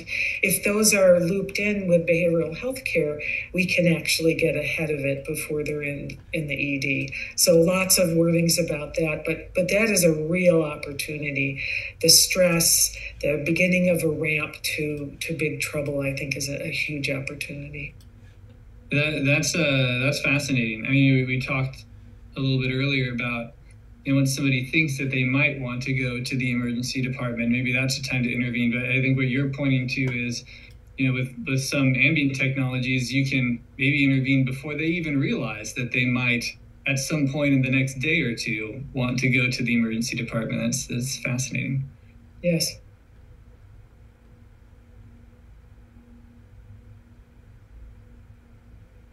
Any other thoughts on kind of promising technologies that people might not be aware of that might be the key to keeping people out? Well, one of the other things that, Sarah, to relay on what you've talked about, where do we get some of these biometric data? It's already available on a consumer basis. So does it become cheaper for insurance companies or the government to provide an Oura ring, as an example, to see what somebody's heart rate is, what their stress level is, what their temperatures are, to monitor some of these? And you can extract with a variety of algorithms and apply it to these chronic illnesses to see. It's very simple. I'm curious, Sarah, is it challenging, though, for some of the psychiatric patients, particularly if it's a schizophrenic or somebody who might have paranoid? Have you found that those patients are willing to accept some of these technologies? It seems that seriously they may have some concern about, now I'm really listening to somebody, or somebody is really listening to me, and oh my gosh, I'm not going to use it. Do you find that they're willing to embrace the technology? Honestly, I haven't found I found that to be so true with a specific technology. If it serves them well, they like it. If it's a camera in the street, their paranoia might attach to that. But it was interesting to find during the COVID shutdown that I had some concern about people engaging on their phones in their apartments, and they didn't at all. Very attached to their phones and able to use the technology. Even the most ill chronic folks. So it all depends really, but and probably depends on who gives it to them as well. Yeah, and that's important because with all this technology, it's outstanding what it can do, but it does get down to our role as physicians in having that patient-physician interaction and developing trust. I think that's a really important foundation for any of our interactions, particularly if we're using technology to bridge the gap of all this fragmentation of care. Yes, I do think that if it becomes very easy for the technology to connect to a trusted person who is the touch point to help keep them out of the hospital, they're very happy to use it. It's a good point. Just to build on that, so one of the things that we've recently been working at Google is kind of the prevention version of, on the behavioral health side, the analogy on the chronic health side is multimodal capabilities, which is really interesting. So, this year and the last couple of years, I think a lot of the focus has been on text-based capabilities. But the more we can use, so we have, these health acoustic representations that now can potentially listen to lung sounds, cough sounds, measure lung function, those kinds of things. And again, I think one of the challenges historically with data like this is it just ends up being data overload for the clinician, right? That trusted partner, that trusted physician has to be in the loop here. And when we're sending them all of this data, right, it's nearly impossible to analyze. But I think the more we can train models, analyze them, actually build on this, this will be a gradual process, but hopefully can take kind of the data interpretation load somewhat off the clinicians and then get these kind of early detection systems in place for some of our, some of our other lung and overall health conditions. So. Yeah, we're kind of getting into, so what about the implementation? Right? As several of you have already pointed out, some of this promise is through technologies that already exist. You already have Oura rings out there. A lot of remote patient monitoring hardware exists that can gather a lot of fascinating data. The ambient technologies that can, analyze the content of your speech and things like that have been around for a number of years. I think most of us in clinical practice, I don't see people coming into the ED with, reams of data from their wearables that are, informing their care. And we don't see a whole lot of people for whom, they've been able to avoid ED care through these technologies. So what are the barriers that we're seeing now? What do we need to break through to start actually making a difference with these technologies? Well, in behavioral health, there is a really basic set of technology we have to get in place. And we've attacked this by implementing Epic. With our own behavioral health customized solution. But the basics here are connecting care for behavioral health, connecting the physical and the mental. We have to do that first. I love the fancy things, but we have to know what the left hand is doing and the right hand is doing, and we're working together. I don't think we can solve it without that. But that gives us the capability to support a continuum of care with a whole team involved, and then we can build those extra technologies on top of it to refine. But I'm afraid in behavioral health we're a long way from table stakes that we need. Can you expand on that a little bit? When you say connected care, what needs to be connected to make it work? Well, multiple things. So we actually just had an experience where our ED service line has just gone live on Epic, and we actually have someone present in the emergency department, and we actually can see their outpatient care in our own services. So the visibility to care across the continuum shouldn't be a surprise in behavioral care, but it is, to see what the physical side is doing and have the physical health folks see what's going on the behavioral health side. So, and it's automatic with Epic.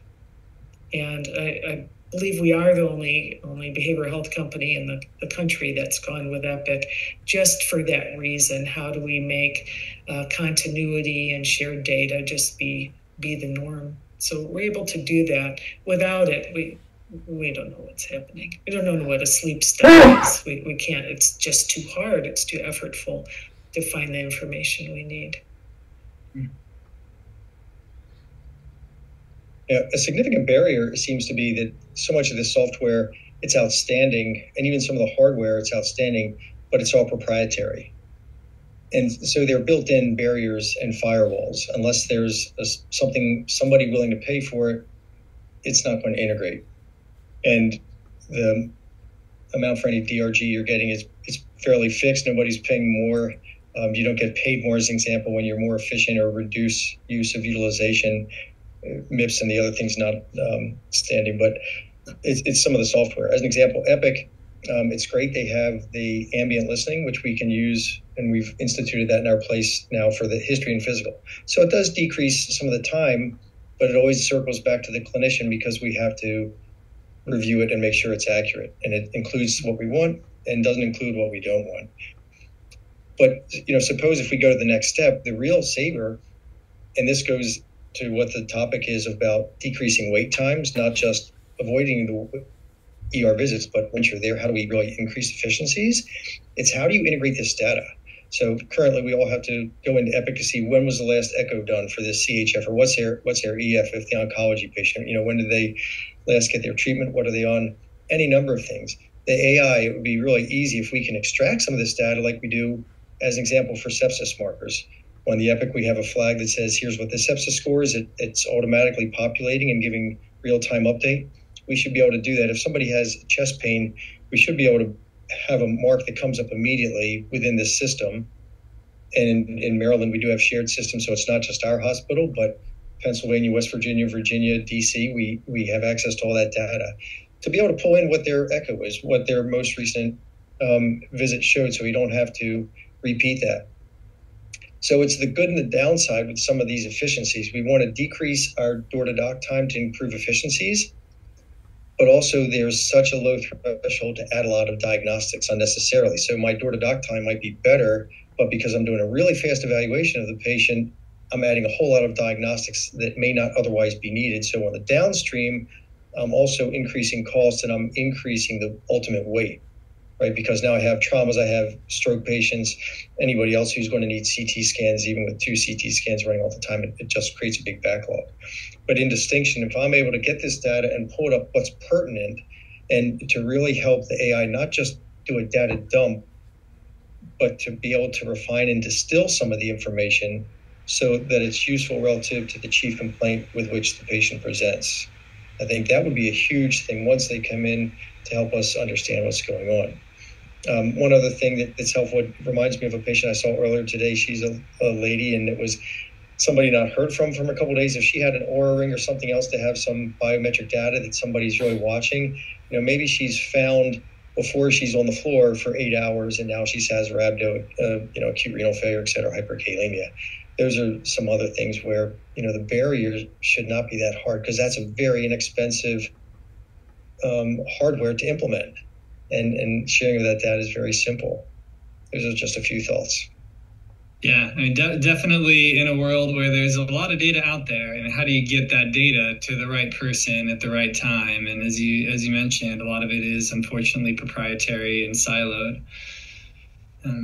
Any other thoughts? What are some of the other barriers? I mean, remote patient monitoring technologies are out there.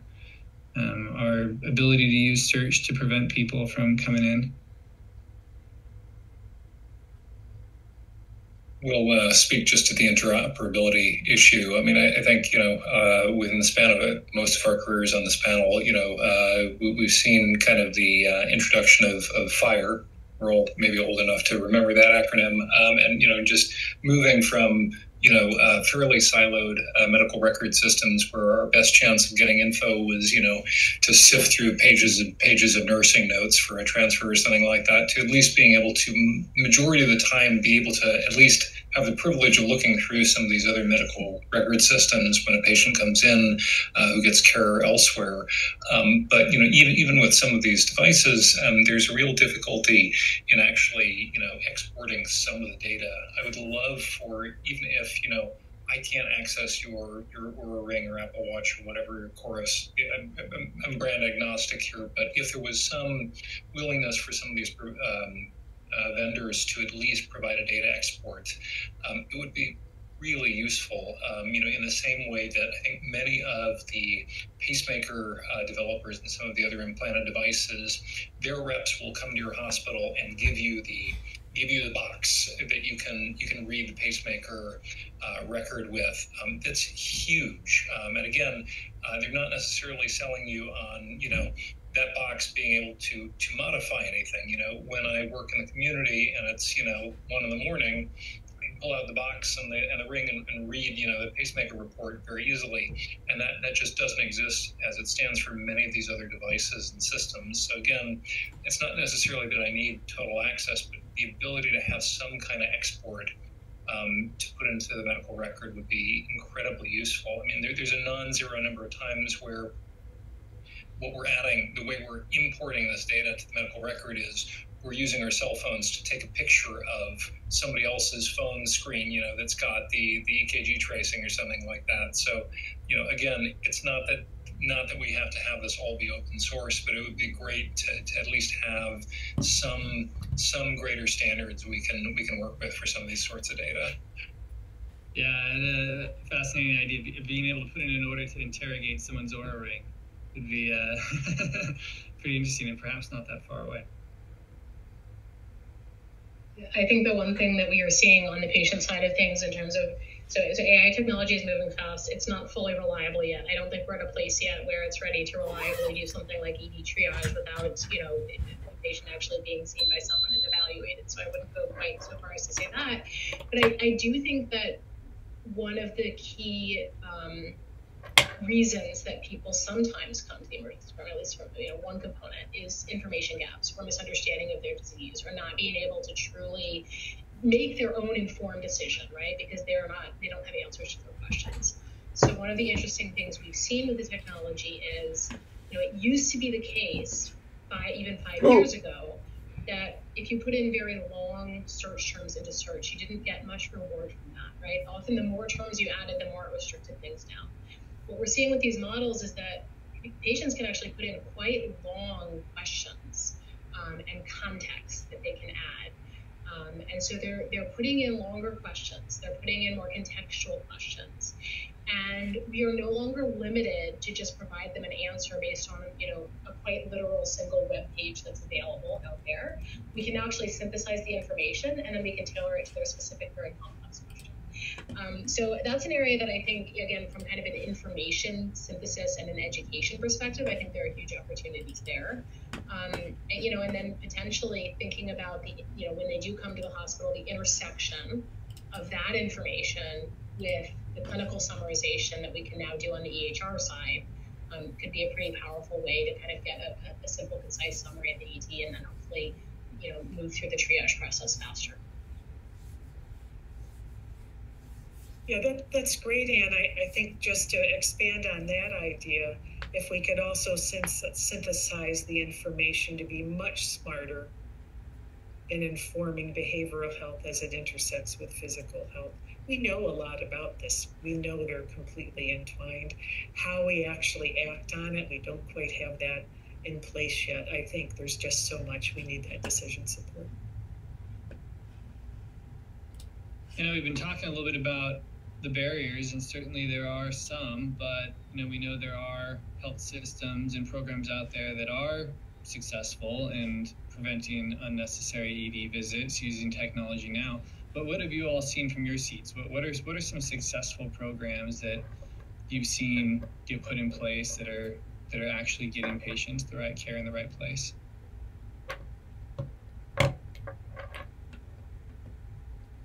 Bonus points if it's something that listeners at home might be able to do themselves, I'd say. It's challenging to do it one-on-one. You have to have a system, a village, obviously. Where I work, it's a large area, but we're the only hospital in the county, so we have a large catchment area. And the nice thing is it's a captured audience. So we have accountability to them, but we also have the ability to influence them. And we've really taken on this population health management. So it's both short and long term. So the long term is trying to get weight down, stop smoking, basic health things that everybody should know. But then also in the short term, we've really reached out to have more case managers contacting people. We have a list of people who are vulnerable patients, not just psychiatric patients, but otherwise who might be alone and vulnerable. They're called once a day by somebody, even if it's just to say, hi, how are you? To basically check on these people, knowing that they have a lot of comorbidities and have a high likelihood of coming in, even if they're just a worried well, because they're by themselves. But these are simple things. If you were to take 2 or 3 patients a day out of a system that's, seeing 220 a day, that's not insignificant.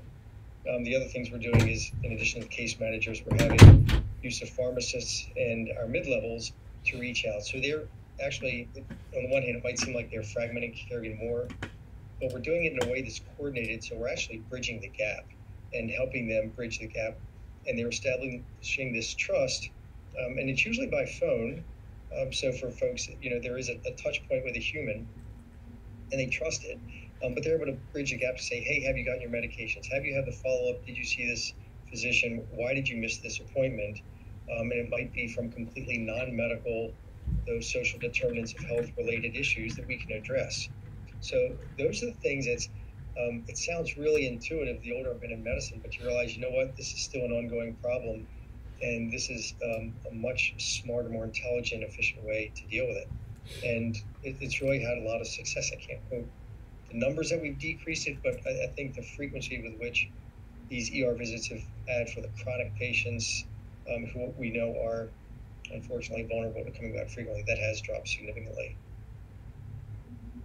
Yeah, nice. I mean, I'll count telephone as a technology. I think it enables that human-to-human interaction remotely, and sometimes that's all you need.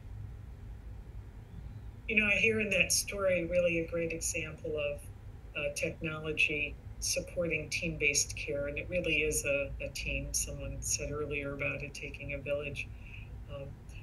We actually have built into our technology assessments that alert us immediately when there's a higher acuity, even if the patient isn't directly saying so. And we're able to enable a larger team with more touch points and have avoided a lot of ED visits in that way. To say, okay, team, how do we come together? And the technology enables that. And it's the same thing. It's technology enabled teamwork that everyone knows what everybody else is doing, and we increase the touch points to keep them up. It's also important just to clarify also, it's important to use a technology that's relatable to a given population. And usually it's a generational. So what population is able to use a certain technology, what resonates with them, what do they feel comfortable with? Because if you give them a highly sophisticated thing that they don't understand, it's going to collect dust. And that's as simple as some of the medications we give them. We give them medications that no way in the world can patients understand that. And I don't know, but I Googled it and it scared me, so I don't use it. And now they're back into the emergency departments.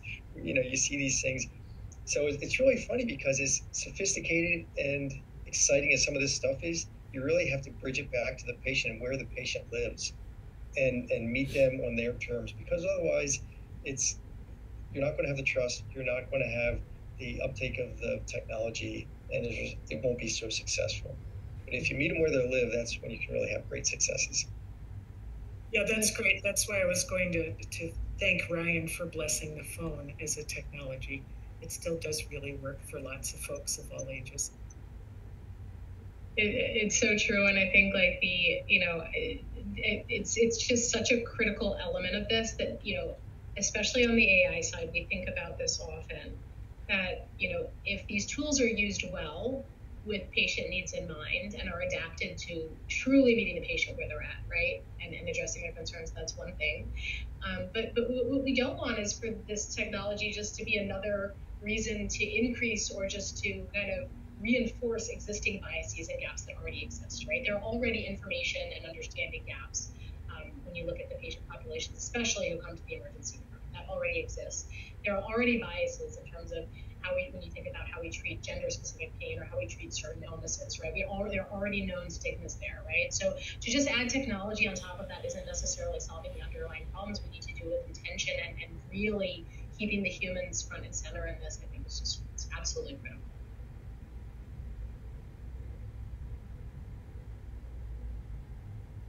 Yeah, absolutely. I mean, the digital divide, as it's sometimes referred to, is kind of a thread that we need to be careful of in everything that's technology enabled in healthcare. As you're pointing out, that there's just discrepancies in adoption, whether it's by age or by race or socioeconomic status, and we can have great technologies that direct people to superior modes of care for their condition, and if it's only accessible to you, if you've got the money to afford the latest technology, then sometimes you worry if we're exacerbating some of these already existing biases in our healthcare system through these technologies.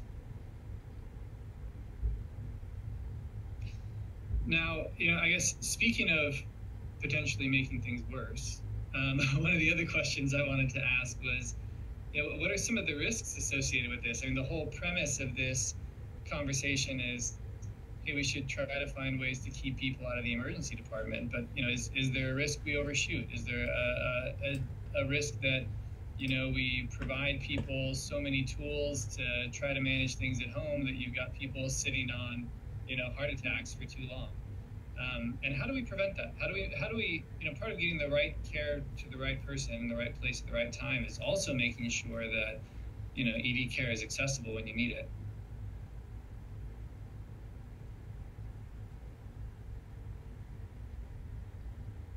I'll go on that first instance. There's a lot of silence in the room.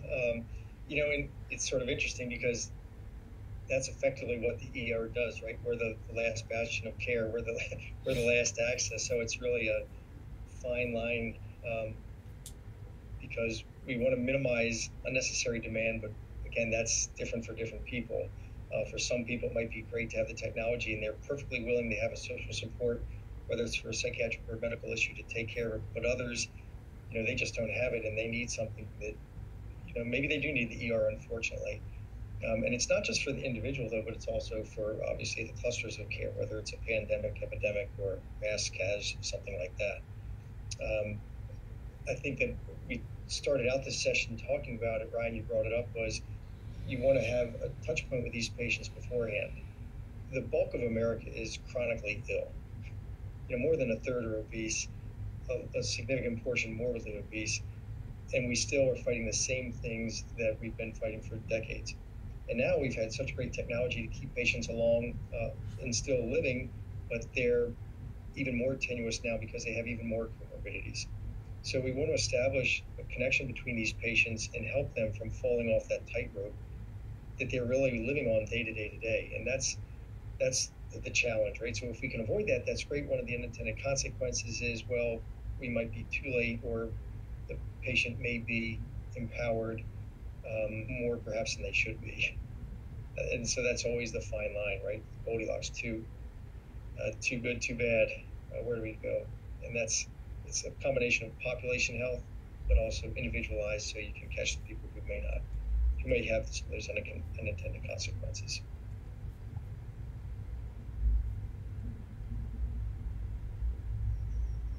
This is kind of goes along with the theme of one of the questions that we've already gotten from the audience, and I'll say, for those of you listening in, feel free to add some additional questions to the Q&A. So this is from Jeffrey Rubin, a physician in the audience. Experience with ambient AI, note assistance is there's a lot of hallucination going on. So for a lot of these kind of AI technologies that are pulling data and interpreting data from various sources, how do we make sure that, we're not relying on hallucination? And kind of along these themes of how do we make sure we're applying these technologies safely?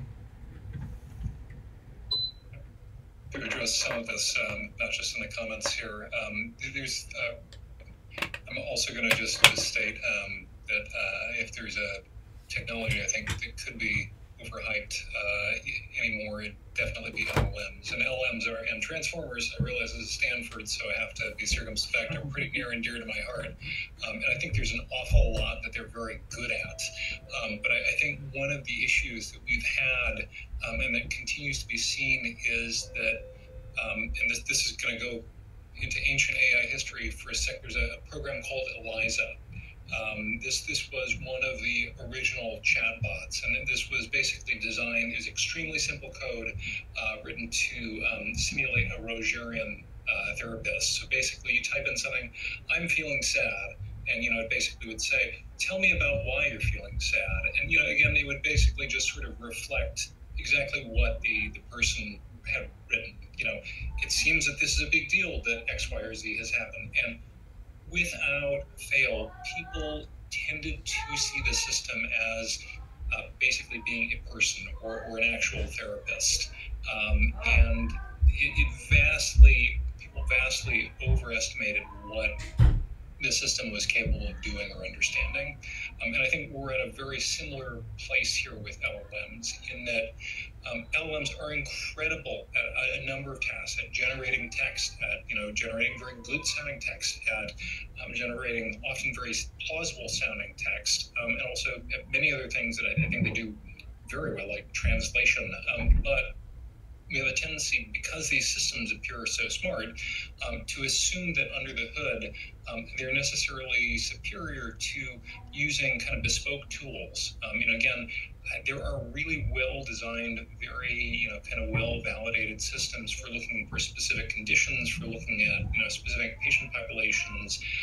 They kind of have just gotten sort of steamrolled by people's desire to look toward ChatGPT or similar symptoms as just kind of a know-all box that you can go in. When some of the same things that make these systems very good at generating really great text, really kind of compelling, written text, actually breaks down in a big way. That with I think as a lot of us are seeing, and as the respondent was putting here, in the desire, although again, these systems don't have a desire per se, to create a very kind of holistic note, it's very easy for them to hallucinate details in, because it may sound like a more plausible sounding note, a more plausible sounding transcription, to add in kind of flavorful stuff that many other patients who may have CHF or these other conditions also have. So to seem like a complete note, lo and behold, you get some of these items which the patient doesn't even have sprinkled in. The study I have here in the chat was basically looking at a bespoke LLM trained to look at patient notes and basically pull pieces of their history to kind of create a quick discharge summary. And it found that even when they were making very explicit attempts to control for hallucinations, they still cropped up all the time. So that's my long-winded way of saying that there are ways of addressing this. There's retrieval augmented generation. There are other ways of kind of constraining the output so that systems like this have to be able to cite their evidence, and they have to rely on a certain body of knowledge. A lot of clinical systems are using this with LLMs. But these are things that we need to be both very careful with and also very kind of understanding that LLMs, in many of these cases, may be very good at discrete parts of these tasks, but they maybe shouldn't be seen as the whole pipeline themselves. Just to build on that a little bit, it reminds me of the problem when, 10 or 15 years ago, we were migrating to EHRs, right? And we thought it was going to be a wonderful innovation because we were migrating, from handwritten notes to that, right? And then people were just copying these notes, right? It was just, and so the other, there are a couple other elements to this. And one is kind of the low quality in, low quality out. We think about that a lot. And so thinking about the data and the training data that we actually provide and use for these models is critical. Again, LLM models, there are many different ones. There are the generalist ones that are out there, and then there are the more specialized ones. So there's breadth versus depth. And right now, the models that are generalist and trying to do everything, they're not actually quite that good at any specific task, right? They're, I think the Google has kind of a framework, a depth versus breadth framework for analyzing these different systems. And like the ChatGPT and the Gemini, they can't, they can match maybe like a novice, but if you get to like a human expert and you compare them, they're not performing to that level yet. The deep systems have more potential. So thinking about systems that are specially trained for these things, thinking about training data that's going back into them. But then the other critical piece, I think, and this is going to be for, I think this is the case for AI notes, but this is also the case whenever we're thinking about using these technologies for diagnosis or treatment, is we need to establish the benchmarks, right? Just because something is output by an AI, just like a human or another computer system that isn't AI, we need to think about how do we evaluate its accuracy? How do we identify gaps or quality problems? And so thinking about ways that we can continue to benchmark for these systems, I think is also going to be just critical as they continue to advance. Yeah, agreed. There's a lot of analogies as you're talking about how things have evolved over the years. Even something as simple from the EMR, and then what do we do? Well, the solution was to have scribes. Well, we have somebody who's a much lower, albeit very motivated person putting in data, and ultimately we have to be the editor of that, right? Because it's the garbage in, garbage out thing. And that's, I think, where we are right now for some of the systems.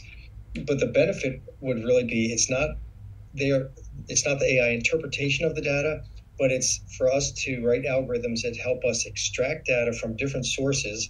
And this was touched on earlier, what's my database from which I'm extracting data, to something pertinent for the patient, to really then have the clinician understand some of that interpretation. What does the echo say? Okay, I don't want the AI model to tell me what that means relative to this patient, but at least give me the source level data, and that gives me that element of trust of that data, and then I can help distill it and make it pertinent to the person I'm seeing in front of me. I don't have to spend time trying to dig that data up on my own. But ultimately, if there's any language model, I'm going to have to review it, because our names are on the chart ultimately. Right. Yeah, I love that. I love that idea. I always think about it as data, information, interpretation, and then decision making. And we're still somewhere early on as we learn that the data is clear, but we certainly need information organized for us and extracted for us. I'm sorry, Jess, I think I interrupted you.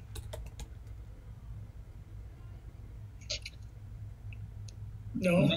Okay, good.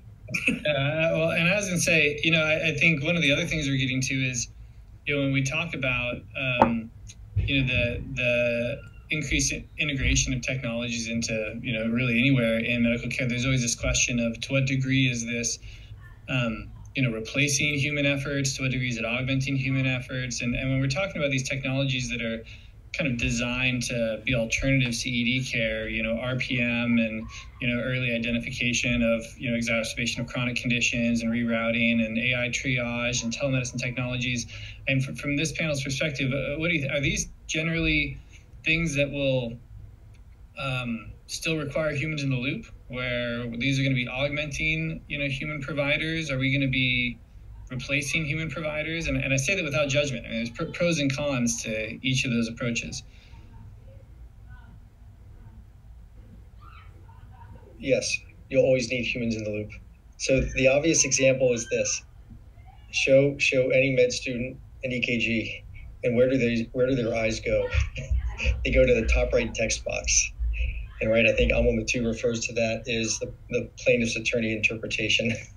Right, so you can look at the data about the QR and PR intervals, because that's very objective and quantifiable, but the interpretation to the right is terrible.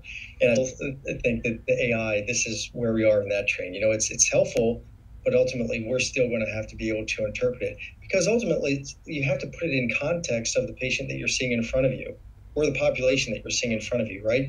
And I might not be on top of the AI thing. Maybe it does have the ability to contextualize it, but I sure don't see it being able to contextualize it the way we need to at this point. Maybe it will, but I still think ultimately we're going to be the ones who are in charge of the patient and ultimately responsible for them and helping them out. Yeah. Well, being from a field that works with real hallucinations in psychiatry, we can identify them, or something else could identify them, but we have to figure out if they're actually a problem. and then what we should do about them. So I don't know how we're going to get there anytime soon to replace that. For what it's worth, LLMs are not designed to take our place, nor perfectly make sense of every case. They may not grasp each clinical parameter, but they can shape our notes in iambic pentameter. The AI wrote that one too.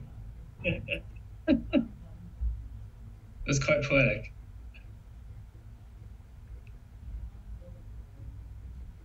All right. Well, I know we are getting to time here. Any kind of final thoughts from our panelists? There's one question, if I might, Ryan, about solutions to help patients avoid unnecessary visits. There are guidelines. I'll put a plug in for the American College of Emergency Physicians. I'm on the Public Relations Communications Committee. So we deal with that routinely, putting those out. And it's a function of whether it's on the web page or the news media, print, TV, radio, webs, social media forums, et cetera. So there are a lot of things out there, but it's always going to be meeting the patient where they're at. Yeah. Well, with that, I think that we will wrap up. Thanks so much to our panelists for the